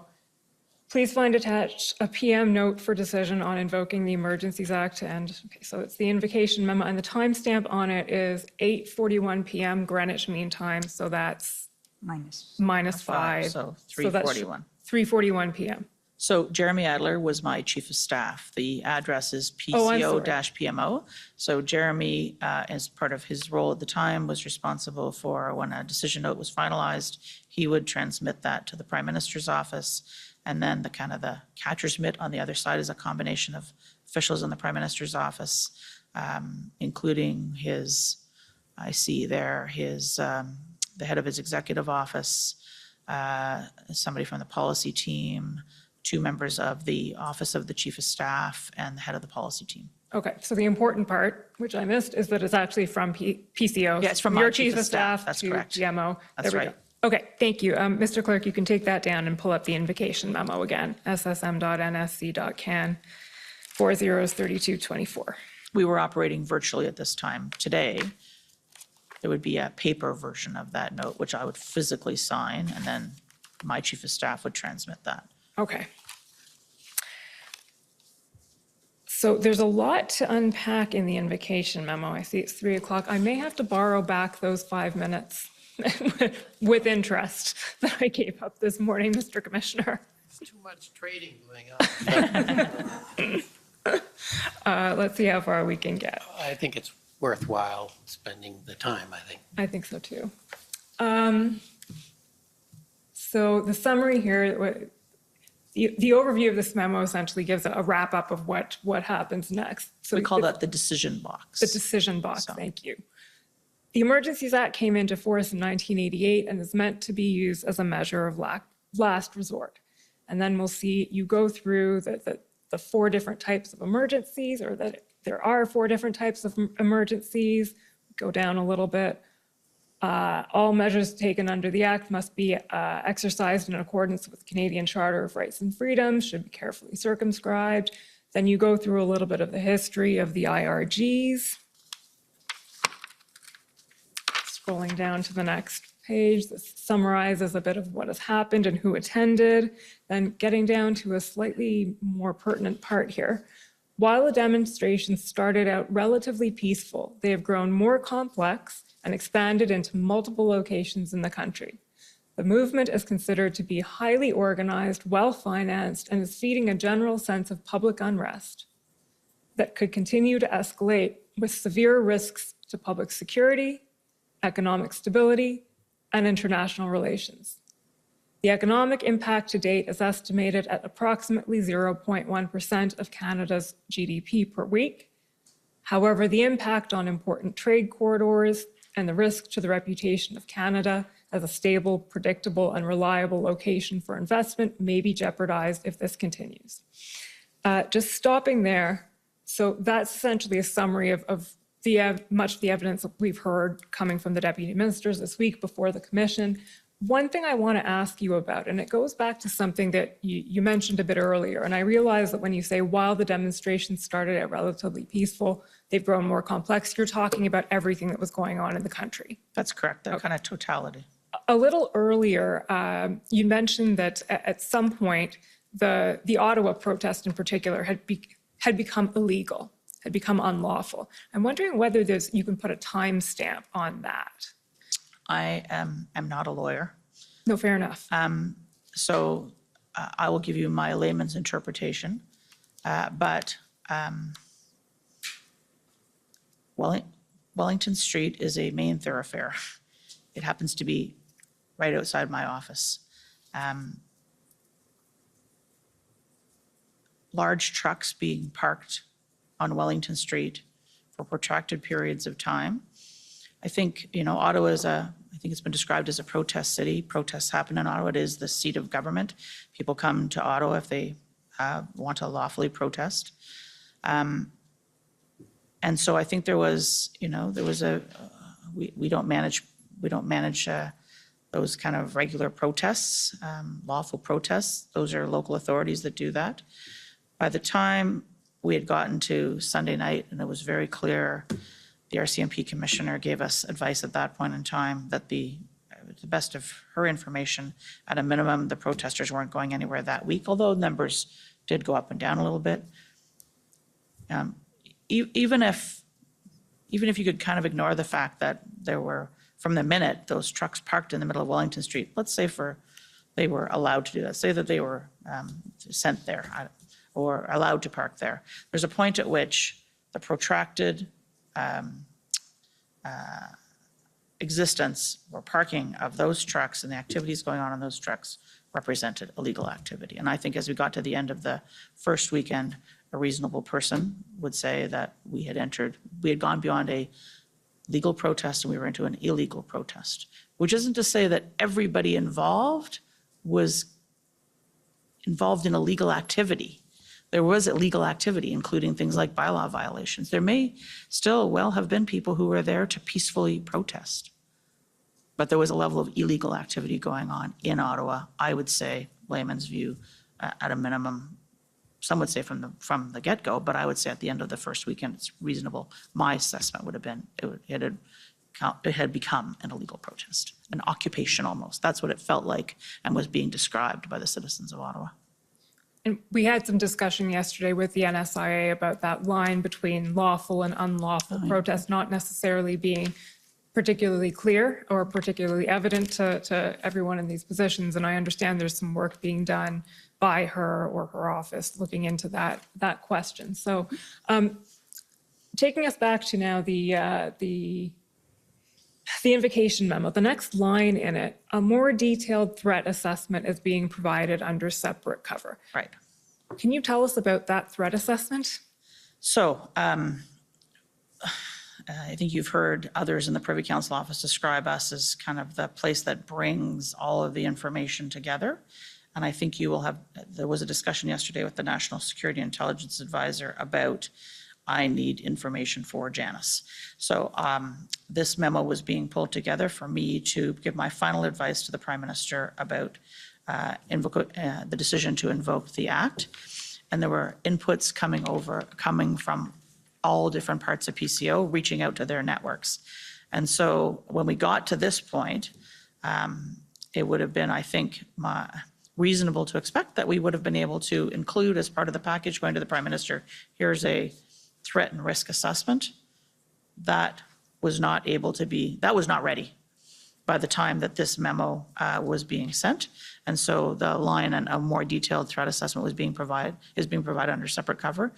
We have looked to see whether or not we've gone back and searched all our records. Was this provided under separate cover? Did it follow? We have not been able to find that. To the best of my knowledge, there was no written detailed threat assessment provided under separate cover. I can tell you that at every IRG meeting that followed, including starting the 15th of February, threat assessments were being provided to the Prime Minister and ministers as regular part of the IRG proceedings. So there's no missing note to the best of my knowledge. Okay, so this is not actually a threat assessment that was ever produced. It was an aspirational threat assessment, one that was supposed to be produced but wasn't in the end. Is that? I think we hoped for it, but it would not, to the best of my knowledge, to the best of our records, we don't have a detailed threat assessment written that was provided to the Prime Minister under separate cover. Okay. Maybe just to add on this, and you saw Jody Thomas' request on the 14 regarding that. The idea was not to have a new threat assessment. Right.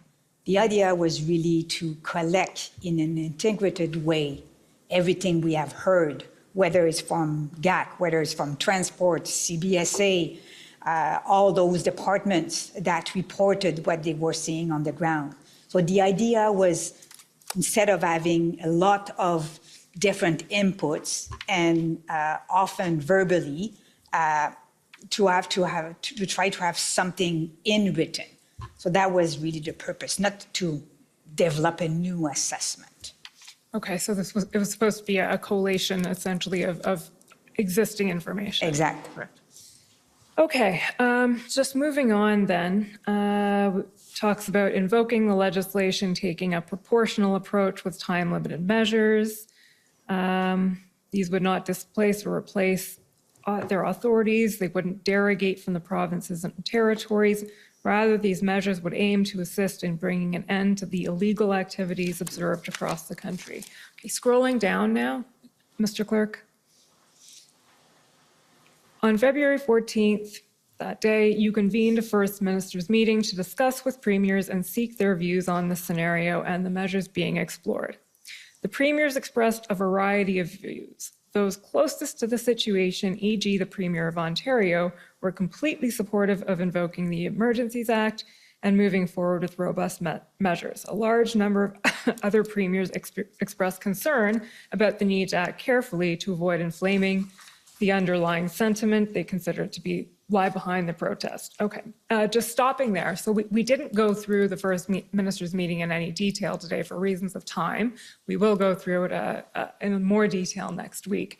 But coming out of that meeting, there was a lot of opposition from the premiers to the idea of invoking the Emergencies Act. The Premier of Ontario was fully supportive, as is recorded here, and I believe the other premier, you can correct me if my recollection is faulty, the Premier of Newfoundland expressed support.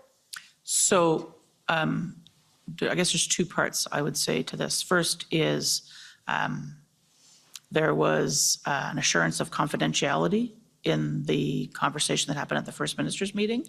A number of provincial premiers and/or political leaders made public statements afterwards as to their position.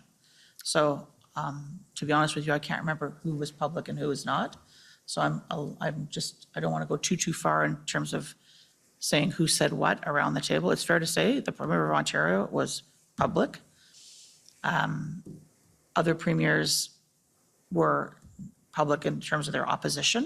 That's pretty clear. But Newfoundland, Labrador, British Columbia, I think I know the answer to that, but I just don't want to betray any confidences.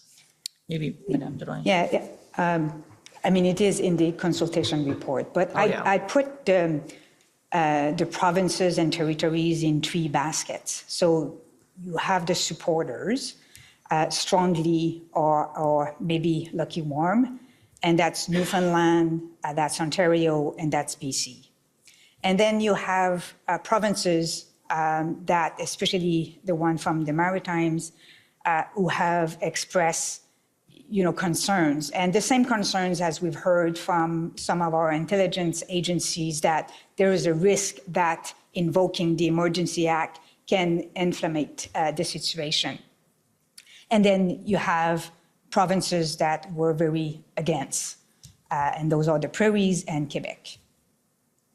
Okay, thank you. That's helpful. So the only thing I wanted to sort of, if we can scroll back up, Mr. Clerk, I don't know if quibble with, but raise is this, the wording here, those closest to the situation, e.g. the Premier of Ontario, were completely supportive. So if we're talking about support from Ontario, but then from Newfoundland and potentially BC, neither Newfoundland nor BC were particularly close to the situation at all. It was really just Ontario that was supportive because they were close. Yeah, I think hindsight is 2020. The Prime Minister had been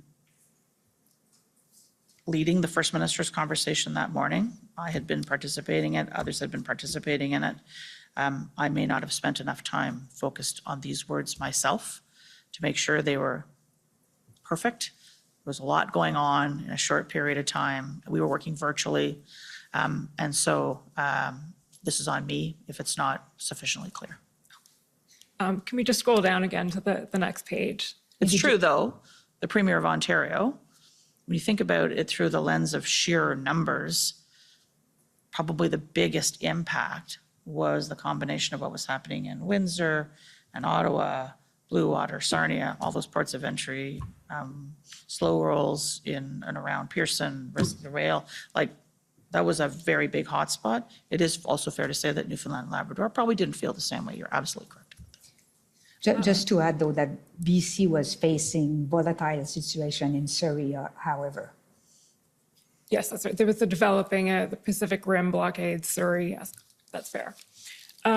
Okay, the next, the sentence I want to point out here is, after describing the First Minister's meeting, you advise, Ms. Charette, this First Minister's meeting will meet the requirements for consultation with the provinces under the Emergencies Act. How did you come to that conclusion? What was that based on? So I have looking at the Emergency Act, and I had received a range of advice in terms of the conduct of the First Minister's meeting and what the threshold was.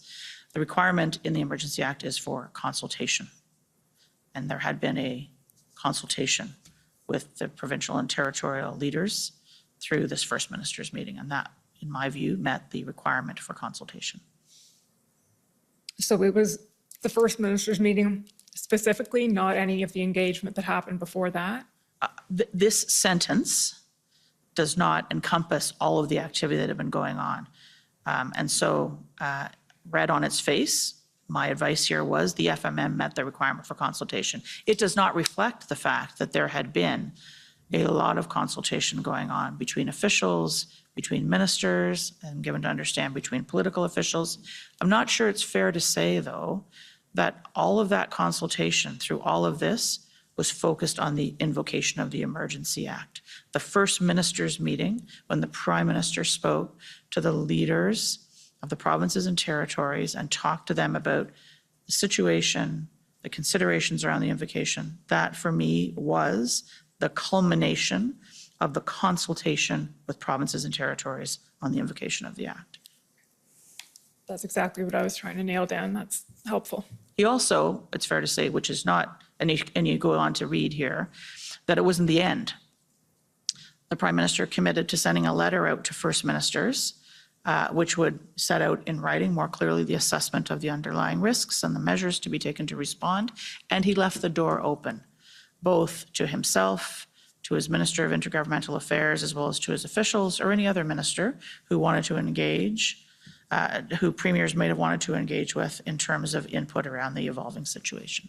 So that was further outreach being done, but that wouldn't affect the conclusion of whether or not the consultation requirement was met. That's right, but it does speak to, I think, recognizing that that culmination of the decision to move to the First Minister's meeting to consult on the invocation had only happened the night before, so nothing that happened before that really was about the invocation of the act. The call was about the invocation of the act, and therefore, if there were questions, there was not a lot of notice, the topic wasn't clear, left the door open if there were further views. So then we go to your recommendation. We see PCO recommends you approve declaring a public order emergency under the Emergencies Act. That one's self-explanatory. Okay. There's a lot to unpack in the remainder of this document, so I'm just going to pull out some of the highlights. On the following page, go down to earlier today, our CMP had made 11 arrests related to the protest at the border in Coutts, Alberta. Where are you? I'm sorry. Oh, yeah, I see it now. It's sort of I see it now. mid-page Yep. there. Yep. And then the conclusion of that sentence is indicating that there are definitely elements within this movement that have intentions to engage in violence. So this brings us back to something you had raised a little bit earlier, which is that the enforcement action in Coutts had happened early that morning, and it was revealed to you then that there was this cache of weapons. And I'm just wondering if you can tell us what effect, if any, that really had on your views that day. And the second part of it is what you've put in the invocation memo is that indicates there are definitely elements within this movement that have intentions to engage in violence. And I'm wondering if that, when you say this movement, are you looking at this as a sort of a homogenous movement across the country, as in there's a relationship between what's going on in Coutts and what's going on in Ottawa and what's going on everywhere else? So maybe I'll try and take that in pieces, and if I miss any, come back to me. So I think I mentioned earlier that IRG meetings on the, I'm getting confused on my dates, the 10th and the 12th, the RCMP commissioner had mentioned in her situational update when she touched on activities across the country, she mentioned that there was the possibility that there were weapons at Coutts.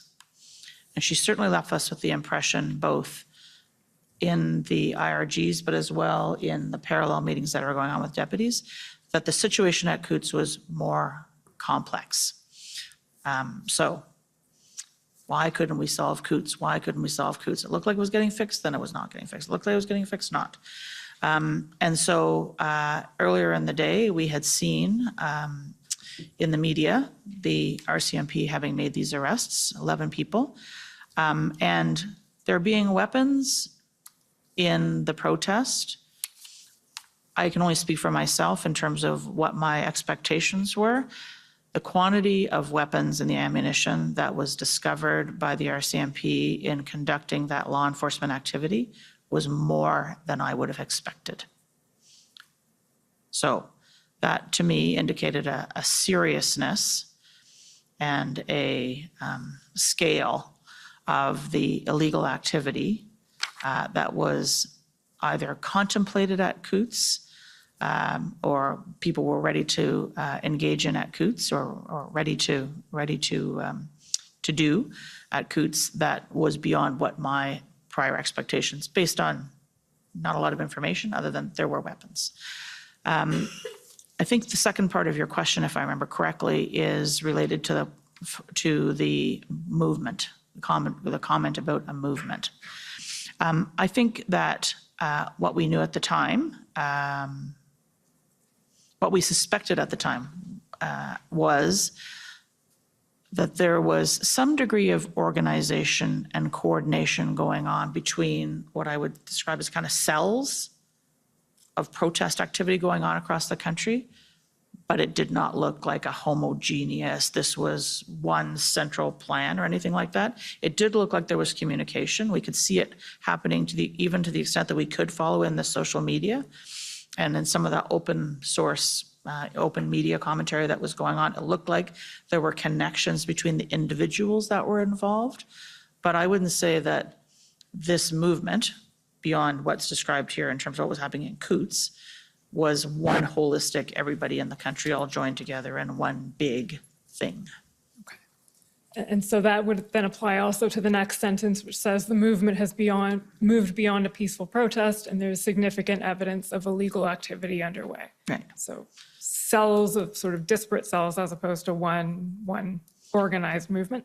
And there did seem to be different objectives, or maybe I could use the term motivations, maybe it's not the right word, but different objectives. Some people were coming to protest because they were opposed to the public health measures, which governments at many levels had put into place. Vaccination mandates, masking mandates, social restrictions.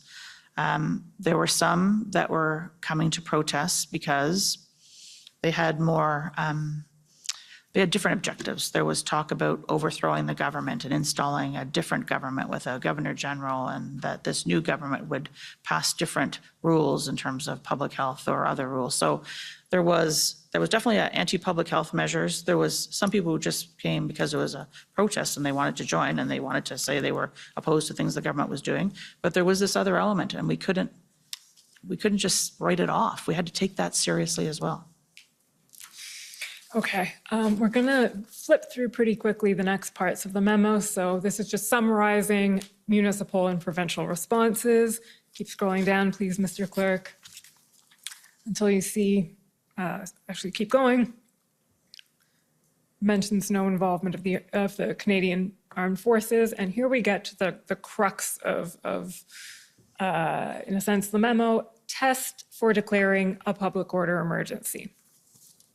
You'll see there, we'll just read it out. In order to declare a public order emergency, the Emergencies Act requires that there be an emergency that arises from threats to the security of Canada that is so serious as to be a national emergency. Threats to the security of Canada does not include lawful advocacy, protest, or dissent unless carried out in conjunction with any of the following activities. And am I right that the following 4 bullet points are pulled from Section 2 of the CSIS Act? I believe that's true. Okay. And then we'll just scroll down a little bit again. So those are outlined there. Incorporated by reference from the Emergency Act, which cross-references to the CSIS Act. Those 4 bullets are, I believe, in Section 2 of the CSIS Act. That's right. So Section 16, which defines a public order emergency, refers to Section 2 of the CSIS Act. Threats to the security of Canada has the meaning in Section 2 of the CSIS Act. So the next bullet there, a national emergency is an urgent, temporary, and critical situation that seriously endangers the health and safety of Canadians, that cannot be effectively dealt with uniquely by the provinces or territories, or that seriously threatens the ability of the Government of Canada to preserve the sovereignty, security, and territorial integrity of Canada. It must be a situation that cannot be effectively dealt with by any other law of Canada. So that's essentially just language lifted from the Emergencies Act itself. Scrolling down, PCO is of the view that the examples of evidence collected to date support a determination that the 2 criteria required to declare a public order emergency pursuant to the EA have been met. Scrolling down again. Specifically, PCO is of the view that while municipal and provincial authorities have taken decisive action in key affected areas, such as law enforcement at Ambassador Bridge, considerable effort was necessary to restore access to the site and will be required to maintain access. The situation across the country remains concerning, volatile, and unpredictable. While there is no current evidence of significant implications by extremist groups or international sponsors, PCO notes that the disturbance and public unrest is being felt across the country and beyond Canadian borders, which may provide further momentum to the movement and lead to irremediable harms. including to social cohesion, national unity, and Canada's international reputation. In PCO's view, this fits within the statutory parameters defining threats to the security of Canada, though this conclusion may be vulnerable to challenge. Can you explain to us what you meant by the last part of that sentence there? So you explain the threat as you see it, and then you say, in our view, this fits within the statutory parameters of the Emergencies Act, but this conclusion may be vulnerable to challenge. So the Emergency Act had not been used in the 34 years since it had been promulgated. And so we were using it for the first time in the case of a public order emergency, a situation across the country. You see the kind of deductive reasoning. I think we go on to explain a bit more of the rationale and the evidence that I relied upon to provide my advice to the Prime Minister. But the conclusion may be vulnerable to challenge, i.e. we could face legal action, judicial review, and other challenges by those who don't agree with our interpretation of the statute. And we have since seen litigation coming on exactly this matter. Okay. So it's essentially expressing some... My view was that it met the tests. Others may not share my view. Okay, so some uncertainty, let's put it that way, as to whether that would Not be by a me. universally accepted... Not by me. Not by you, but if the act had never been invoked before, there was no sort of case law saying this is what this means. That's a There's good some way to put it. uncertainty. Yeah, Is that that's a good way to a put fair way to put it? Yep. Okay.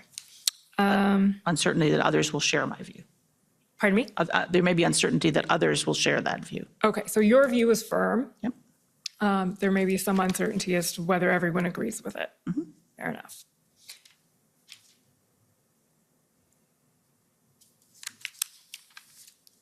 In addition, PCO is of the view, just continuing, that this is a national emergency situation that is urgent, critical, temporary, and seriously endangers the health and safety of Canadians that cannot be effectively dealt with uniquely by the provinces or territories. So some of the evidence that we've heard before the Commission is that there were tools that provinces could have used. There was an Alberta Critical Infrastructure Act and Emergency Management Act in Alberta that could have allowed for some of the things that ended up happening under the Federal Emergencies Act, for instance, the compelling tow trucks. Given that, and we saw, as you mentioned, even Commissioner Lucky was expressing that the tools she had available to her had not yet been exhausted. So can you just square that circle for us in the sense of measure of last resort cannot be dealt with uniquely by provinces or territories, but there are all of these tools available? Right. So we had seen, as you indicated, the Alberta legislation. We had seen the state of emergency locally in Ottawa and Windsor. The province of Ontario had moved forward with emergency legislation of its own. And we had, if you remember back to the long time ago, the Track 1 work, the sectoral deputies were trying to work with their provincial and territorial colleagues to see whether or not, if we saw some power that was possible under some provincial legislation, could other provinces or territories pick that up and use that in their jurisdiction. By the time this memo was written on the 14th of February, the view that I came to was that whether there were still authorities that had not been fully used, that the situation overall was a national emergency. It was urgent, it was critical. There was the threat of serious violence that put at risk the lives, the health and safety, the security of Canadians, our economic fortunes, and that taken together, that was beyond the capacity of any individual province or territory to deal with.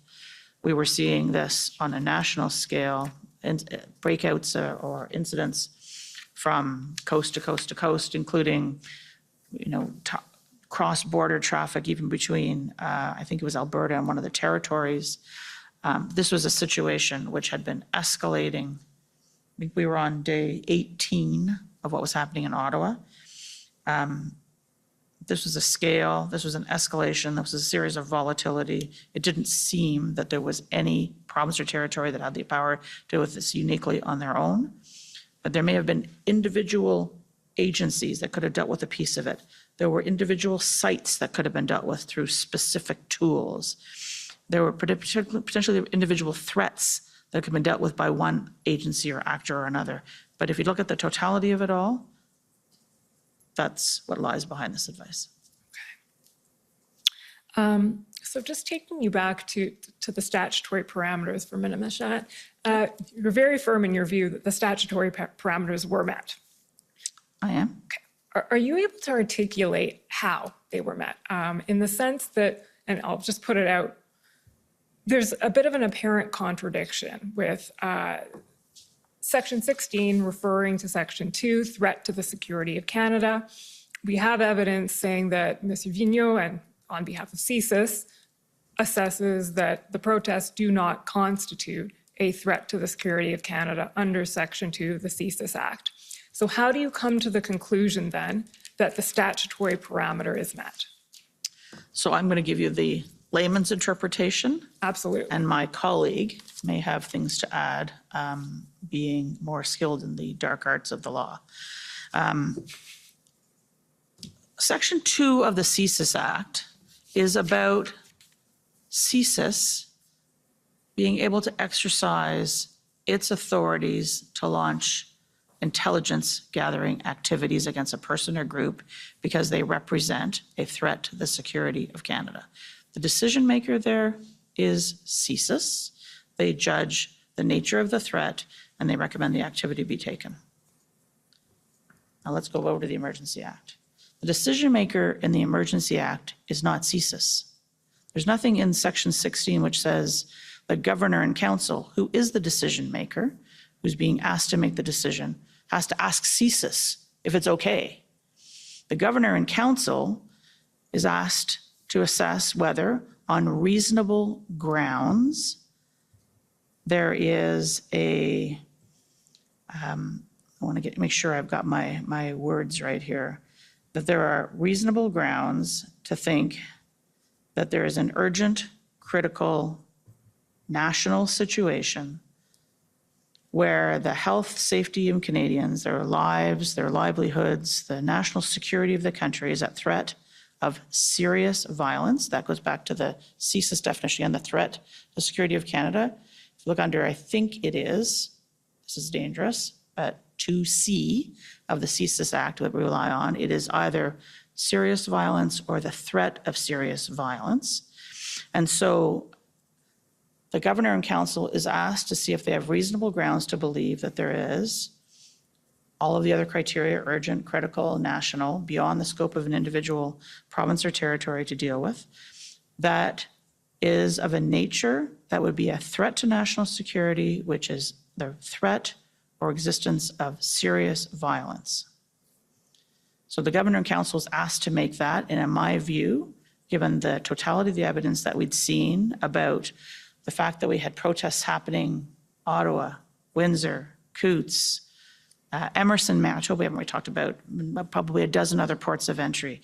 We'd had risks of and threats of blockades of railways, of slow rolls around airports, disturbing that and other critical infrastructure. We had the nature of activity, including we had reported to us that there were IMVE, and ideologically motivated violent extremists, individuals who were seen amongst the protest activities, that there was the risk that they or lone actors inspired by them could, there was the threat from them that they could move to serious violence. We had evidence through both what was being said and in online of incredibly violent rhetoric of hate speech, anti-Semitic, anti-gay, transphobia, and misogynistic, death threats to elected officials, to senior officials, some of which we didn't even know at the time. We found out afterwards, or even worse than we had known at the time of this note being written. We had the threat of weapons, which we had heard about before the 14th, and then we'd seen at Coutts and the size of that cache of weapons and ammunition. We'd heard that there were kids and vulnerable people in some of the trucks that perhaps were being used to try and keep law enforcement away. All of that, and we had a sense that this wasn't a single-headed hydra. There was a sense that there was organization, there was coordination, there was a degree of coordination, I think, amongst this set of activities that was very well financed. And so not only did we have what we had, but we had the risk of, and we'd seen this kind of, it would peter out and then it would escalate, and peter out and escalate. But if you look over the trend, since the beginning of the protests, arriving on that beautiful day in Ottawa on the 28th of January, we had seen a trend of it getting worse and escalating and escalating. Taking together the culmination of all of that, it was my view that we met the test of the definition in the CSIS Act that was to be put before the Governor and Council to make a decision on reasonable grounds as to whether or not there was a national emergency that met the threat to the security of Canada, involving the threat of serious violence to people's lives, to their health and safety, to their security. Madame Drouin, I don't know if you have anything to add to that from the perspective of, as your colleague put it, the dark arts of the law. I think the clerk got it very well, but just to summarize, it's not because CSIS concludes that within the convoy, however, we know that within the convoy, they had individuals of interest for them, and they have also seen some IMV that they were following.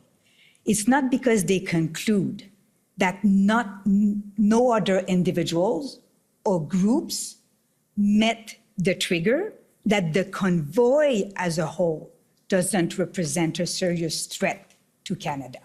So I think we really have to make the difference. They do their assessment to determine under their act, the purpose of their act, whether or not some individual or groups represent that.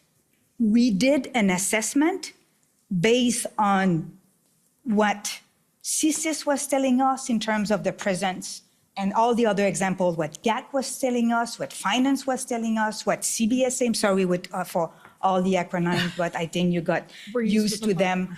And so we made the recommendation and the government made its decision based on the cumulative effect, if I may say.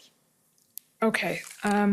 So I'm going to try and articulate this, and correct me if I'm wrong as I'm attempting to wrap my mind around this, but would it be fair to say that we know that there was no specific threat of serious violence identified by CSIS, as in there was no bomb plot. There was no bomb plot to bomb Parliament Hill, or there was no specific January 6th insurrection planned. But it is the position that you're articulating essentially that there can be a threat of serious violence without a specific identified threat having been identified. The word threat here, I think, is used in many different ways. There's no specific site. There's no specific event. There's no specific actor. As you said, a bomb threat, an event like, God help us, January 6th kind of an event.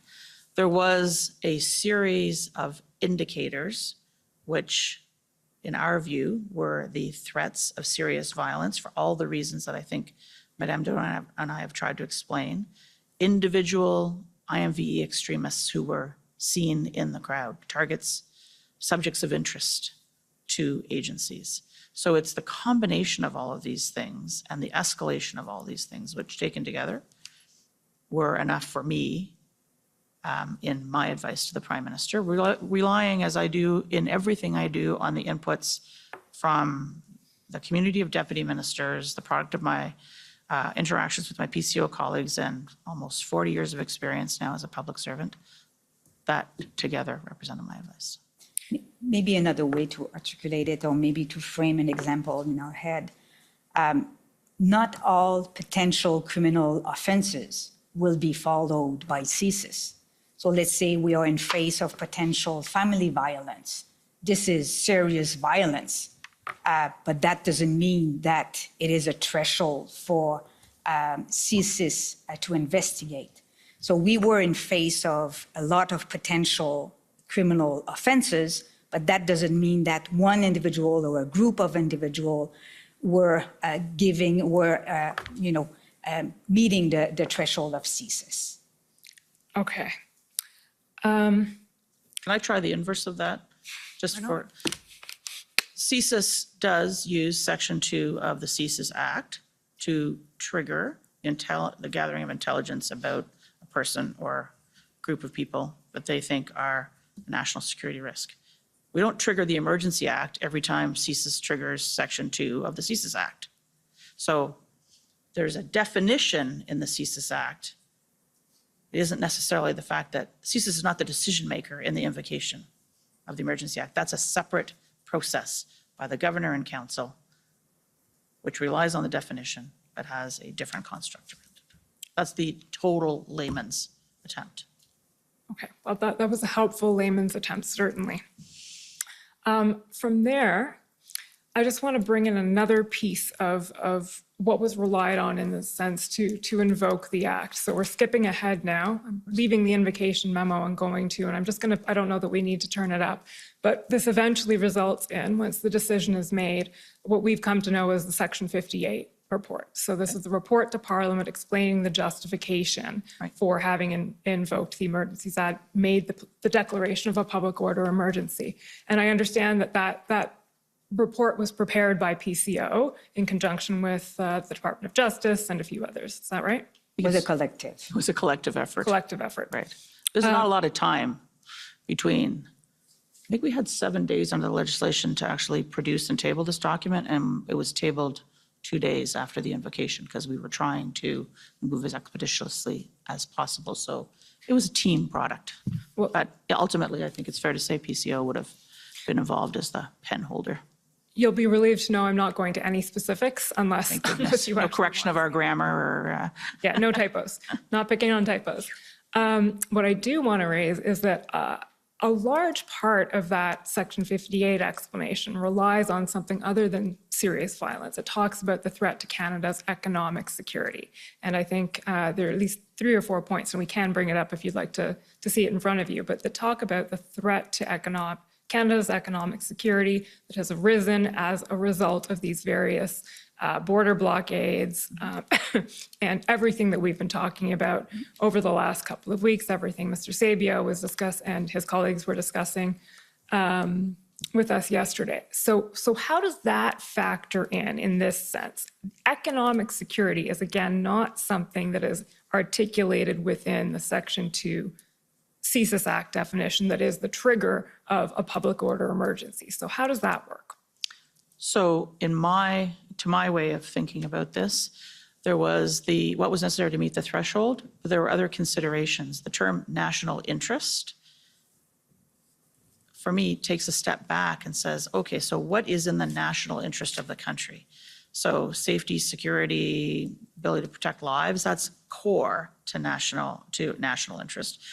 But also what's core to national interest is economic viability, the ability to maintain an economy, to have jobs, to have businesses operating so that people have a livelihood so they can earn an income to support themselves and their families. So the economic risk, particularly at a time, and I think I tried to set the seed for this when I was talking about the fact that we were just starting budget deliberations as this was all happening. And I think Mr. Sabia spoke of other relevant considerations related to United States potential legislation that was being deliberated at the time, which had big impacts on Canada and our competitiveness, our ability to continue to attract investment. So when I think about national interest, our economic security is absolutely part of that. And that is about the ability to maintain and operate secure borders, to see to the free movement of people, goods, and services across our borders. We do $2 billion of trade a day between Canada and the United States, the single most integrated, I think, economy in the world. And that was being put at risk, foods, medicine, fuel, supplies, at a time when supply chains were already pretty fragile as a result of 2+ years of almost 2 years of COVID. So we were kind of shaky, and this was putting that at risk with big border points. If you look at Ambassador Bridge, Emerson, and Coutts, just those three, that adds up to about $500 million a day, and we do about $2 billion a day in trade between the two countries. So it's a big number.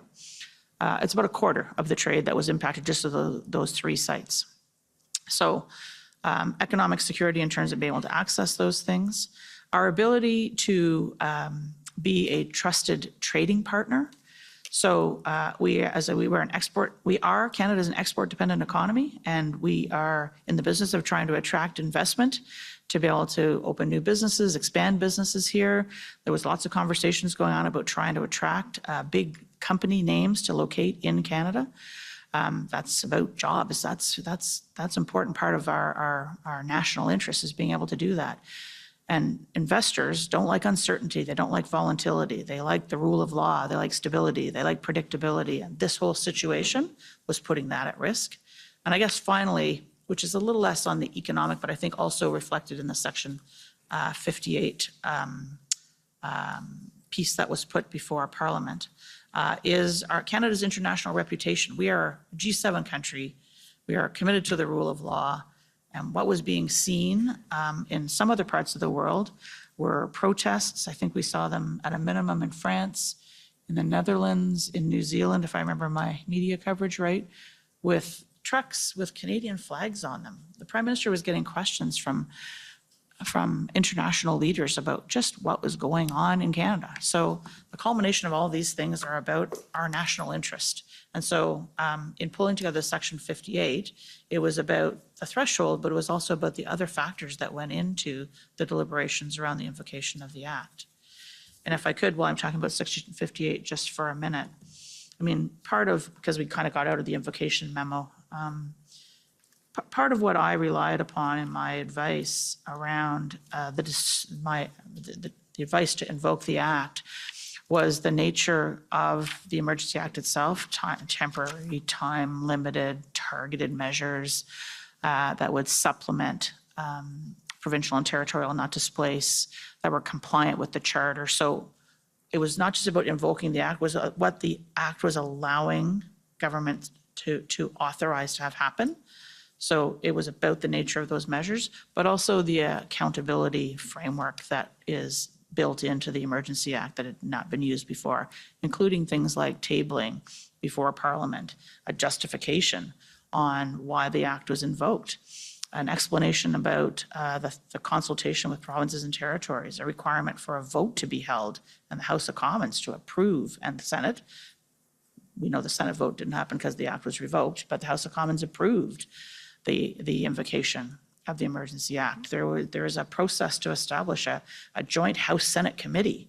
There's this process, a commission of inquiry around what happened and and transparency around what happened. There's a very robust accountability framework. So the test was met.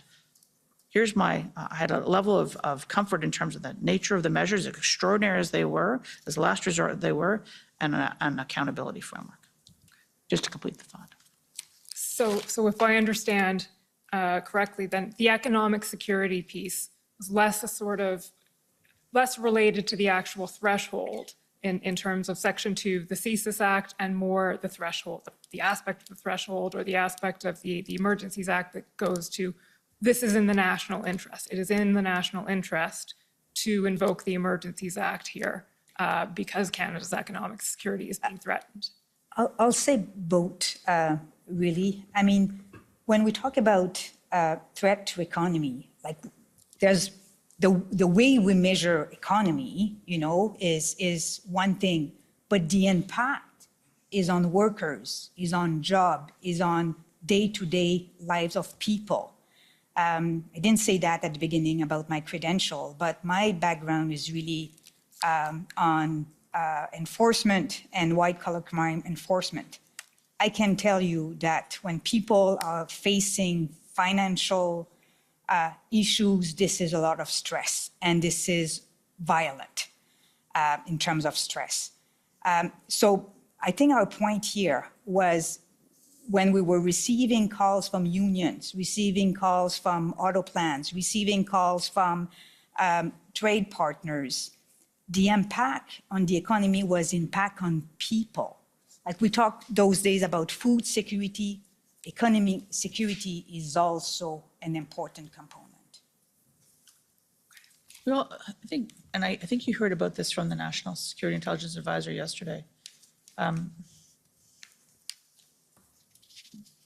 There's a legal threshold, but there's also a policy context within which the Emergency Act was existing. So we were looking at a range of factors, including trust and confidence in our institutions like law enforcement, institutions like government, to actually be able to resolve the situation.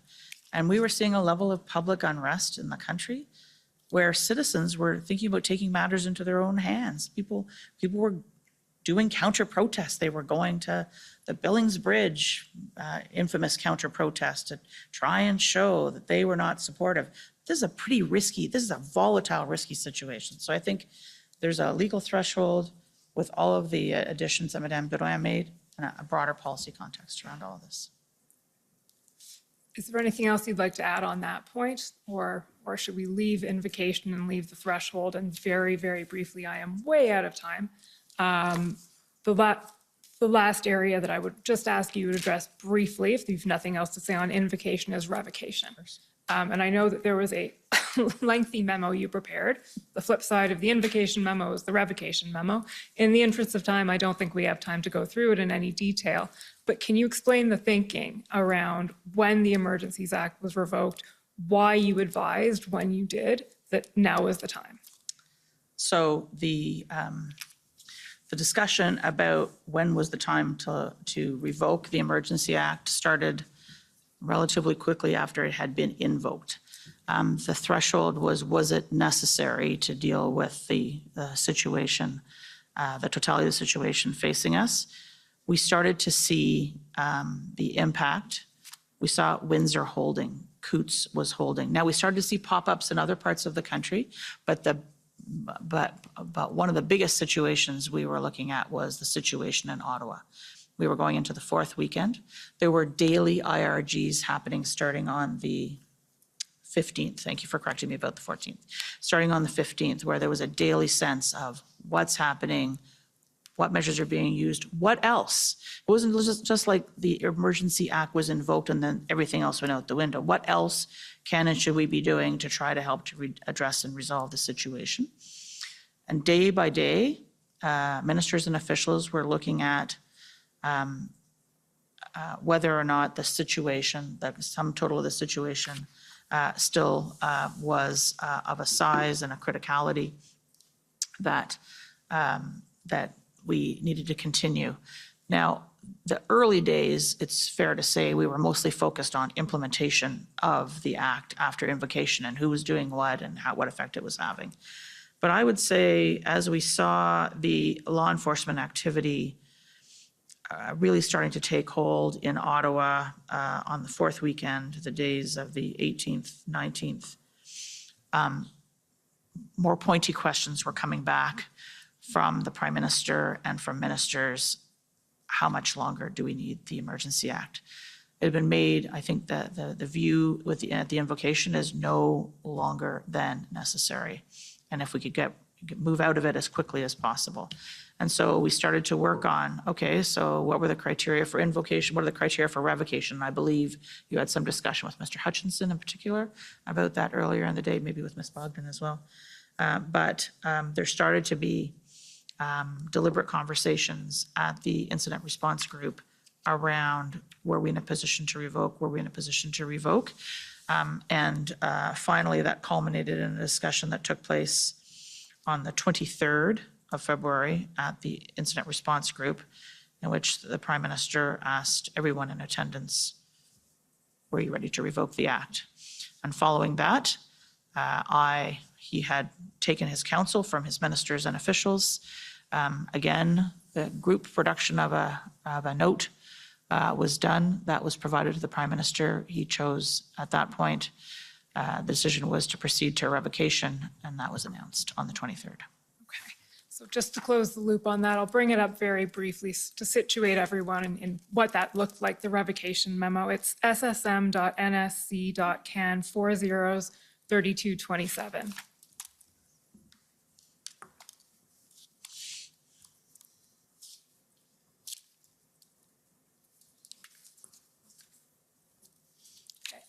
So there we go. Overall, the situation has evolved significantly since February 14th, is no longer considered urgent and critical or a threat to the security of Canada. If we can just flip down, Mr. Clerk, until page 7. Making sure that that's right. No, I'm sorry, page 6. Okay, so there's a section here starting, since the EA was invoked, the regulations resulted in, and it proceeds to list a number of factors, or a number of occurrences, let's say. Rapid assembly. Indicators. Pardon me? Indicators. Indicators, okay. Rapid assembly of large police presence, signaling to protesters that trucks would no longer be treated as violations of parking bylaws, but would actually be treated as potentially serious penalties. You say there's been a significant decrease in the number of minors, and it goes on. We don't have time to review them in detail, but essentially, there's a link being drawn here between these indicators that have occurred and the invocation of the act. So since the act was invoked, regulations resulted in, or in any event, these things have happened. And then if we go on to the next page, page 7, that describes the operational status. And so as we see, all the ports of entry are currently open, operating normally. Movement of truck convoys continues to be monitored. Just scrolling down a little bit there, Mr. Clerk. An operational plan is in place, has been established to maintain security in Ottawa. Then it says, to date, approximately 30 individuals have attempted to enter Canada for the purpose of participating in illegal protests and blockades.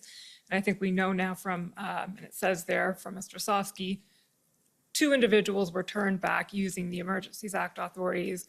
The remainder were turned back because they didn't meet entry requirements one way or the other, vaccination requirements that are under the Quarantine Act. It then refers to an unknown number of protesters remaining in Ottawa.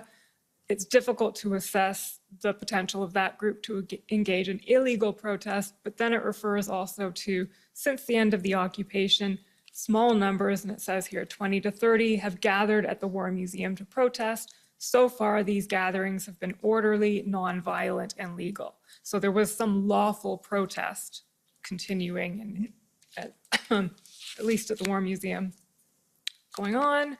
Freezing of counts has been assessed as having had a deterrent effect. And I'm losing my own place now. Okay, and then we go down a little bit more. Let's go to page 10. This all culminates in PCO comment. PCO is of the view that the public emergency order pursuant to the EA invoked on February 14th is no longer required. And so you advise the Prime Minister that the time has come then to revoke the Emergencies Act. Correct. Okay. I did. That brings us to way past the time that we were supposed to go. But I will ask before I sit down and turn this over, is there anything else any key points that haven't been raised today that you want to raise?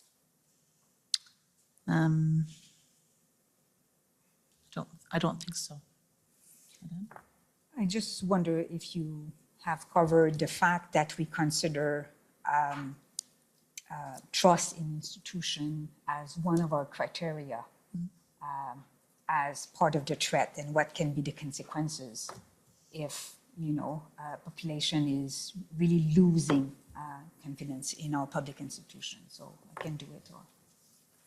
So one of the reasons why it was an important factor. So first of all, we were seeing citizens, doing some counter-protests, asking the court for an injunction.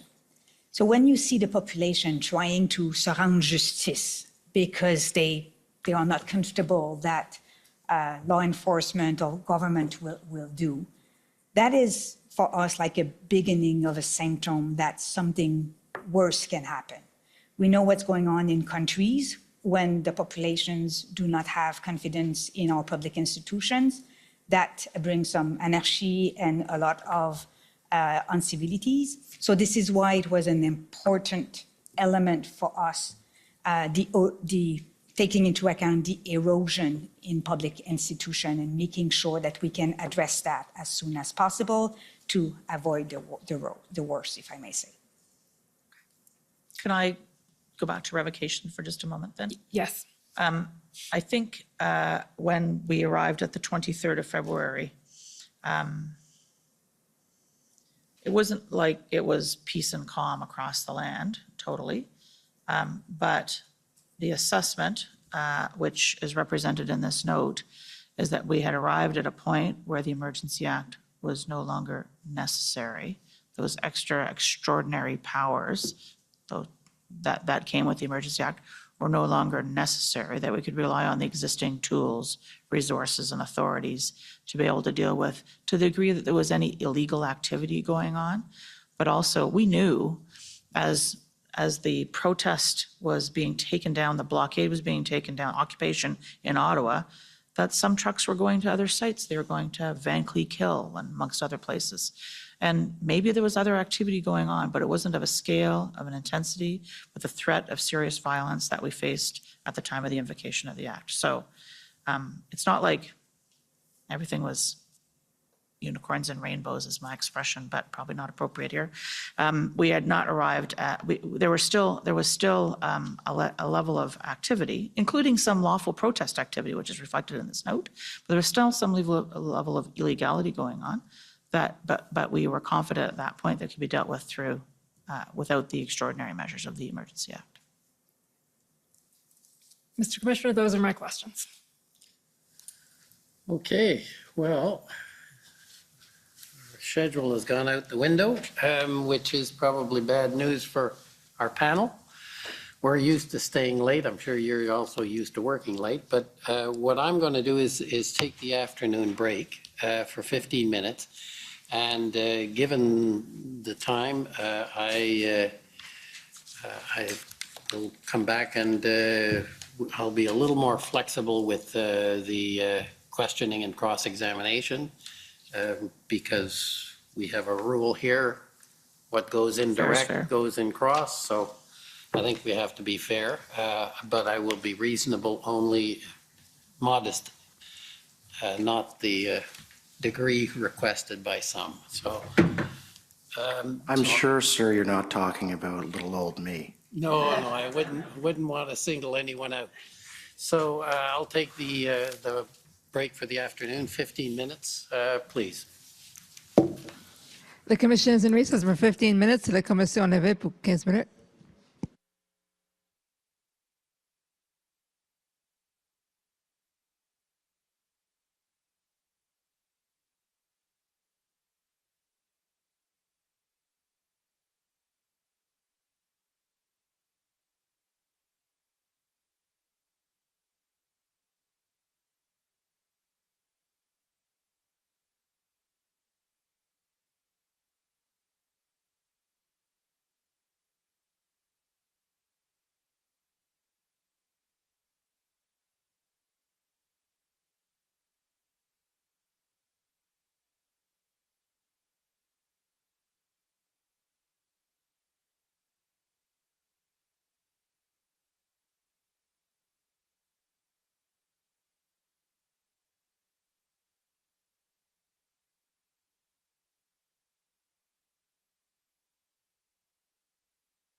Order à l'ordre.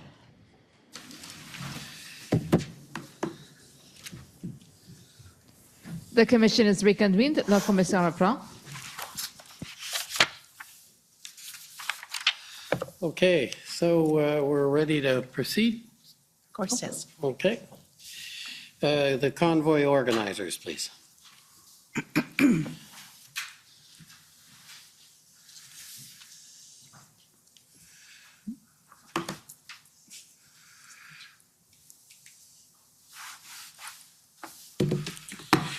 Good afternoon and soon to be good evening. My name's Brendan Miller and I am legal counsel to Freedom Corp, which is the entity that represents the protesters that were in Ottawa in January and February of 2022. I have 20 minutes to question you, so that would bring us to 4:48 when I'm done, and hopefully I don't have to ask for a little more time. So I'm going to begin with yourself, Assistant Deputy Clerk. Ms. Drouin, and I better, if you'd like to answer in French, I can get one of the things from my friend, but I'll ask these, and if you're going to answer in French, please let me know, and I will put on the translation equipment, because unfortunately I am sans bilingual at this time, but I'm working on it. Thank you. So, Ms. Drouin, prior to becoming the Deputy Clerk of the Privy Council, you were the Deputy Minister of Justice and Deputy Attorney General of Canada, is that correct? Correct. And you're a lawyer, Yes, and you've been a member of the Quebec Bar since 1992. that's correct. And in fact, would you agree you're an award-winning lawyer? Well, I won the prize, yes, Yeah. à l'avocat de l'entreprise de l'année. Yeah. Right, and so I'm not trying to pump your ego, but in 2009, you were named the Business Legal Advisor of the Year by Le Monde Juridique. Is that correct? That's correct. And did I pronounce it correctly? C'est parfait, oui. Okay, good. And in 2012, I understand you were awarded the Lawyer Erasmus, which is hyphenated AD.E by the Quebec Bar, right? Yeah, that's the Advocatus Emeritus. Right. And from 2012 to 2016, you were the Deputy Minister of Justice and Deputy Attorney General for the Government of Quebec. That's right. And then from 2016 to 2017, you were the Senior Associate Deputy Minister of Justice for the Government of Canada. That's correct. And then from 2017 to 2021, you were the Deputy Minister of Justice and Deputy Attorney General of Canada. So for 4 years.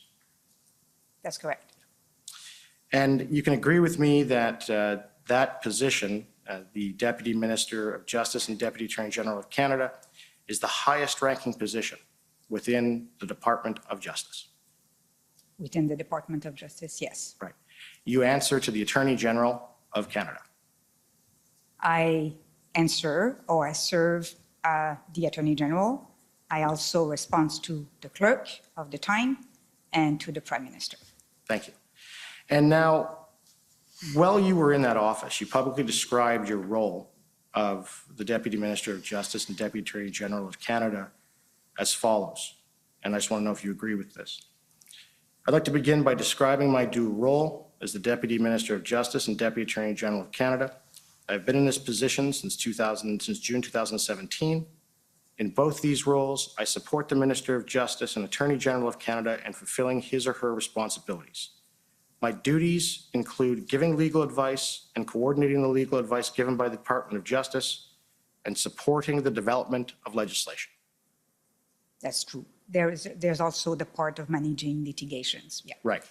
So in your role as the Deputy Minister of Justice and Deputy Attorney General of Canada, you advised on how to draft legislation for 4 years. That's correct. Right. And you know from that former role that when you're drafting definitions in legislation, they're very important. That's correct. Okay. And would you agree with the following statement, which, full disclosure, I took from the drafting policy from DOJ? Delimiting definition. A delimiting definition is exhaustive. It is intended to set limits on otherwise ordinary meanings of terms. These definitions normally begin with the word means. Would you agree with that? I agree with that. I just want to say that there is different drafting procedure, if I may say, or techniques. And for example, when I was head of the Justice Department in Quebec, we have eliminated definition. So just to say that there is different ways of drafting legislations. Right, but you can agree with me that in legislative drafting, that where there's a definition, and that definition states this means, and then is followed by a set of factors or what it includes, you're aware that that is intended to be exhaustive. That's Parliament's intention. You know that. I know that. If I may, just for the benefit of this commission, we also use a lot in federal legislation the technique of incorporating by reference. Right. So we do that a lot. When I was at Justice, we did a report on how many times we use that techniques, and I must say that it's numbers of time. We also know that when we put a definition within a legislation, it has to be read in the context of this legislation. So, and for the purpose of, the legislation we're talking about.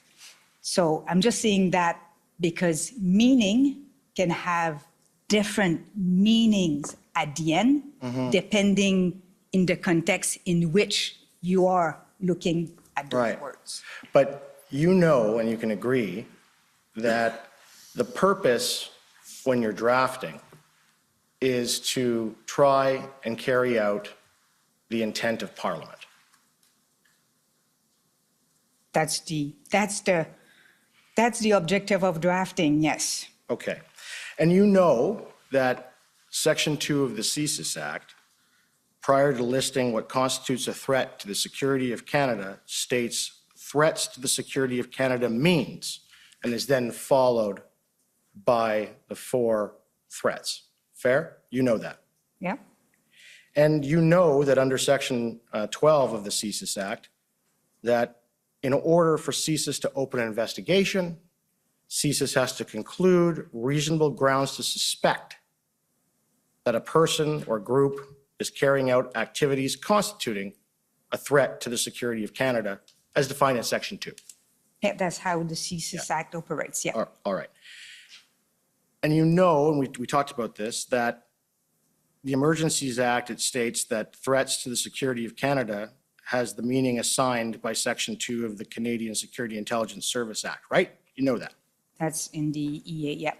And you know that under the doctrine of consistent expression, that where there is an adoption by reference, it's to mean the same thing as the primary legislation. You know that. I think what I've said is that when we are incorporating by reference, remember, I guess, when you did your bar, we were always talking about mutandis, mutandis. Huh? And that was, the idea was to make sure that we interpret, avec les adaptations nécessaires, the incorporation by reference. So the idea here, and as I said before, is really to interpret within the context, the purpose, also the decision maker that have to look at similar words. Okay. And to your knowledge, from what you know, what do you know about Parliament's intention for a threat to the security of Canada in the Emergencies Act to mean something different from a threat to the security of Canada as defined in the CSIS Act? I guess what I'm saying here is when the legislator adopted the Emergency Act versus when the legislator adopted CSIS Act, it was for different purposes. The purpose of doing an investigation under the CSIS Act is not the same purpose as triggering or invoking the Emergency Act for public order emergency. And I understand, but you are aware that both the CSIS Act, as well as the Emergencies Act, were passed within just a few years of one another in the 80s. Well, I'm pleased to be corrected. Yeah, maybe 4 years. I thought the CSIS was 1984, if I'm not And if you I'm not know that, mistaken. and I take it that you know that one of the reasons that they adopted Section 2 of the CSIS Act, Parliament did, was to limit the executive branch of government from declaring public order emergencies. You're aware of that? I wouldn't use limit. I think that the Emergency Act was crafted to make sure that there's a lot of safeguards in terms of how we invoke the role of Parliament to confirm or deny the invocation of the Emergency Act, the role of the Joint Committee to supervise the implementation of the measures, and the role of an inquiry like this one. Okay. And if I can add, a very important component is making sure that doing so, I mean, invoking the Emergency Act, was compliance with the Charter, which was a new instrument Right. following, the previous act. And in the Emergencies Act, it requires the governor and council to have reasonable grounds, you know this, that there is a public order emergency. Is that right? Sorry, I missed your question. So you know that in the Emergencies Act, it actually states that a public order emergency arises from a threat to the security of Canada that is so serious to be a national emergency. You know that. I agree that. And so you also know that in order to invoke the act, there has to be reasonable grounds, and that includes a threat to the security of Canada, right? Agree. And that threat to the security of Canada is as defined in Section 2 of the CSIS Act, right? Right. Okay. So let's talk about that.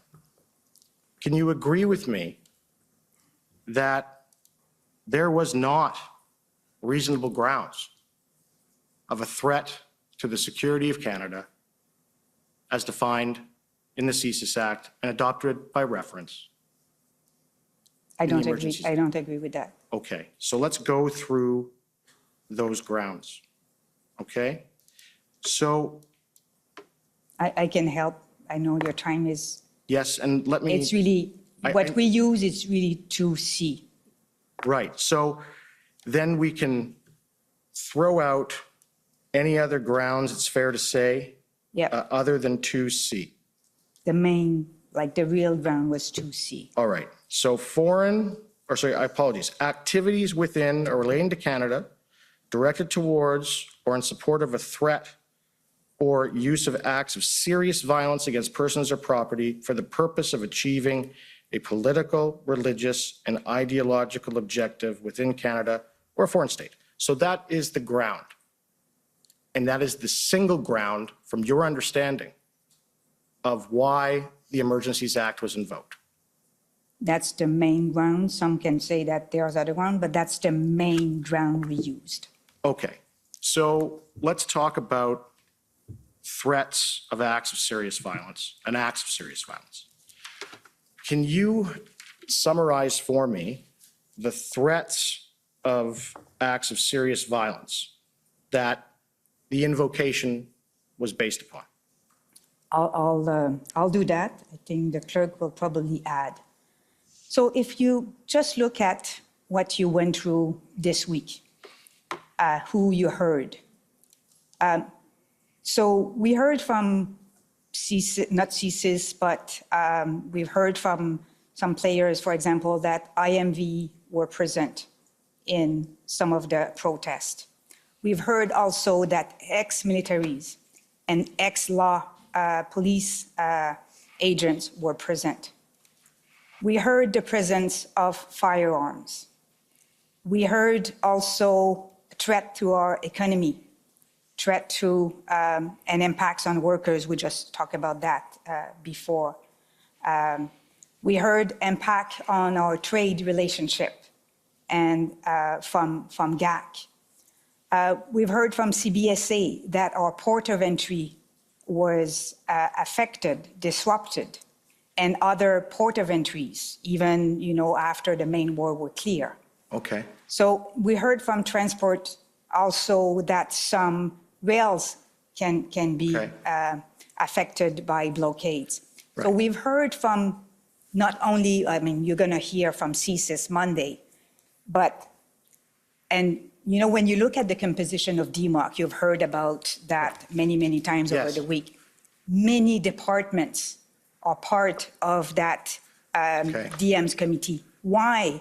Because national security is not the result of the assessment of one agency, but the result of, as Janice said, the clerk said before, the town I don't mean to evaluation. interrupt. I only have so much time left. Sorry about that. Yeah, so I just want to talk to you about first, you mentioned the IMVEs, right? Yep. And you can agree with me that an IMVE, it's not just somebody who's radical or whatever. There has to be an element of violence.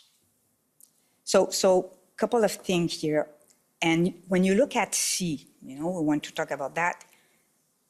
Careful about its threat or serious violence. Okay. I guess the or can be an N. It's a also. threat of or Yeah. and I understand. So these IMVs that the government went on about,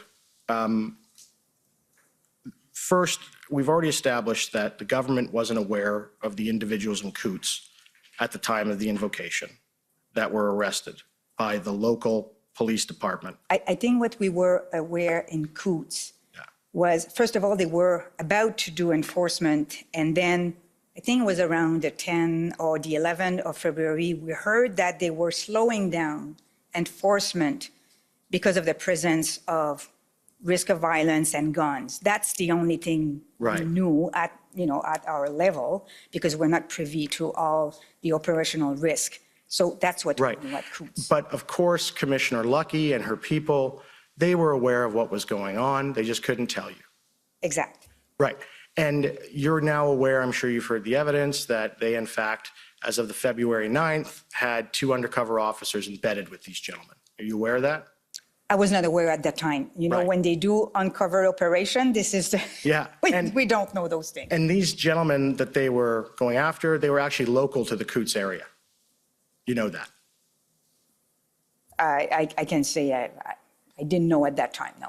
Can you agree with me that the facts of that were that that issue was dealt with locally by police under provincial mandate via the agreement that Alberta has with the RCMP? You mean the contractual policing arrangement? Correct. It was carried out under that, right? Yep. Yeah, so it was provincially dealt with. You agree it was dealt with well? So I don't know at the end when, they put an end to the blockade, who was doing what. Okay. And whether, I'm sure you have heard about that the police of jurisdiction can ask more resources from the center using the section 9.2 of their arrangement. So I don't know. Okay. And so let's move to Ottawa. Ottawa, IMVs in Ottawa. I understand that CSIS advised that they had no concern with IMVEs in Ottawa. And that's what's in evidence. Is that correct? Well, this is not how I portrayed that. I understood and I've heard that some IMVE and subject of interest of CSIS were present. What I understand from their assessment is that they didn't conclude that they need or they have to open new investigations. Right. And so CSIS did a threat assessment of the convoy, and we saw it yesterday, and I can. They did, I'm gonna. not of the convoy as a whole, again, sorry. Of Ottawa. And let me bring that up. And it is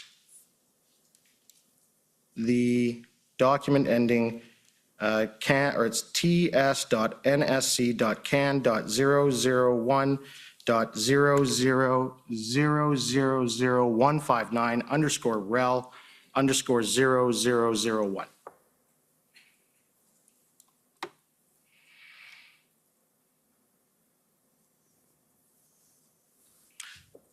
Now, we've all reviewed this. I've put it to folks, and I don't want to have to read it to you. But in this assessment, and also in the statement from Director Vignon,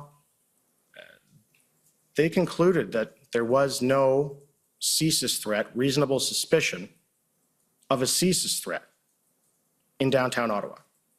Is that fair? They concluded, looking at who was there, that they didn't have enough to open investigations on specific individuals or groups. Right. And you know that CSIS only needs to have a suspicion, a reasonable suspicion, to open an investigation. Well, I think the test is reasonable ground, yep. Reasonable grounds to suspect. Reasonable grounds to suspect. That's what it says. You know that. Yep. And the difference between that and the grounds to invoke a national emergency is that, you know, under the Emergencies Act, it requires reasonable grounds. You know that. That a public order emergency exists. And you know, as the former highest ranking lawyer and legal officer within the government of Canada, that reasonable grounds to suspect is a lesser threshold than reasonable grounds, or referred to as reasonable and probable grounds. You are aware of that. Again, I'm sorry, I think we are mixing here. Reasonable ground to suspect what? And this is the purpose of CSIS Act. Right. So a movement can represent threat to security to Canada. Right. A movement, a situation.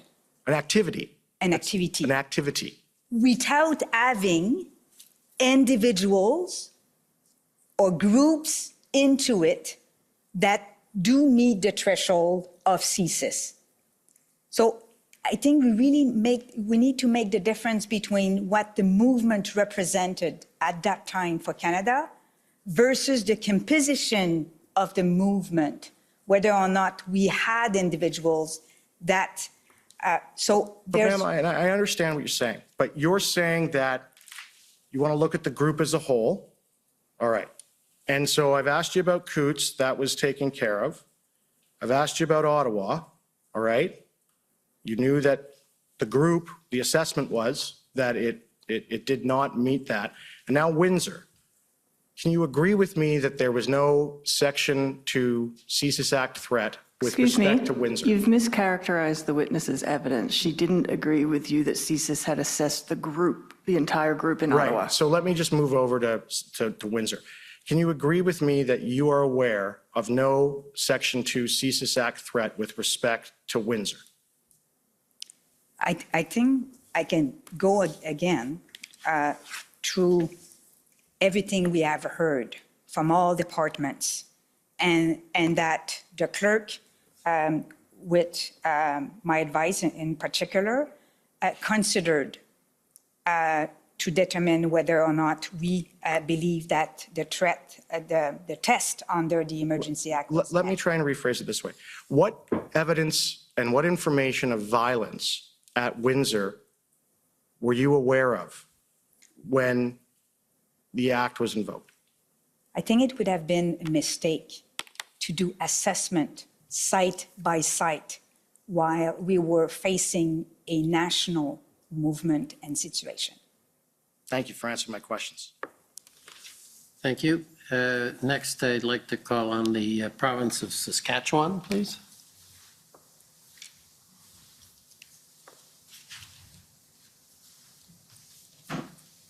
Good afternoon, Commissioner. I'm trying to get my camera operating. Thank you.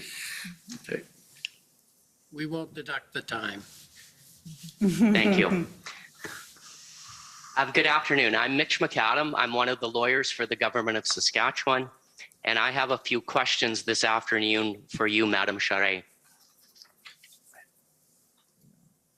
To start with, I understand that one of your responsibilities is that you are the secretary to the cabinet, right? That is correct. And that one of your responsibilities as the secretary is to control the flow of paper to cabinet? I manage the flow of paper into the cabinet, that's right. Okay, so all of the paper that goes to cabinet has to go through your office? No, that's not the case. It goes through the Privy Council office before it will be put in front of cabinet minister. Not my office, not the clerk's office necessarily, the totality of the Privy Council office. We have a cabinet papers unit that in particular deals with documentation. So it has to go through the Privy Council office? That's correct, sir. Yeah. And you're also responsible, I believe you said this morning, for recording the decisions made by cabinet? That is correct. I have a few questions for you about the cabinet meeting that happened on the evening of February 13th, where the Emergencies Act was considered.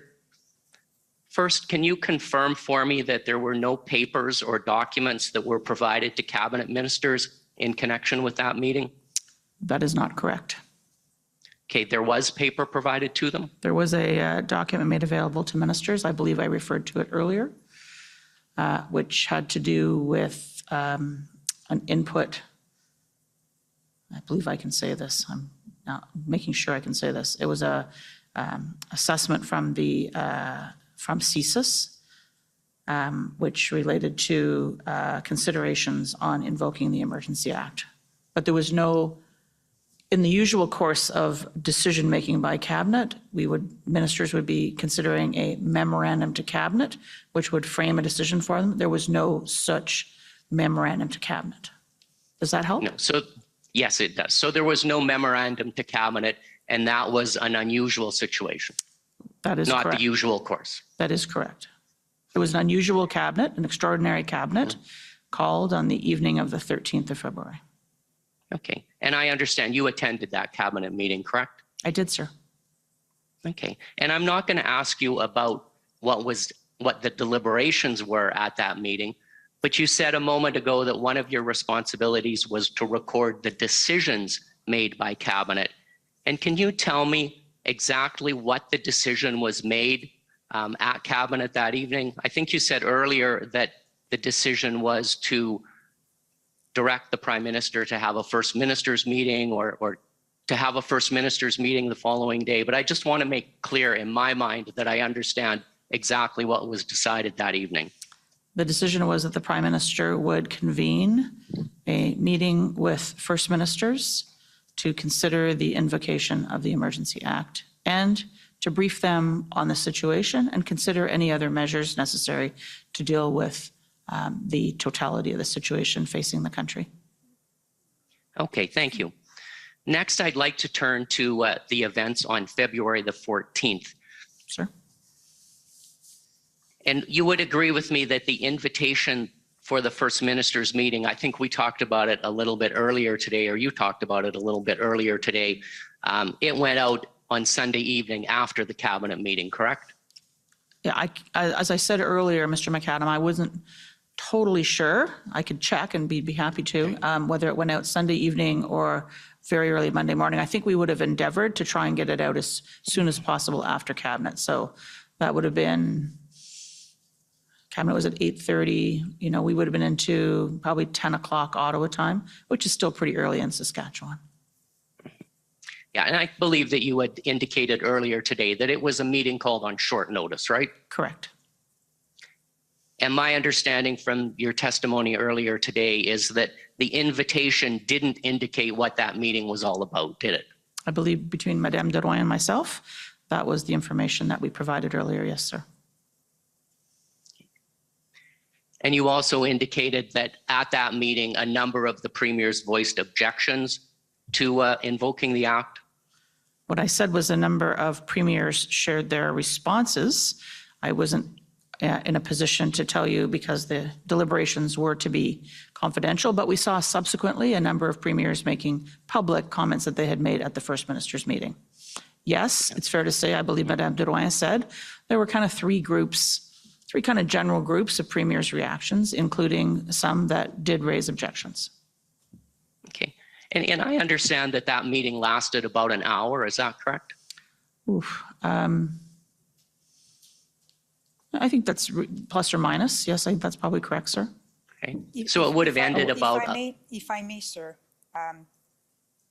when we developed the FMM, one of the advice that we gave to the Prime Minister was to make sure that the timeline was not the issue in terms of the duration of the meeting. So the Prime Minister let all premiers to express themselves and didn't check the clock, making sure that they will have all the time they needed to make their point. And if I could add to that, because of the fact that there was no, this was called at quite the last minute, there was part of the meeting was briefing.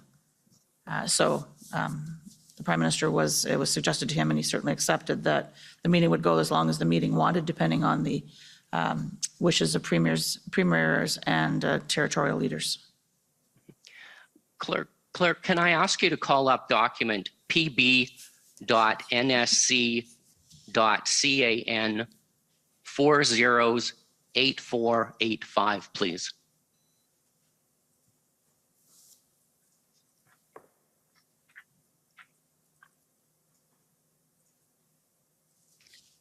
And clerk, if you could scroll to the very end of that document, you'll see, Madam Charest, this is an email from Jody Thompson on February 14th at 11:44 a.m. And she says, I need an assessment for Janice about the threat of these blockades. And when she's referring to Janice, that's you, correct? I believe so, yes. And yesterday, when she testified, Ms. Thomas indicated that this was something that was needed for the invocation package. And that's the memorandum that you prepared for the Prime Minister, right? I don't know that I caught every moment of her testimony, so whether exactly that's what she said or not, I wouldn't want to say, but I do believe that she was, like many across the Privy Council office, working to gather inputs for the invocation note. Okay, and I just want to make sure I have my time frame correct here. So the First Minister's meeting would have ended by 11:15, and then by 11:44, Ms. Thomas is writing asking for this threat assessment. So am I right that in that half an hour, the Prime Minister would have come to you and said, let's proceed with the invocation package, and then you contacted Ms. Thomas and asked about the threat assessment? No, Mr. McAdam, that would not be an accurate description. I would say to you, sir, that part of our job in the public service, and people who work for me, is to get ready. And so I can tell you that I turned my mind, and I was the advisor here, to the advice to the Prime Minister as to whether or not to invoke, not at 11:44. There were a number of people, including Ms. Thomas and others from the Privy Council office, who were contributing to this decision note, which came to me for my consideration. And as you saw, I signed off on my advice. I believe we talked about it earlier, sometime about 3 o'clock in the afternoon. So yes, work was underway, but I had not turned my mind to the conclusion of my advice.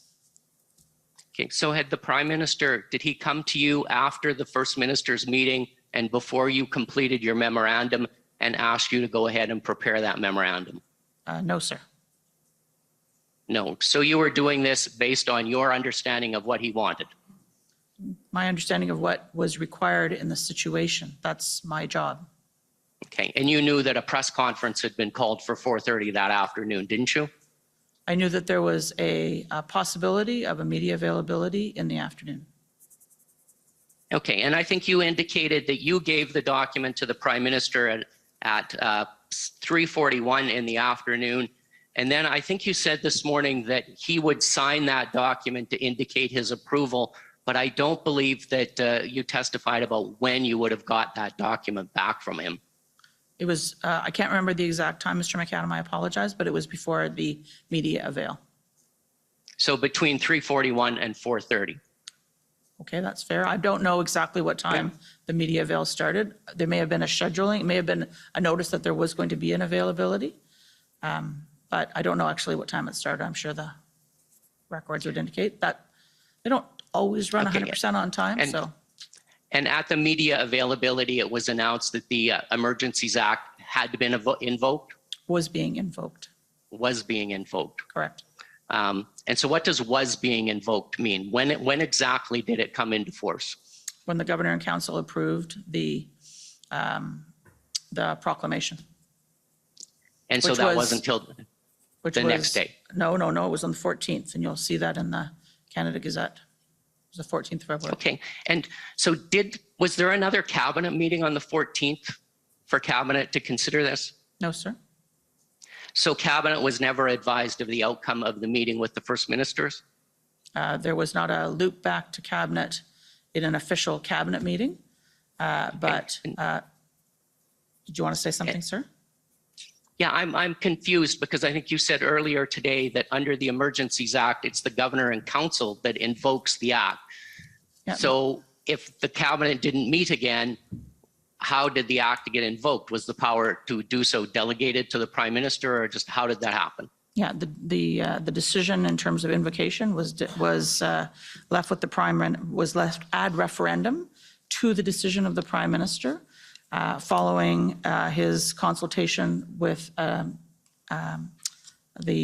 leaders of the provinces and territories, amongst other deliberations that he might undertake.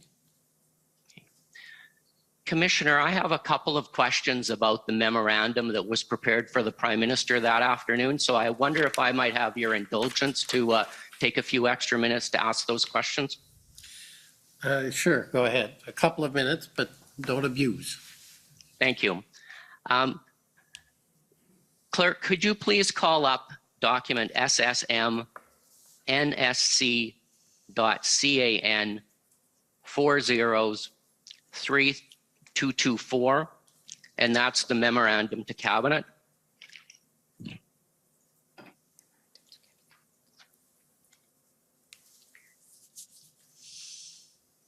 And you'll be glad to know I'm not going to go through in detail and talk about the test for declaring a public order emergency. Sharon, I was kind of looking forward to that again. Are you conceding it? No, not at all, but I'll leave those arguments for another time. Mr. McAdam, can I just correct you? This is not a memorandum to cabinet. This is a decision note to the Prime Minister, just to be clear, sir. Thank you for the correction. Clerk, if you could go to page 8 of that document. And about partway through, just a little bit farther. That's good. And this, well, it says this a couple of times in the document.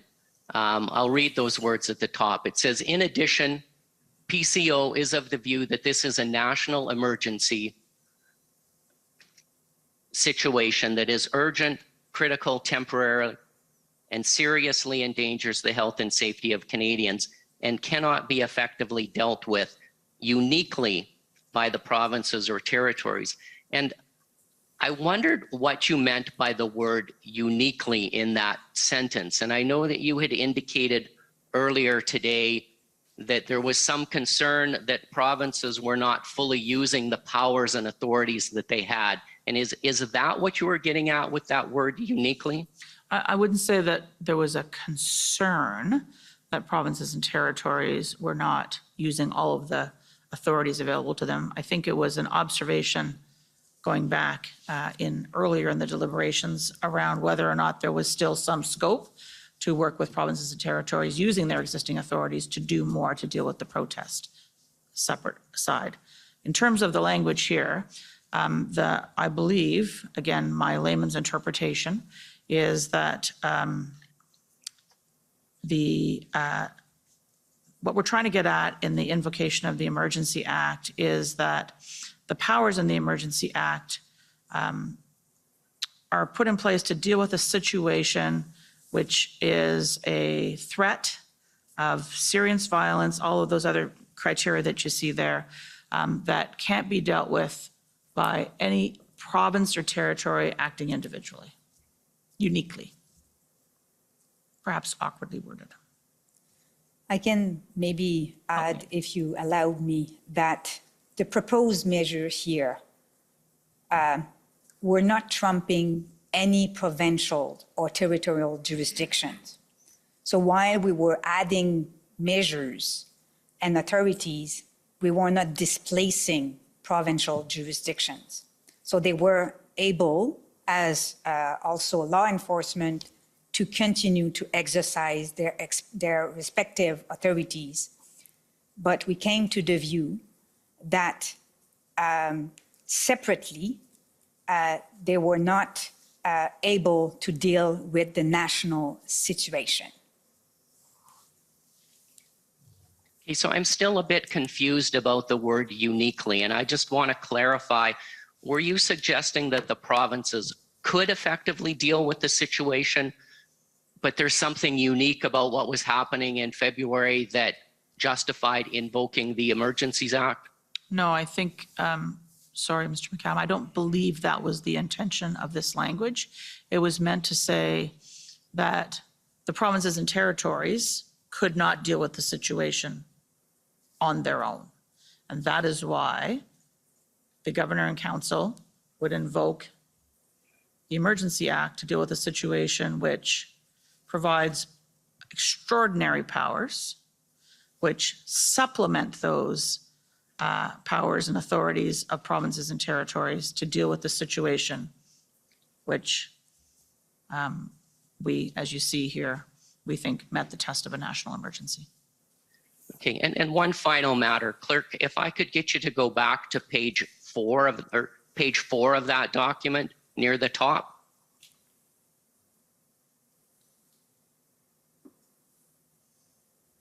And on that page, you indicate that the First Minister's meeting will meet the requirements for consultation with the provinces under the Emergencies Act. So I take it wasn't your position that it was necessary to get the consent of the provinces before invoking the act, was it? I do not believe that that is the requirement in the Emergency Act. And it wasn't even necessary to get the support of the majority of the provinces, was it? That is not, I believe, the requirement in the Emergency Act. And so really, in order to fulfill that consultation requirement in the Emergencies Act, all you needed to do was meet with the provinces. It didn't really matter what their views are or what they had to say about the matter, did it? I don't believe that that is a fair representation, Mr. McAdam. I think it's fair to say that there was a First Minister's meeting in which the Prime Minister and his ministers, or a number of them who were in attendance, set out the situation, set out the proposed course of action, listened and asked questions of provincial and territorial leaders about whether they had plans, intentions, ideas, suggestions, proposals about other things that could be done to address the situation. So it's not, I think you are mischaracterizing it, sir. But you agree that there was a lot of opposition from, I believe you said earlier, or perhaps it was Ms. Drouin, the Prairie provinces, the Maritimes, there was a lot of concerns being raised, right? I believe Madame Drouin said the Prairie provinces and the province of Quebec, sir. And the government of Canada decided to go ahead anyway, correct? The Governor and Council, the government in Canada, chose to invoke the act. That's correct. I think you're now out of time. That's a perfect place to end, Commissioner. Thank you very much. Those are all my questions. Okay, next I'd like to call on the CCF, please.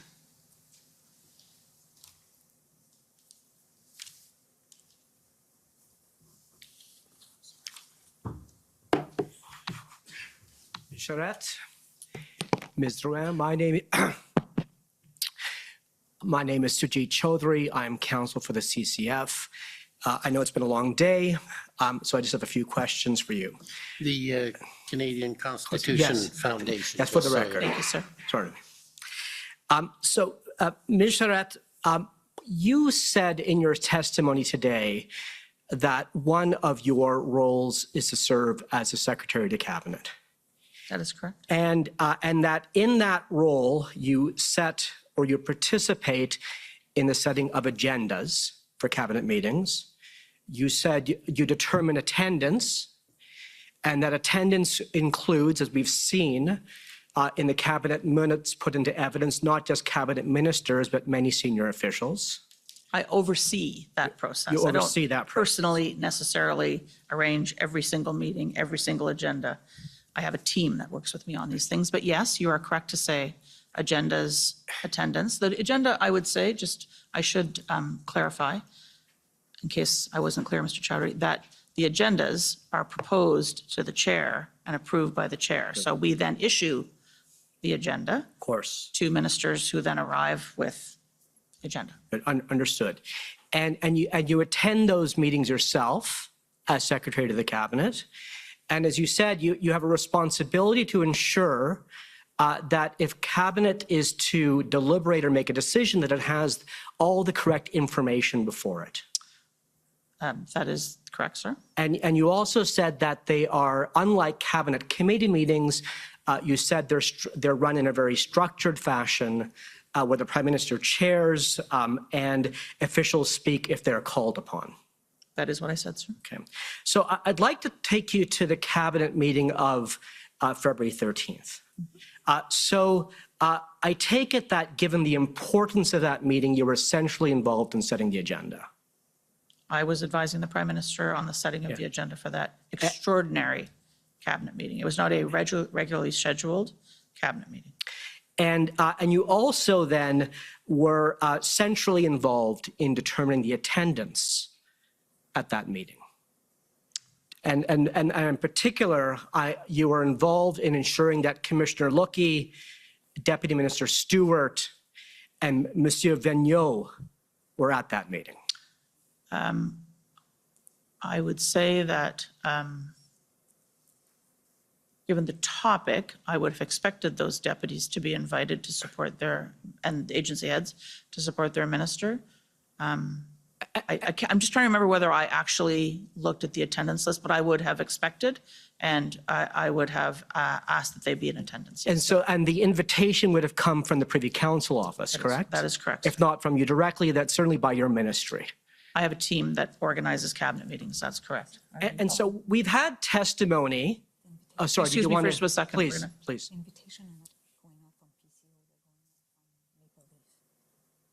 Oh, yeah. My colleague, Madame Drouin, is just correcting me that because of the fact we were dealing with virtual meetings as opposed to, it's a technicality, but, to be clear, important, that because we were dealing with a virtual meeting as opposed to an in-person meeting, it is possible that the invitation may have come through a different channel than our normal Cabinet papers unit that sends out invitations and organizes meetings. It may have come through a virtual meeting organizer, which we euphemistically refer to as the Maple Leaf. And is the Maple Leaf lodged institutionally in the Privy Council office? For Cabinet meetings, I would think so. I believe it's between the Privy Council office and the Prime Minister's office. Okay, fair enough. But at the center? Yes, sir. At the center, okay. And so we've had evidence put to us this week, put to the Commissioner as follows. And have you read the CSIS interview panel interview summary? I have not had a chance to do. Well, with your permission, and with the Commissioner's position, I should say, I'd like to put up on the screen, if we could, witness WTS many zeros 60. This is the CSIS? This is the CSIS. It's Monsieur Vigneault's test evidence, and it's been referred to many times this week. In the interview summary as opposed to his in-camera evidence. Yeah, I take it there's no objection? Yep. Okay. No objection. Okay, go ahead. So if we could pull it up, please. And this is just so it's the public version. Yeah, this is the unclassified version. Unclassified version. Yes. So if we could just go to page 8.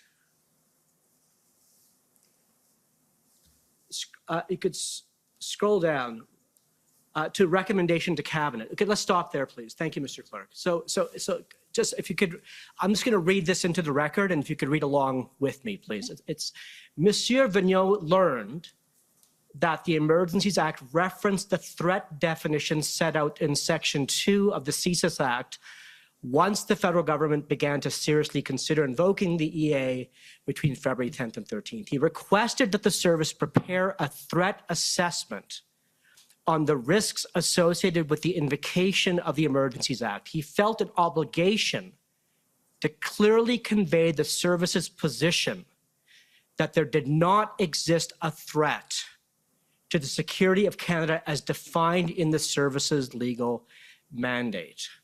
And then further on, in the bottom paragraph, so the paragraph that begins, Monsieur Vigneault discussed, he said he discussed this threat assessment at the IRG on February 13th.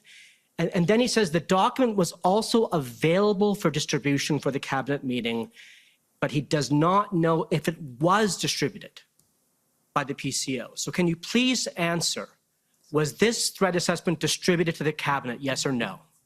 I believe I've said earlier that it was. It was.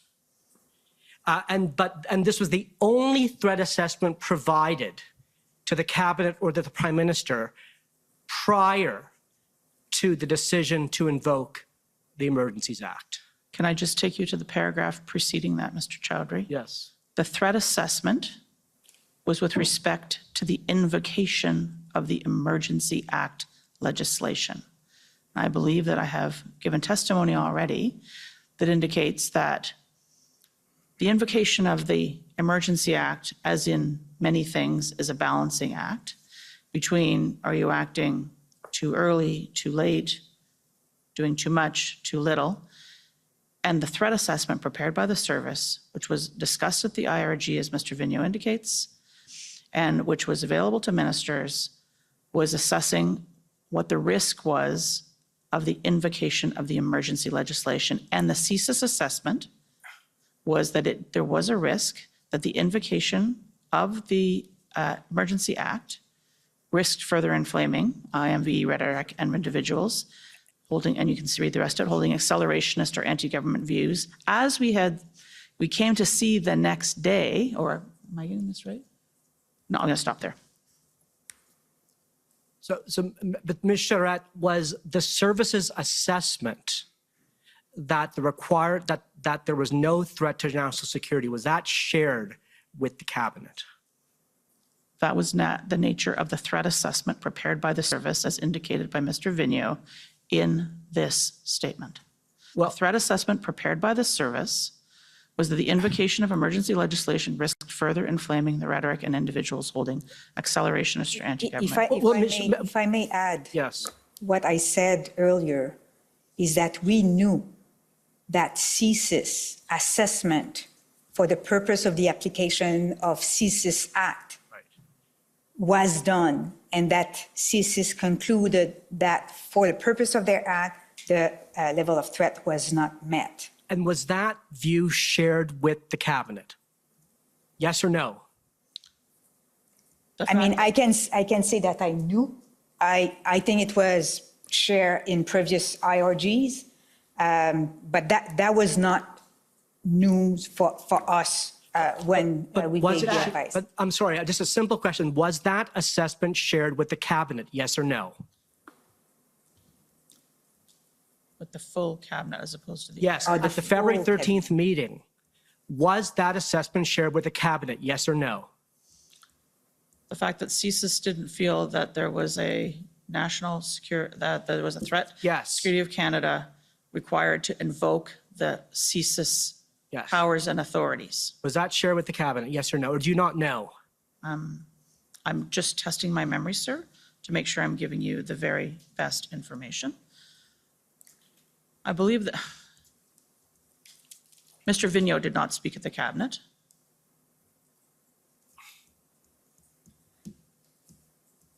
I mean, and here, as I said, we knew that it was shared in previous IRG.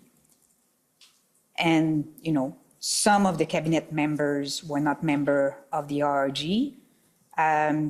So I don't know if that element of CSIS was clearly said during full cabinet, but for sure, some minister, and the prime minister was aware of that.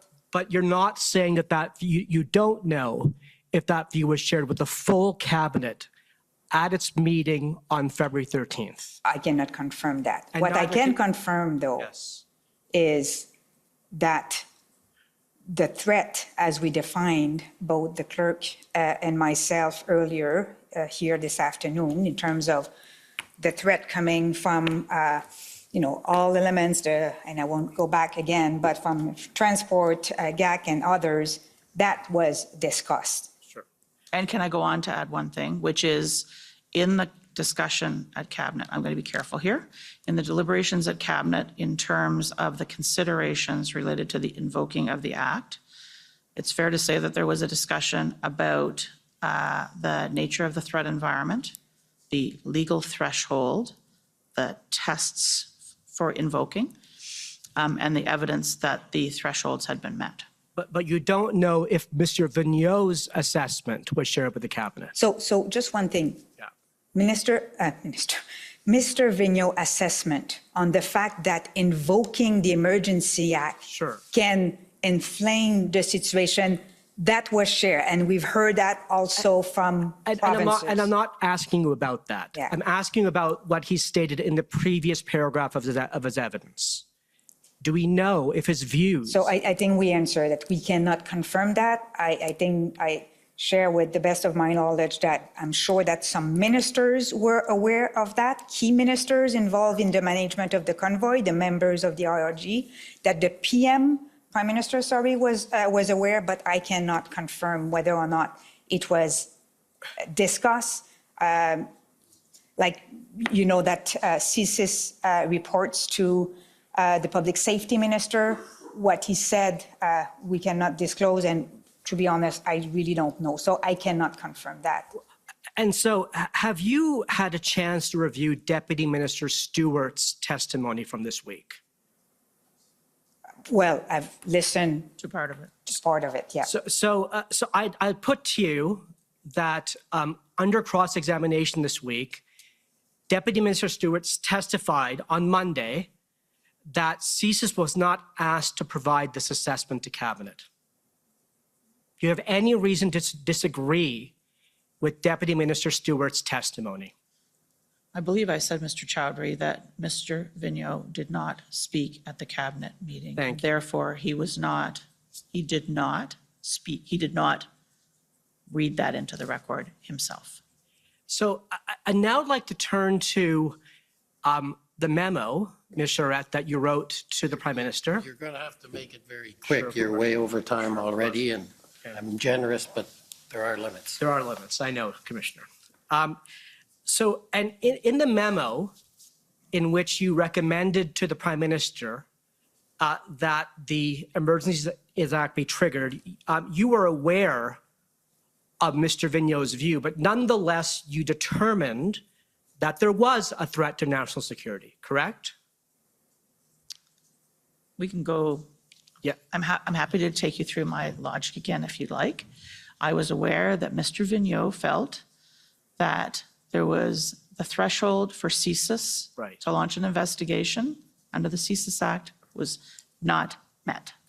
And you relied on the National Security and Intelligence Advisor's view, who kind of integrated, as she put it in her testimony yesterday, information from across the federal government to arrive at her view that there was a threat to national security under the Emergencies Act. She was one of the advisors that I relied on, sir. She was not the only advisor that I relied on. So I would like to put this point to you, that in a constitutional democracy, to prevent the abuse of executive powers by an elected government, it is imperative that the views of a professional, nonpartisan, and expert security services be front and center.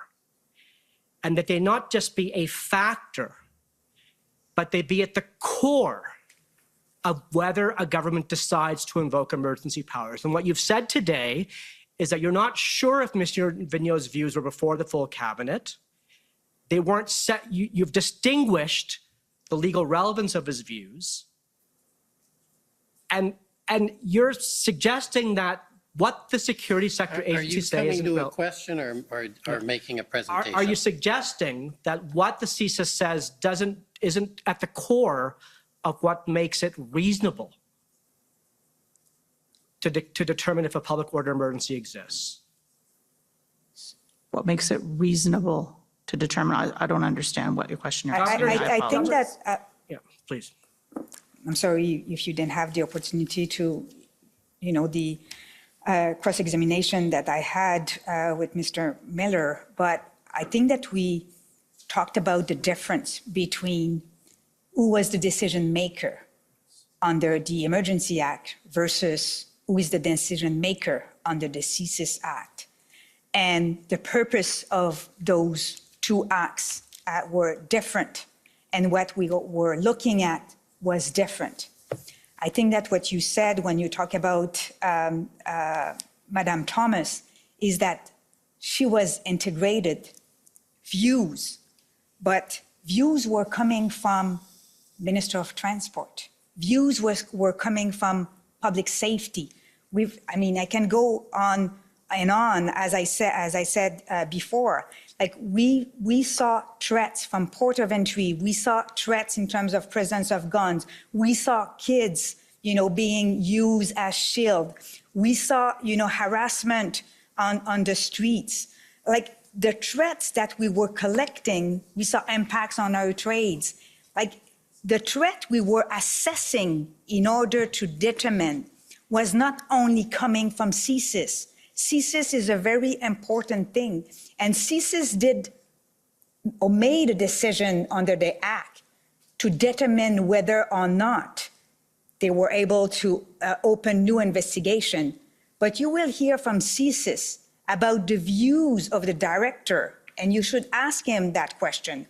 What was the views of the director in terms of the risk of the convoy, even if he didn't, open new investigations, as he had to look at, the situation also.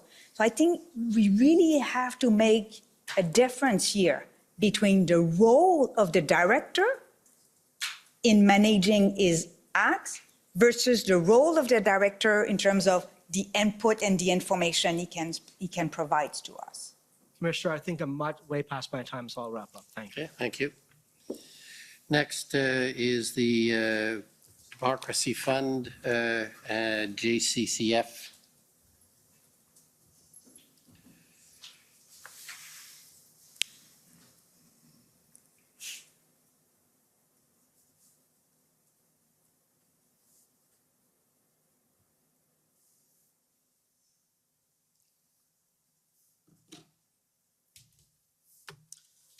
Good evening. My name is Alan Honor, and I am a lawyer at the Democracy Fund. Just going to put on my timer to make sure I don't go too long here. My friend from the CCF was just asking you about a threat assessment from CSIS. I think prior to that, he put a statement to you from CSIS, and it is still up here. And I'll just ask the clerk to leave it up.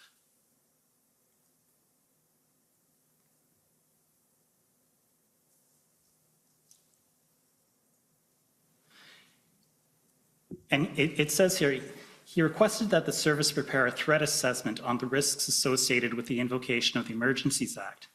He felt an obligation to clearly convey the service's position that there did not exist a threat to the security of Canada.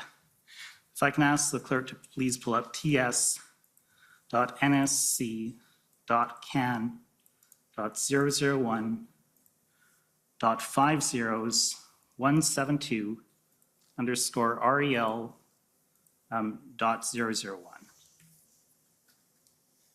I believe my friend, Mr. Miller, brought this up earlier today.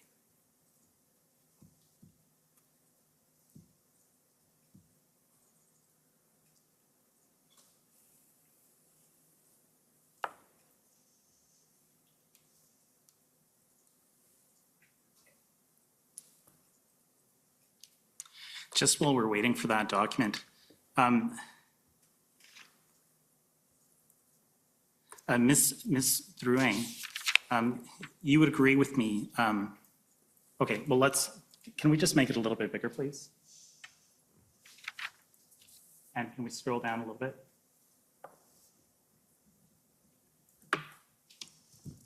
And so in the first paragraph here that's unredacted, we see a reference to the Emergency Act and how it might galvanize broader anti-government narratives. Can we scroll down a little bit more?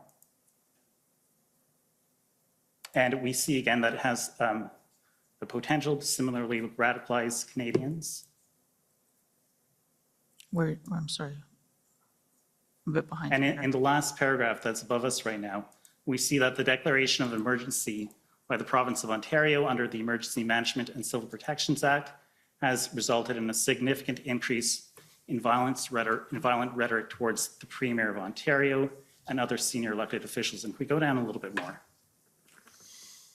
And what we don't see in this threat assessment is the statement by the CSIS director in which he says that there's no threat to the security of Canada. We don't see that anywhere in this document. Is that right? I haven't read the full document, so Okay. I'd have to go back to the top, but But I'm going to put it to you that we don't see that because it's redacted. I'm going to object to that question. It's an. Fine, I'll move on. And this statement was never put by you to the cabinet. I did not address the cabinet at this meeting. Thank you. Ms. Drouin, you would agree with me that CSIS does not investigate family violence because family violence does not constitute a threat to the security of Canada. Agreed? I guess you are referring to my previous response, where Yes. I wanted to make the difference that potential criminal offenses can bring serious violence without triggering the role of CSIS. That's fine. I'm not asking for an explanation. I'm just asking you if you agree with that statement. So can you repeat the statement question? I is wanted to that- give you the context. CSIS does not investigate family violence because family violence does not constitute a threat to the security of Canada. Do you agree? I agree. Okay, Ms. Charette, you made the point, and just tell me if I'm repeating it correctly. I think you made the point that a CSIS investigation under Section 2 does not always trigger the invocation of the Emergencies Act. Am I repeating that correctly? I believe that's what I said. Okay, and you would agree Has with me? not ever, given that the Emergency Act had not been invoked until February the 14th, Sure. 2022. Sure, and I think you'll agree with me that there are different types of emergencies under the Emergencies Act, but let's just stick with the public order emergency.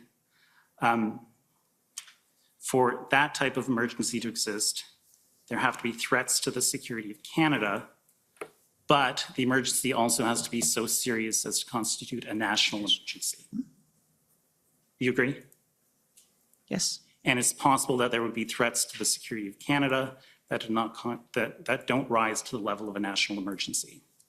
Yes, I believe that's also true. And that would explain why the Governor of Council doesn't invoke the Emergencies Act every time there are threats to the security of Canada. Okay, thank you very much. In your memo to the Prime Minister, I won't pull it up, but on page 11, this is the memorandum dated February 14th. On invocation then, sir? Yeah, I think that the title is Memo to Canada, but whatever it's called. At paragraph 11, you say, when you're discussing communications, that the government could lean on like-minded messaging from external stakeholders and partners to support the need for the measures at this time. What are you referring to? Who are these partners? Who are these stakeholders? Would you, I'm sorry, I know. Yes, I asked for you absolutely. to pull it up. Thank you very much. What is it you want? The Invocation memo, page 11, I believe. The memo, I Mr. believe Connor it is is referring to. ssm.nsc.can 403224. That's correct. And if we can go to page 11, please. Apologies, Mr. Connor, just I can get the. No, please don't apologize. Thank you. Good. Okay, so right at the bottom here, for public communications, further public communications should emphasize the fair and proportionate action taken by government. And then the last sentence, the government could also lean on like-minded messaging from external stakeholders and partners to support the need for the measures at this time. Who are those partners? Who are those stakeholders? I think it's fair to say that we have heard from organizations like some of the business people in Ottawa, as an example. We have heard from, I'm sorry, just give me a minute here to just get my thoughts clear about this. Is it a reference to the RCMP? No, sir. Is it a reference to newspapers? External stakeholders and partners would not include a government organization. And if it meant the media, that would have been set as the media. No, these would be external organizations. I believe we had an ongoing conversation led by my colleague in the Department of Transport and the Minister of Transport with the Trucking Association, as an example. We had business associations across the country that were calling for calling on the importance of keeping those ports of entry open. So I think there were a number of stakeholders who were interested in a peaceful resolution of what had become a serious national emergency. Understood, thank you. One last question. There was a threat assessment referred to in this memo to the Prime Minister. And my friend from the government of Saskatchewan brought up an email from Jody Thomas, and that email says, I need an assessment for Janice about the threat of these blockades, the characters involved, the weapons, the motivation. You recall that, of course, it was just up before you. I do, sir. Okay, and I'll ask the clerk to please pull up pb.nsc.can.403462_rel0001. And just while we're waiting for the document to come up, I can tell you that it came up in the examination of Commissioner Brenda Lucki, and it's correspondence from Mike McDonald to Adriana Polas. And Mike McDonald is from the PCO, is that right? Yes, he is. Okay, and it looks like Adriana Polos is from the RCMP. Now, from Commissioner Lucky's exam, I think we concluded that Jody Thomas's request for a threat assessment was passed down to Ms. Polas.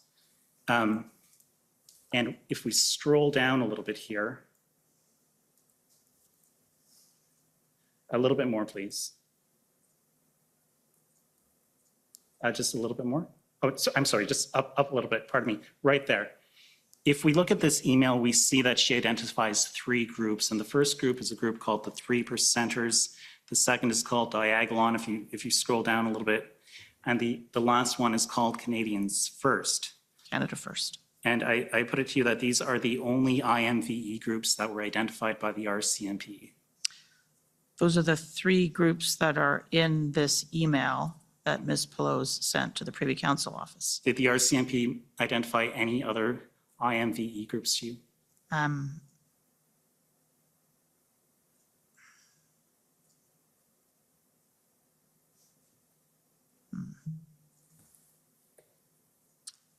I believe yes. Okay, but can you tell us who they are?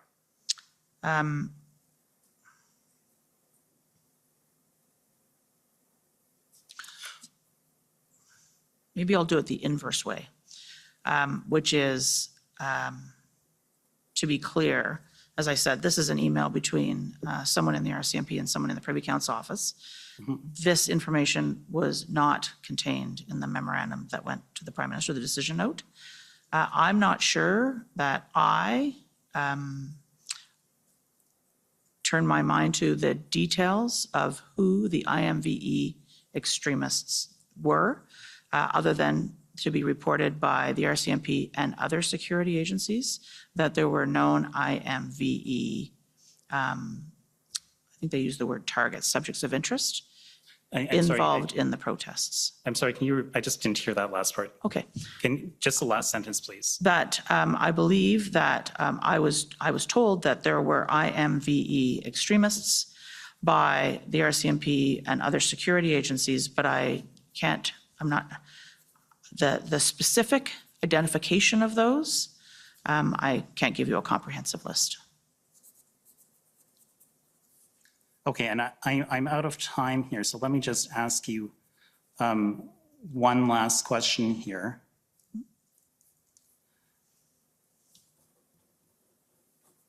you would agree with me that in your memo to the Prime Minister dated February 14th, you told him there is no current evidence of significant implications by extremist groups or international sponsors. I'll take your word for that. Can I suggest as well, as I said, this is an input, the official record that I would commend to you in terms of the evidence upon which the government based the decision to invoke the Emergency Act is contained in the Section 58 justification, which was tabled before the House of Commons. And I think that's the most reliable place to find the evidence that the government used to rely on to invoke. But the memo contains your advice to the Prime Minister. That is correct. And this is not in my memo, sir. Thank you. Okay, next is the CCLA, please.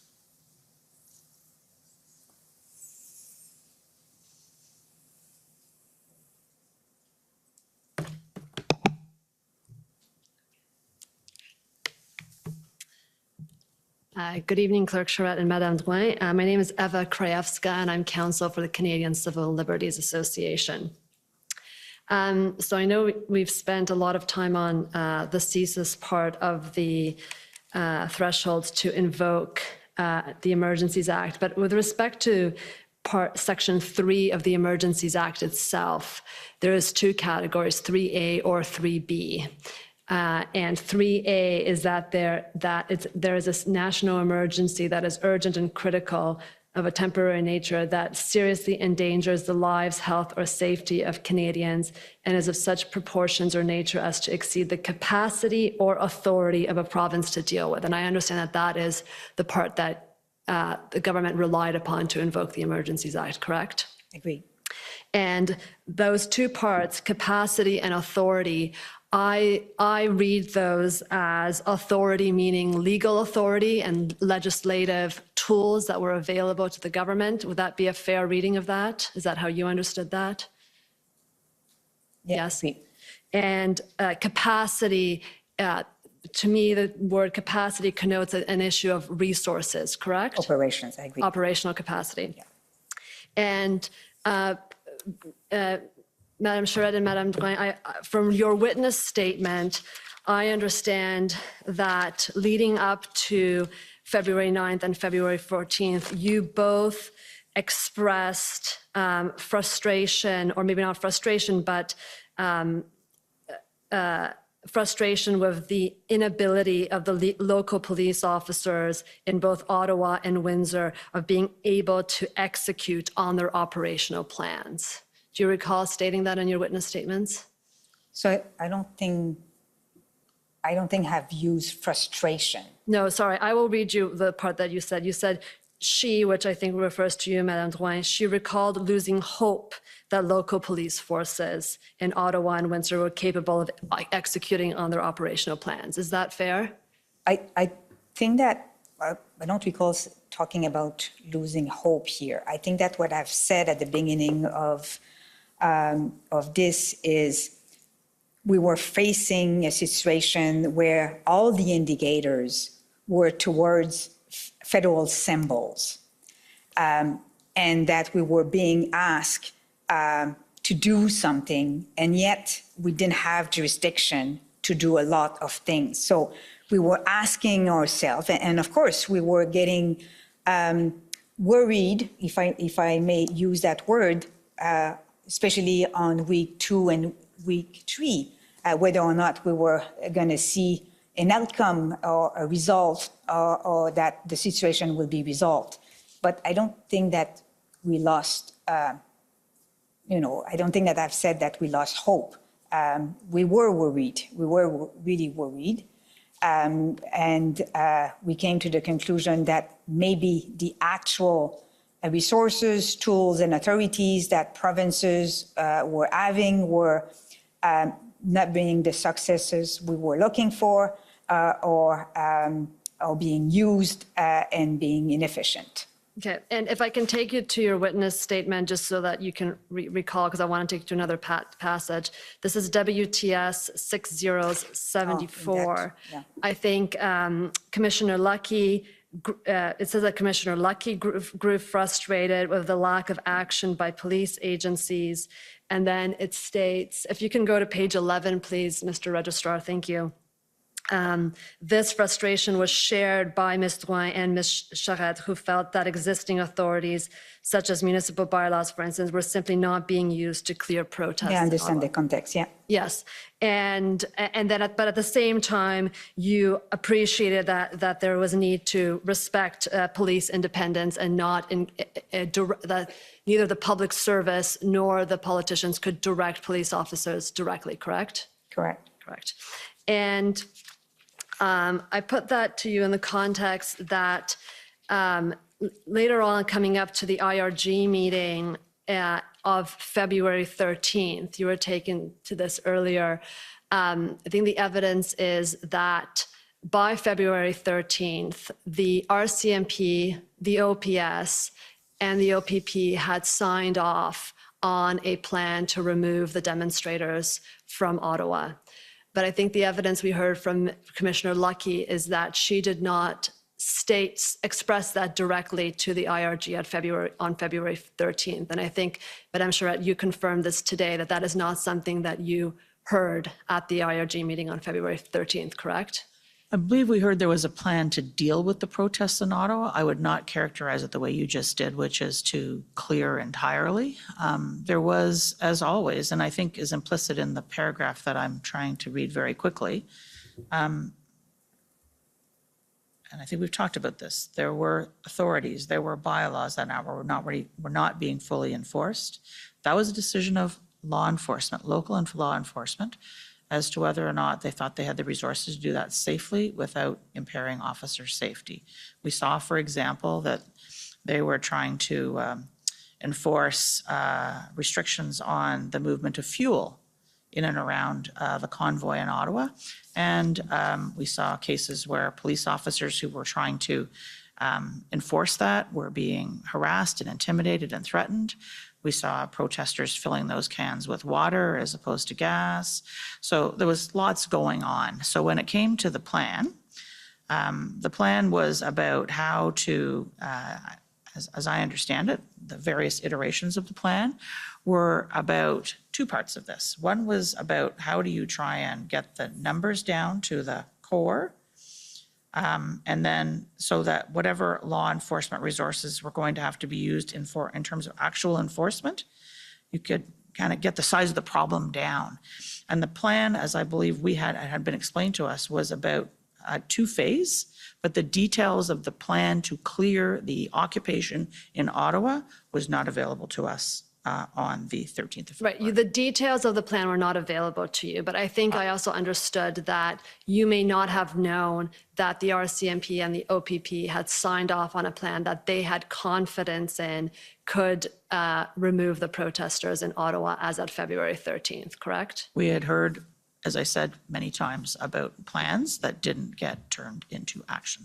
Right, so you had, exactly, so you had, over the week leading up to February 13th, you had been briefed on various plans that you also did not actually see come to fruition. So even if you were told about a plan on February 13th, at that point, part of you felt like that as you said earlier today, that was one factor, but maybe not a determinative factor in terms of whether to invoke the EA or not, just based on what had been happening for that week. I don't mean to sound dismissive, and so I worry that what I just said sounds dismissive of the very serious efforts of law enforcement at the local level with the OPP and the RCMP to deal with a various situation. I think they were working as best they could in an extraordinarily difficult situation to deal with the occupation in Ottawa.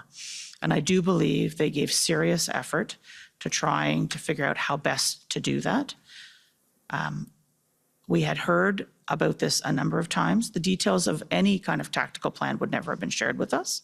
I would say that there was no single plan at any single site that would have necessarily changed my advice to the Prime Minister about the totality of the circumstances which led to the invocation of the Emergency Act. Ma'am. And Madam Chair, I think you mentioned earlier that, and I think Ms. Commissioner Lucky confirmed this, the IRG was a platform where people were at liberty to speak up. They did not need to feel called upon before they could share their views with the other members of the IRG, and that's fair. I believe that is an accurate statement, yes. And Madam Chair, you mentioned earlier in your testimony that you appreciate that there were aspects of the demonstration that were lawful and that there were aspects of the demonstrations that were unlawful, and you were careful to make that distinction. I think yes, and I would also say that there were individuals involved who were there for the purpose of peaceful protest, and there were individuals who were part of the protest who had other motivations. Some of which I believe to have been, as I said earlier, around a policy motive, like getting rid of mandates, or a political objective, like overthrowing the government, replacing them with a new form of government.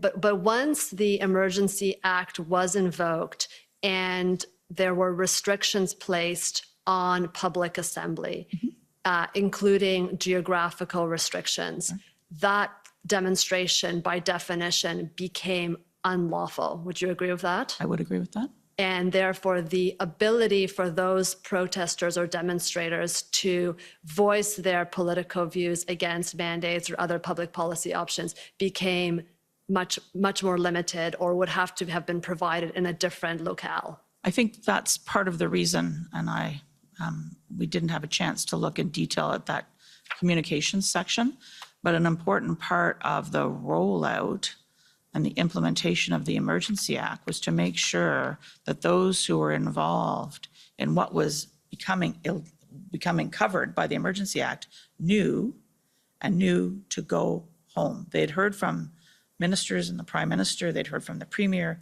it was time to go home. And it was clear then that it was important to make clear to people who were participating what the consequences were of staying. And so there was not consideration given to giving them a space to continue to protest at the seat of Parliament in Ottawa.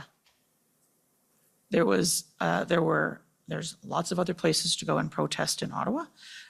During the duration of the occupation, while the Emergency Act was being invoked, and we saw people who came back at the end who were protesting as the act was being revoked. But while the act was in place and in the area that was designated, this was an illegal activity and there were consequences. So they were subject to the discretionary decisions by law enforcement about how to proceed with the implementation of those powers and authorities. And can I? If I may add also, Sorry, yes. this is why when we invoke the Emergency Act and the measures we adopt under the Emergency Act have to be time limited. And this is why we invested a lot of time to monitor the situation to make sure that we don't keep the Emergency Act if it's not necessary. So that is how, we balance a little bit the impact of the Emergency Act. Right. I have two more questions. One is a bit technical, and I hope you can educate me on this, Madame Charette. Your decision memo to the Prime Minister, does that end up forming part of the record of what goes before the Governor and Council? Does that form part of that record? No, it does not. It does not. So that is a document that only goes to the Prime Minister. It does not go to Cabinet, and it does not form part of the record before the Governor and Council. That is correct. And The documents before the Governor and Council are different documents. It was the proclamation and subsequent regulations.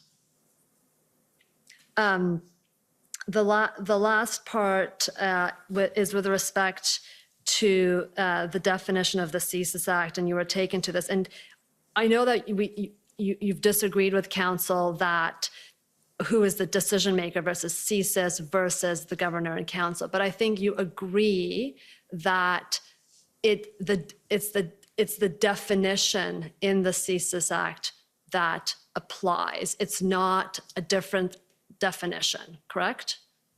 It's the same wording that has to be interpreted within the respective acts. Here, we were talking about the Emergency Act. By the different decision maker. By a different decision maker, yes, thank you. And you both mentioned the safeguards that exist within the Act once the Emergency Act is invoked, including the parliamentary process, this commission, the fact that it has to be time limited. But I think you'd also agree that there are ex ante thresholds. There are safeguards in the Act about the thresholds that need to be met that are also very important in order to ensure that we only invoke the Emergencies Act in exceptional circumstances. You'd agree with that as well? I agree with you, and also add that the measures that a government adopt have to be charter compliant. Yes. Which is an important safeguard in terms of the actions that are available to be taken by. Thank you very much. Thank you, Commissioner. Okay, thank you. Next call on the City of Ottawa.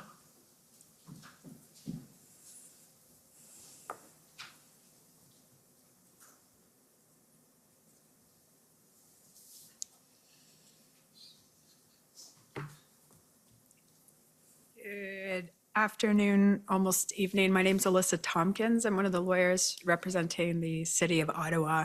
I just have one quick question for you today, and it's to the clerk. If our clerk could bring up document SSM. Knew we were going to get in trouble with that at some point. Switch jobs. We've had a lot of commissioners until this point, so now we're getting multiple clerks. So SSM.can.00008508.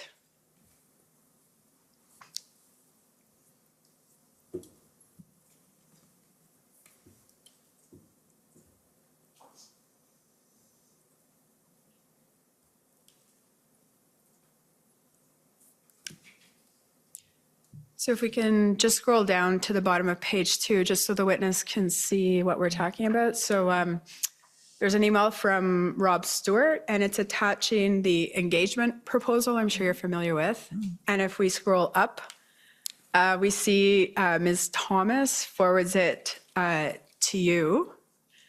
And then if we keep scrolling, we see an email from you to Katie Telford, and it says, I would like to greenlight this today if possible.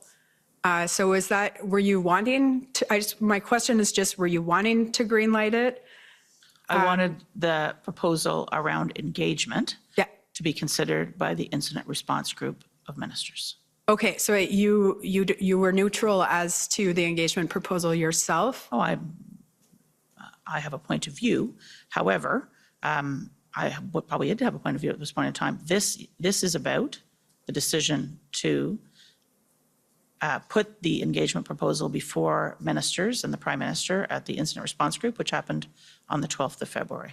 Okay, no, that's the clarification I was looking for. So thank you very much, Clerk, and those are my questions. Thank you. Okay, thank you. Next is the Ottawa Coalition. My name is Christine Johnson, and I'm one of the council for the Ottawa Coalition of Residents and Businesses. I have some questions for you both, and you can answer whoever feels able to answer.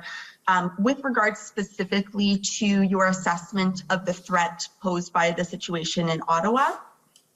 So I'd like to start off by noting that yesterday we heard Jody Thomas discuss the process of determining the distinction between lawful and unlawful protests and the difficulty sometimes in determining when peaceful protests become violent protests. And with regards to determining whether the protest activity involves the threat or use of serious violence, Ms. Thomas stated that the only measure can't be violence of a nature of January 6th. And I understood her statement to mean it's not only violence that rises to the level of an insurrection.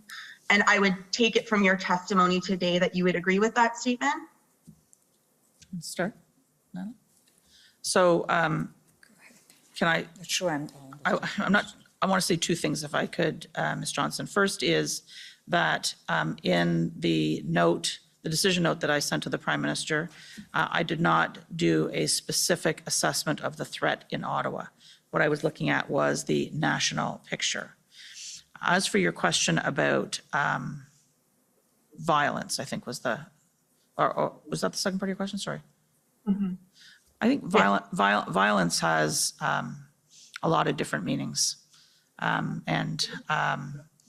There's, I think, violence that, a punch in the face is violence. And it could also be violent when you feel threatened or intimidated, when your ability to go about your daily life is being thwarted, your ability to get to a medical appointment, your ability to access 911 services, your ability to have an ambulance come to your house if in fact you're in need of medical assistance, if your job is threatened because the supplies don't get to your factory and your shift doesn't go in.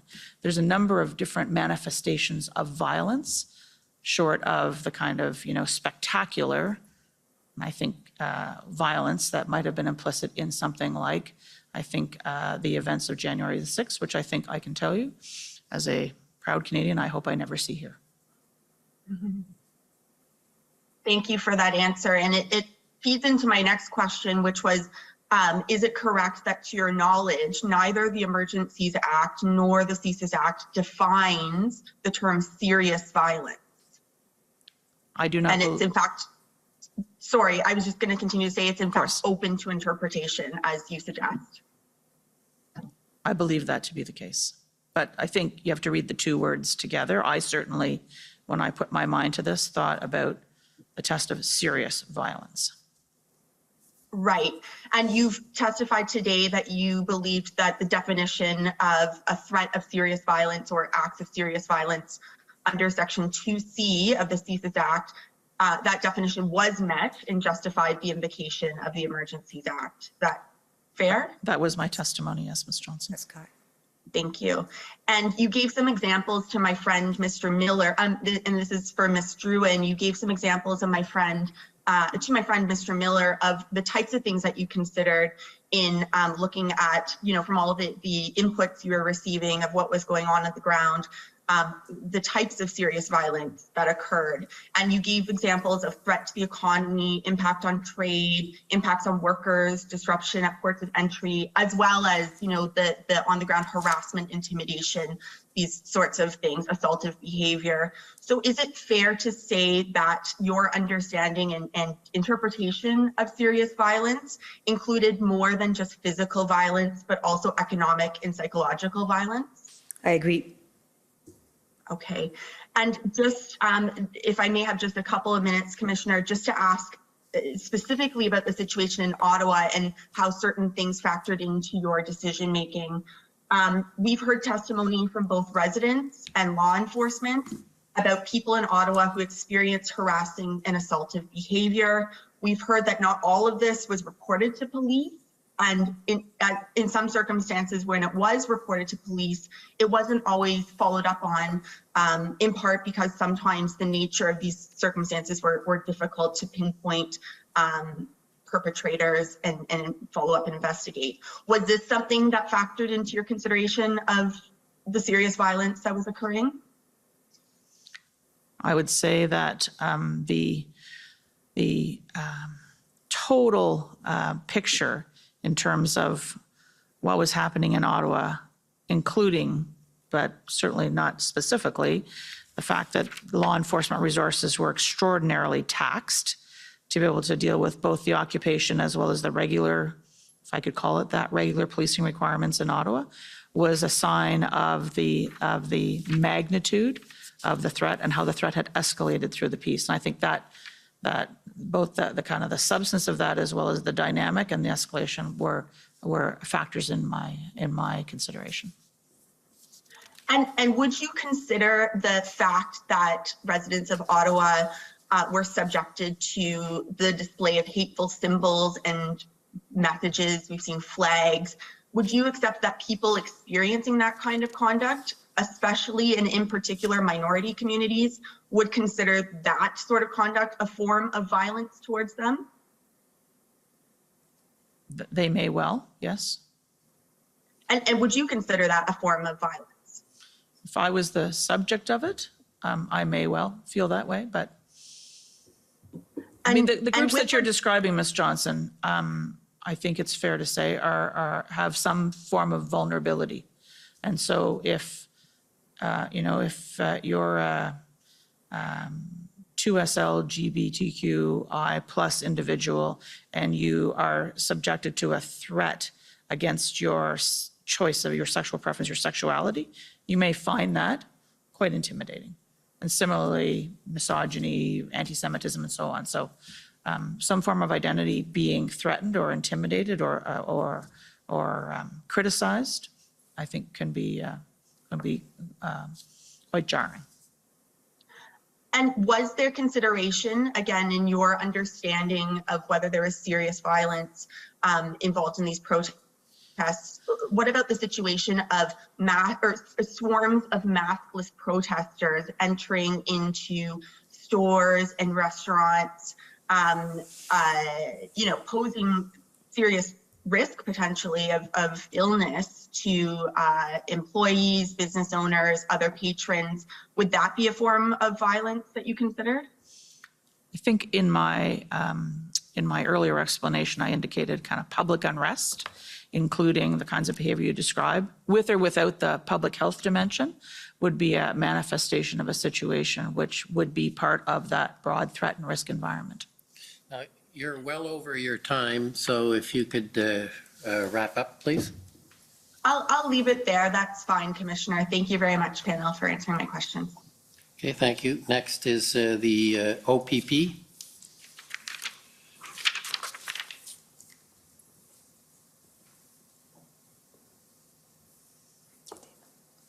Good afternoon. Thank you, Commissioner, and good afternoon to you both. My name is Janine Cabersi, and I'm one of the counsel for the OPP. So I have just a few minutes with you today. So I'd like to ask you just a few short questions and briefly deal about your understanding of what was happening in that weekend leading up to the arrival of the convoy in Ottawa. So if you cast your mind back to that time period, and we have seen some of the documentation, but I'd just like to ask you, did you have any awareness at that point that there were some indications that this convoy of truckers, which was going to number potentially in the hundreds in terms of vehicles heading towards Ottawa,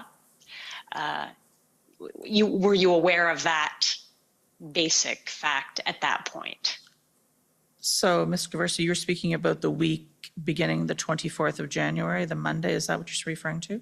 That's right. So That's I think I can't exactly remember what day. I believe 24th or 25th, we heard for the first time in a team meeting that there were reports that there was at least a significant number of protesters coming to Ottawa. I can't remember whether there were other sites at the time that were mentioned or not, but certainly Ottawa sticks in my mind. And the exact details of that, I'll tell you, I didn't retain. Those events were being monitored by other folks in the Privy Council office.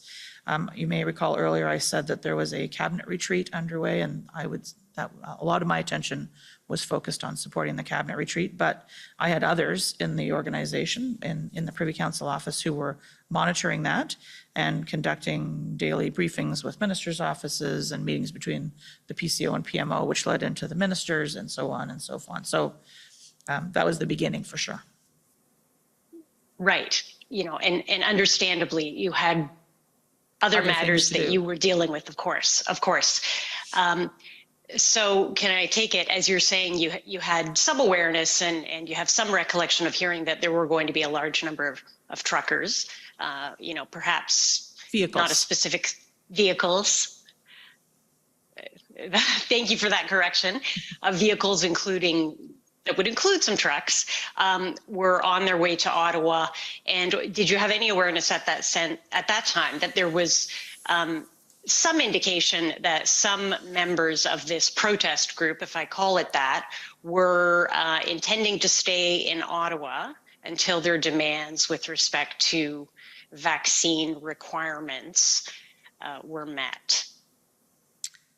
I would say that I did not know how long they were planning to stay or what they wanted to achieve before they were prepared to leave. I would think, and I've said this earlier, that a protest was coming to Ottawa. We get a lot of protests. That they were coming for the weekend. Sunday night arrived. They had not left. We were now into a very different situation. Right. But would you agree with me that early information that there was at least a group indicating a commitment to staying in Ottawa until certain demands were met, and early indications that some vehicles, including heavy machinery, with the truck that were on the way to Ottawa, would all be indications that would be at least informative for you and your colleagues in terms of what you might expect? Yes. Yes, okay. And so I now we've know, heard in this. Sorry, may I add something, Yeah. ma'am? Yes, I think please. what we have heard through the work of this Commission of Inquiry is that there were reports, there was more information available that was being shared with law enforcement that we have found out after the fact. And I think the Hendon reports is an example of the kind of information that was being shared, but that wasn't my focus at the time. Right, not your focus, and not within your awareness, because you're not direct recipients of these reports. They're shared within a law enforcement community. But you'd agree that through your appropriate information channels, including the National Security and Intelligence Advisor, communicating with the RCMP, it's of course helpful to ensure that the communication channels are working effectively so that you have early information that can assist you in your role and then ultimately, decision making. I think it's absolutely true that the better information we have about what's happening or what's going to happen will inform our actions every single time. The fact that there may have been information known by some people, but not all, is, I think, what's known in the business as an intelligence gap. And we've taken a lot of steps to correct that in terms of the international dimension of our work, following up on the events of 9/11 to make sure that the information is shared, that there's an ability to assess and to integrate threat assessment. And I think the National Security Intelligence Advisor may have talked about some of that. I think earlier I talked about there may have been gaps in what we knew or didn't know in terms of OSINT, open source information, social media information, and there may have been domestic sources of intelligence that maybe we need to do a better job of pulling together and looking across. No, you're out of time, actually over time, so you're going to have to wrap up. Okay, I have one remaining question or two, Commissioner, if you might allow me, in a different area. I'll allow one. So Okay. pick the best one. I'll try, Commissioner. Thank you. Your witness summary and some of what we've heard from both of you in your evidence acknowledges certain jurisdictional challenges, if I can put it that way, in that a public order event that is being considered as potentially a public order emergency is one that occurs, in an area that doesn't engage federal jurisdiction in the sense that it's a situation that the federal government can apply its resources to resolve. And sorry for the long introduction, but would you find it helpful in this such a situation if it were ever to present again? But to have, would it be helpful for you to have a more direct line of communication to certain law enforcement leaders, perhaps, with respect to options, tools, status of the police situation generally, to assist you in being as fully informed as possible? Well, I do. I do believe that, a better coordination, an appropriate flow of information is always helpful. That's for sure. And also, when it comes to Ottawa, for example, you are probably aware that we are working on the future of Wellington, what we call the future of Wellington, to make sure that we understand and we have a better protocol on who does what, when it comes to the parliamentary precinct, for example. So yes, I think that this situation that we went through in February will give rise to a lot of lesson learned, and I think this is one of the purpose of this commission. I would add to that, I think, a more comprehensive look at our critical infrastructure in the country and what the respective responsibilities are of each level of government, authorities, and so on, and the how information is shared so that that could inform, for example, tabletop exercises or other scenario exercises, so that if we have an issue like what happened in Windsor, for instance, we wouldn't have to spend so much time trying to figure out who's got responsibility for the bridge, for the plaza, for the road to the plaza, for the highway off ramps, and all of that. We would have a kind of a plan in a box that would have been exercised with respect to particularly critical infrastructure in the country. So just to add to Madame Drouin's observation around the parliamentary precinct in Ottawa and Wellington Street. Okay, thank you both very much. Thank you, Commissioner. Okay, thank you. Next is counsel for former Chief Slowly. Thank you, Mr. Commissioner. It's Nicholas DeStefano for former Chief Slowly. We have no questions. Okay, next is the City of Windsor. Good evening. My name is Jennifer King. I'm one of the legal counsel for the City of Windsor, and in returning my friend's offer of time from earlier today, I'm going to cede my time to Windsor Police Services. Thank you. Okay, a very equitable arrangement. So the Windsor Police Service, please. Thank you, Mr. Commissioner. My name is Tom McRae. I am counsel to the Windsor Police Service. Yesterday, we heard evidence from Mr. Sabia, the Deputy Minister of Finance, to the effect that a peaceful resolution to the Ambassador Bridge blockade was better than a non-peaceful resolution to that blockade. Do you agree with that proposition? Yes, I do. Okay. Madame Drouin? I do. Thank you. Do you both agree that a resolution that respects charter-protected rights, such as the right to protest, would be preferable to one that does not? Agreed. Yes. Thank you. Can I ask Mr. Clerk to turn up the witness statement? It's 6074. And while the clerk's doing that, can I ask you, do you know when the Windsor Ambassador Bridge blockade started? Oh, I think there were blockades that started in the week of, let me just get my dates here, right? Excuse me for a moment, Mr. McRae. Take your time, take your time. I think we were seeing kind of on and off in and around the 5th, 6th. There was kind of slow down, slow rolls, up, down. And then the kind of the crescendo, if you want to call it that, happened around the 9th, 8th, 9th, into the 10th.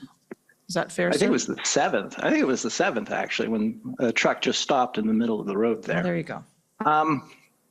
If I can take you, please, to the top of page 7 of witness statement 74. Sorry, I guess I got it wrong. Oh, I'm sorry, it's the top of page 8. My apologies.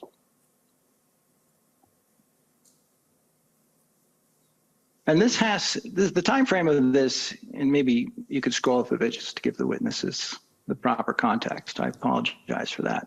There's a heading at the top of that. It's about the invocation of the Emergencies Act. If you could go back to the top of page 8. Now, and this is really a question for Madame Drouin, because as I read this statement, Ms. Drouin recalled that PCO considered options as varied as shutting down cell towers, shutting down gas stations, and even deploying federal employees with commercial licenses to remove trucks entrenched in Ottawa. This is the part I want to focus on. She recalled losing hope that local police forces in Ottawa and Windsor were capable of executing their operational plans as time went on and no concrete police actions materialized. Madame Drouin, when is it that you lost that hope? Well, first of all, I think that we saw a crescendo in terms of the movement all across Canada.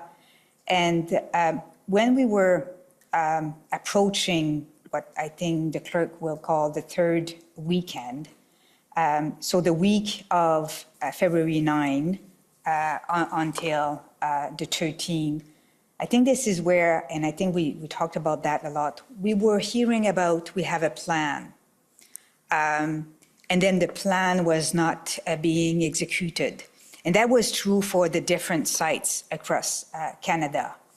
And I guess this is where we started to wonder whether or not provinces, law enforcement agencies were enough equipped to face the situation. I'm sorry, just so I'm clear, you understood during the week of February 7th that Windsor had a plan and it had not executed on it? So what I'm saying is that, and I'm not putting a date for Windsor. What I'm saying is that during the week or past February, 6 until the following week, we were hearing very often in our update from law enforcement agencies that we have a plan, to the extent that it was like something that every day we were hearing, we have a plan, we're working on a plan, but yet we were not seeing any action on that plan. So I think this is what I mean by I was losing hope. And perhaps I can add, just contextually, would it be helpful, Mr. McRae? That as we went into that week, the 7th, 8th, 9th, I think you've heard earlier in our testimony on the 9th, for example, that I attended a meeting with the deputy ministers involved in kind of national security and intelligence, having heard a growing degree of frustration and concern on the part of ministers with the situation, to make sure that we were looking at all available instruments, all available resources, all available tools, every crazy shut down cell towers, as an example, find public servants who could drive tow trucks, anything to try to help to resolve the situation, because the situation facing law enforcement in Ottawa and in Windsor were complex and challenging. Windsor in particular, we had a lot of concern about, as you know, our colleagues from the Canadian Border Service Agency, directly involved working with the police of local jurisdiction on the ground. But what could we do to help? That was the focus here. Police alone, without more help, were they going to be able to deal with the size and the intensity of the challenge? I think that's what our focus was in our attempt to try to bring all of the resources and the might of the federal government that we could to try to help. We've heard evidence that the OPP came promptly upon a request for help. The RCMP from London came promptly on a request for help. Police forces from Waterloo and Hamilton also came promptly on a request for help. Were you aware of that at the time, around February 9th? I'd say, Mr. McRae, that I was watching these events kind of unfolding on the television screen. Okay. Maybe just to add, and I'm sure me now saying, I think you would agree that where we saw a positive outcome in Windsor, we also heard that it will require a lot of resources to keep it open. So it was also time intensive in terms of making sure that the passage will stay open. And I think, if I could add, that we saw the complement of law enforcement and the assets and capability that were deployed to deal with the occupation, the blockage at Windsor. I know that some of those measures were left in place even after the Emergency Act was invoked, and to try and make sure that the Windsor port of entry, the Ambassador Bridge, was remained open. There was also a concern, as I believe we have found out subsequently, about how much resources this could be drawing away from the potential to deal with the situation in Ottawa. So resources are not finite, as I'm sure anybody who runs any organization understands. So. All right. If I can turn back to the witness statement, Madame Drouin, you clarify at the bottom of that paragraph. She clarified that neither she nor the clerk, that's you, Ms. Charette, correct, reviewed police plans because law enforcement agencies operate independently of government. Will you agree that that is appropriate? Absolutely. That law enforcement agencies operate independently of Absolutely. government? Thank you. If I can take you, please, quickly to a document that I think the Commission Council took you to. It's Canada, I think 403256. It is an email, I think, that you received, even though it's dated the 14th, I think someone received it on the 13th, the evening before the invocation of the Emergencies Act.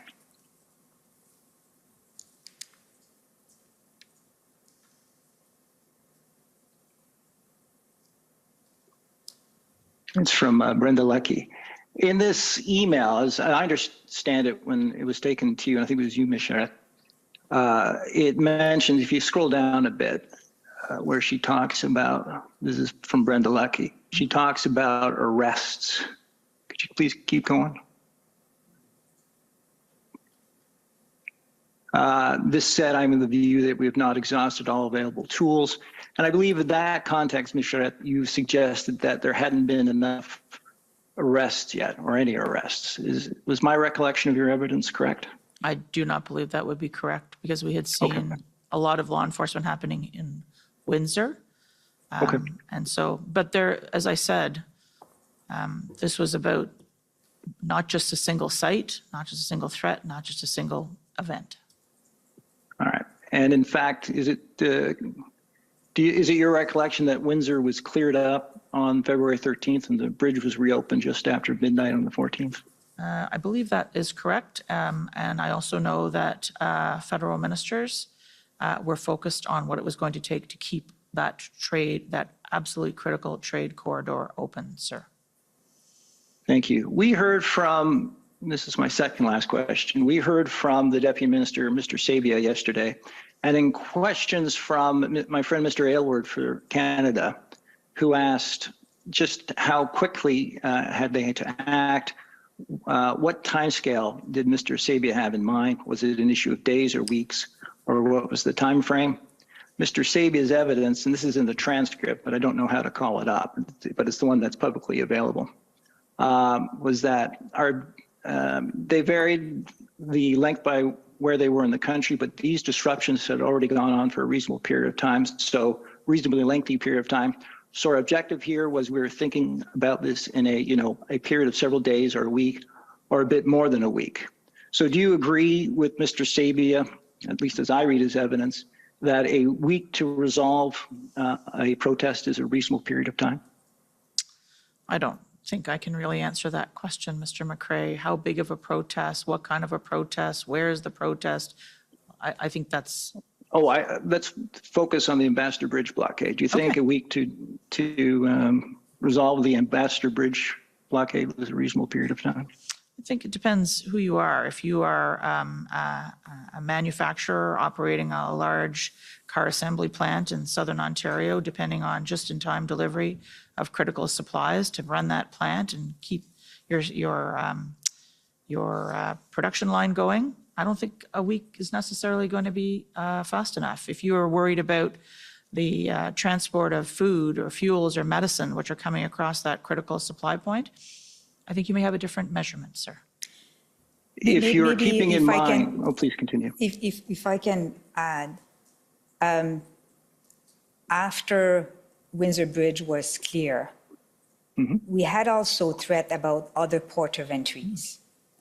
And I think, I don't want to put words in Deputy Minister Sabia's mouth, but he was also looking at the whole situation, making sure that, not other supply chain will be affected. So the timely resolution that Michael Sabia, from what I understood yesterday or the day before, it was yesterday morning. Yesterday was a long day for you. I know. Was really like a global resolution. And I'm, Ms. Charest, I guess this is focused at you. I'll rephrase the question. If you are looking for a peaceful resolution that respects people's charter rights, do you think, or do you agree with how I read Mr. Sabia's evidence, that 1 week is a reasonable period for that to happen in?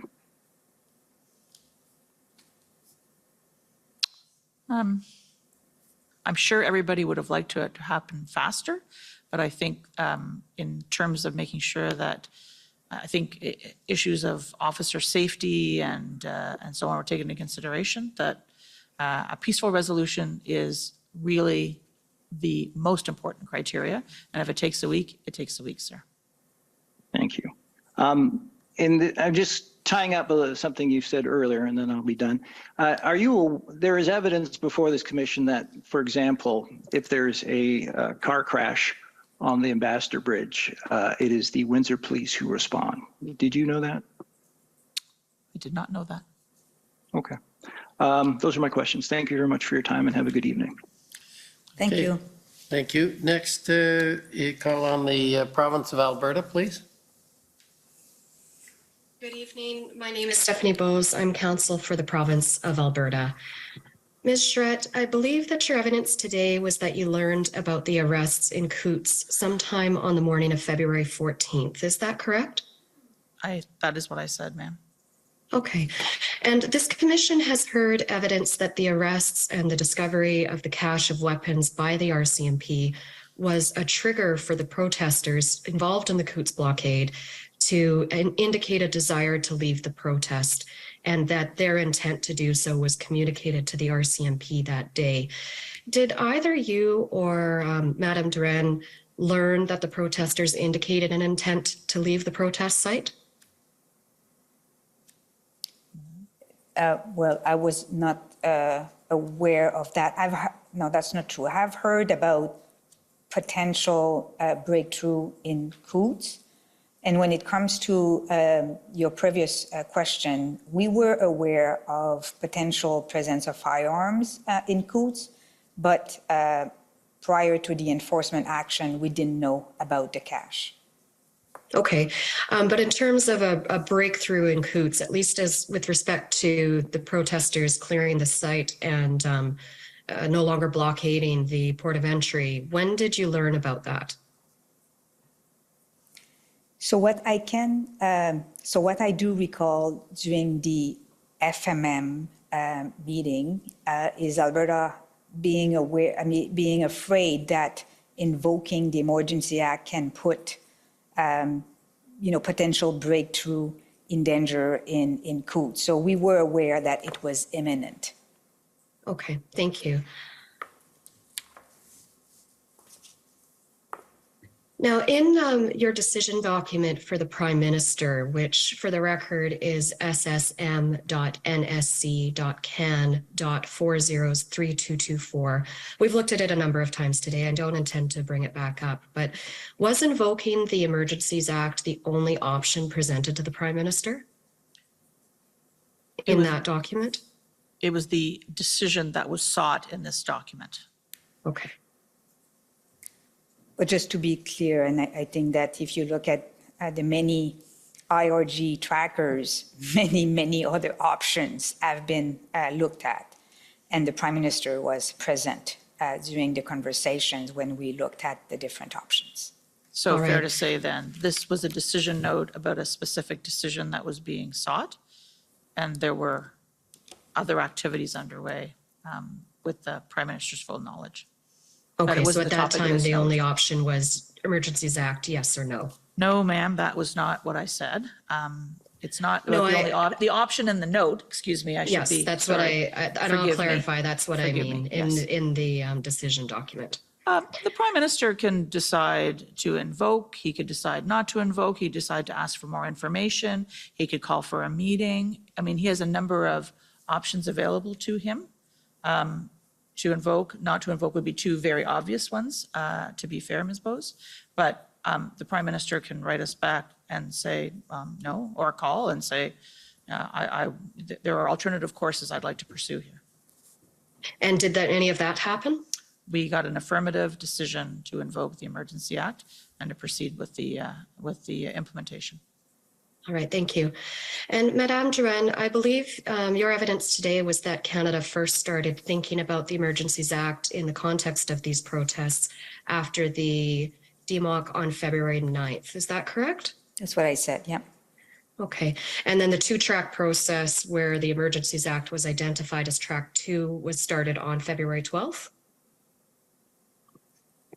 Well, I think we also talk about, the predecessor of the two tracks document, which was a document developed by Jackie Bogdan, I think the following night. So we started the two tracks at the beginning. I think we were talking about Plan A and Plan B.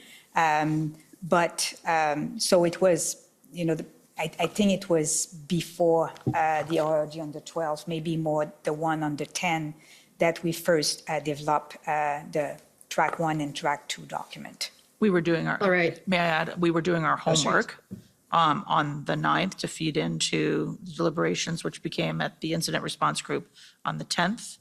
And then that homework came back on the 12th with work that had been done after the IRG on the 10th through the 11th and back into ministers on the 12th. All right. And there's nothing in the Emergencies Act that prevented the Government of Canada from beginning consultation with the First Ministers on February 9th, correct? So on February 9, not the decision, but the path of using the Emergency Act was not sufficiently developed to consult. Like it was one of the options we were working on, but we were not in a position at that time because it was not serious enough as an option to start the consultation. I'd like also to add something. I received a question earlier this afternoon about another consultation we did on the Emergency Act in relation with COVID. And the situation was quite different. Remember that we also discussed today that the moment we talk about the Emergency Act, that can trigger some reactions. And that was the CSIS assessment on the risk of triggering or invoking the Emergency Act. So we were quite aware that the moment we talk publicly about the Emergency Act, the timeline to take a decision is very short. It can be a go or no go, but you cannot wait. You cannot put that in the domain without taking a decision. And what we were afraid happened very rapidly. The moment we hang off the call on the FMM, it was already out there that we were thinking about the Emergency Act. So this is why, we were very concerned pas concerned, conscient that talking about the Emergency Act will request a very rapid decision, a no or a yes, but a rapid decision. Okay, so there was a concern there, but certainly no limit on the ability of the Government of Canada to start a consultation process. I think what I've said is that, contrary to the virus, you can talk about publicly that you're thinking about using the Emergency Act. You can develop, language.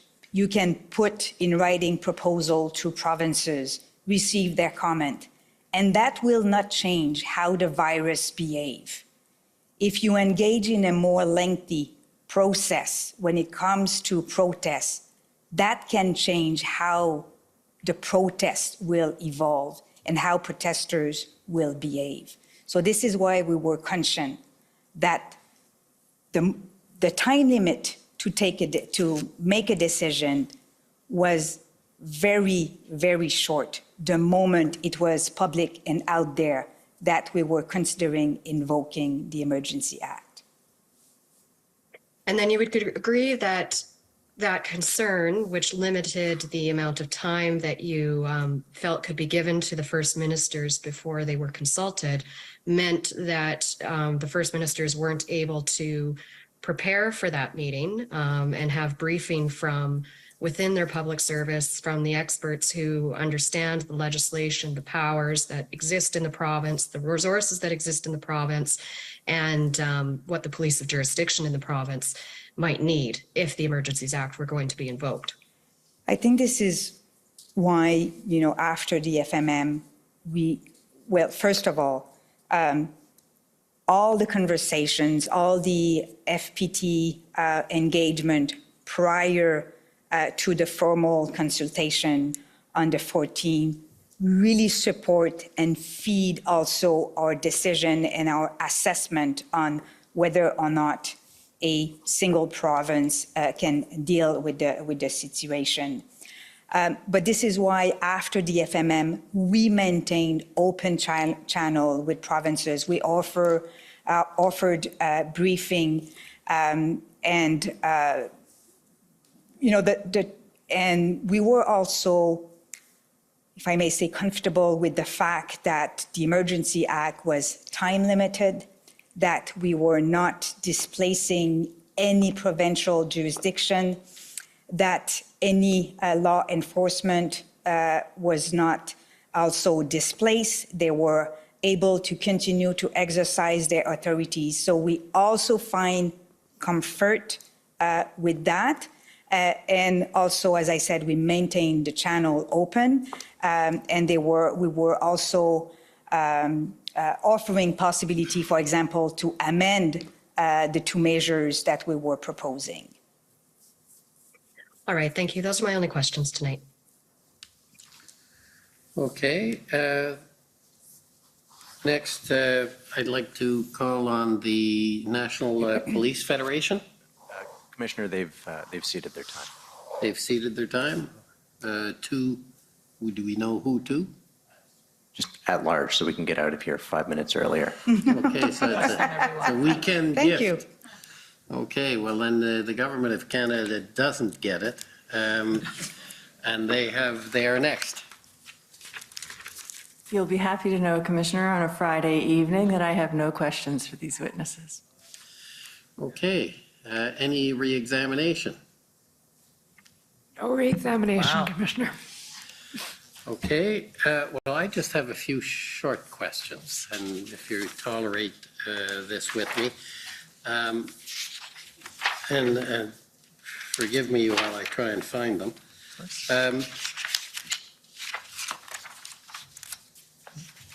In your drafting of a proposal and the timing for the decision by the Prime Minister, did you consider the appropriateness or desirability of scheduling a debate in Parliament? Not a vote, just a debate to consult, because the Emergencies Act is a delegation from the legislative to the executive. Was that considered and discarded, or was that not considered? And any comments you may have on that? Thank you, Mr. Commissioner. I believe I mentioned earlier that there had been a debate in the House of Commons on February the 7th, which would have been, I think, in the form of a take note debate on the situation overall. It wasn't specifically, of course, on the Emergency Act. I think as with respect to the role of Parliament and the consideration of the role of Parliament, in the invocation note, I think I indicated to the Prime Minister the broad outlines of the role of Parliament, but I haven't gone into detail, and there was subsequent advice that was provided to him around that. I think it does come back to the point that Madame Deroyan was making. The sequence of events from the IRG on the afternoon of the 13th into Cabinet the night of the 13th, into the FMM the next day, the Prime Minister's time and space for final deliberations, mine to give my advice. It sounds like a long time. It wasn't a lot of time at this point. And it was also, we were anxious that that news getting out there, that information getting out there would have had an effect, cause an effect on the nature of what was happening. And it was already a volatile situation. And so there was to be a debate. There was in the House of Commons, there was to be a vote in the House of Commons, and I would say that we thought that that was the parliamentary process to be followed in this case. I was going to say something else. I believe the Prime Minister had a consultation with the leaders of the opposition. In addition, I believe Ms. Thomas, the National Security Intelligence Advisor, referred to this on the evening of the 10th. So after the first IRG meeting, I believe the Prime Minister had a conversation with the leaders of the official opposition, including Ms. May at the time, to talk to them about the situation. So there was a parliamentary debate on the 7th. There was that telephone call consultation, not on the EA against her, to be clear, but on the general situation. And then we were into the invocation process. Okay, if I can then ask you in this couple of questions, and just with respect to the national scope of the order, and I think you've addressed it, I'll call it on one dimension, that it was a national issue, but was part of that consideration the use of federal powers such as the Bank Act, which are, because of the economic measures, I guess the Deputy Minister Sabia said money is can move. Were those considerations on whether you would do national or limited? I'll try and answer your question. If I don't get it right, perhaps you can correct me, sir. But when we thought about both the nature of the situation we were facing was national in terms of how it was manifesting in different parts of the country, but also the people who were participating, let's say the truckers in Ottawa, for example, they didn't just come from Ontario. They came from right across the country. And so to be able to use a deterrence measure to try and encourage people to go home, a deterrence measure, and that was partly what lay behind the use of the emergency economic measures. We were trying to get people to go home. And the freezing of the assets was a pretty important, powerful incentive to go home. Those truckers weren't all from Ontario. They were from across the country. So the use of a national tool, national legislation, allowed us to make sure that we were capturing not just, the people who might have been from the particular site that we were dealing with. Madame, do you want to add? That's good, perfect. I just want to add that I don't know if it was during the FMM or the following briefing that I did with provincials and territories, when I was asked, why don't we use the Emergency Act for only one province or two provinces, my answer was what the clerk said, i.e. The movement of protesters and the risk of having pop-ups all across Canada, but also exactly what you said, that in order for the economic measures to be effective, they have to apply Canada-wide. And I think I have said that also during my interview. Yeah, the financial institutions, for instance, that would be involved are across the country. Which gets me to an answer you gave, Madame Drouin, and I'm just going to press it a bit. You said the declaration did not displace provincial jurisdictions, I think you said. Yeah. That's not quite correct. Some of the provincial powers were interfered with. I don't mean it negatively, but that's one of the aspects of this declaration, is it does override the provincial in certain respects. So with the measure we have adopted, our views was that nothing was displaced. Like the provinces could continue to exercise their authorities. For example, what we did for financial institutions or the power with FinTrack, this is already federal jurisdiction. And we have already authorities to do that. So we haven't, and I think it's, sorry to interrupt you. No, I just wanted to direct, for example, you're dealing with case populaires. And you're directing case populaires. That's provincial jurisdiction. You overrode the way federal police officers could become peace officers in the province. So there were, I don't know, I mean, I'm not giving you legal advice. Yeah, but I'm raising those points and saying. I would submit, for example, that Desjardins est déjà assujetti à FinTrack. Yeah, but He's already subjected to FinTrack. Mais on peut avoir des, par exemple, Yes, but we can have authorities or federal regulators that give orders to financial institutions like Caisse Populaire.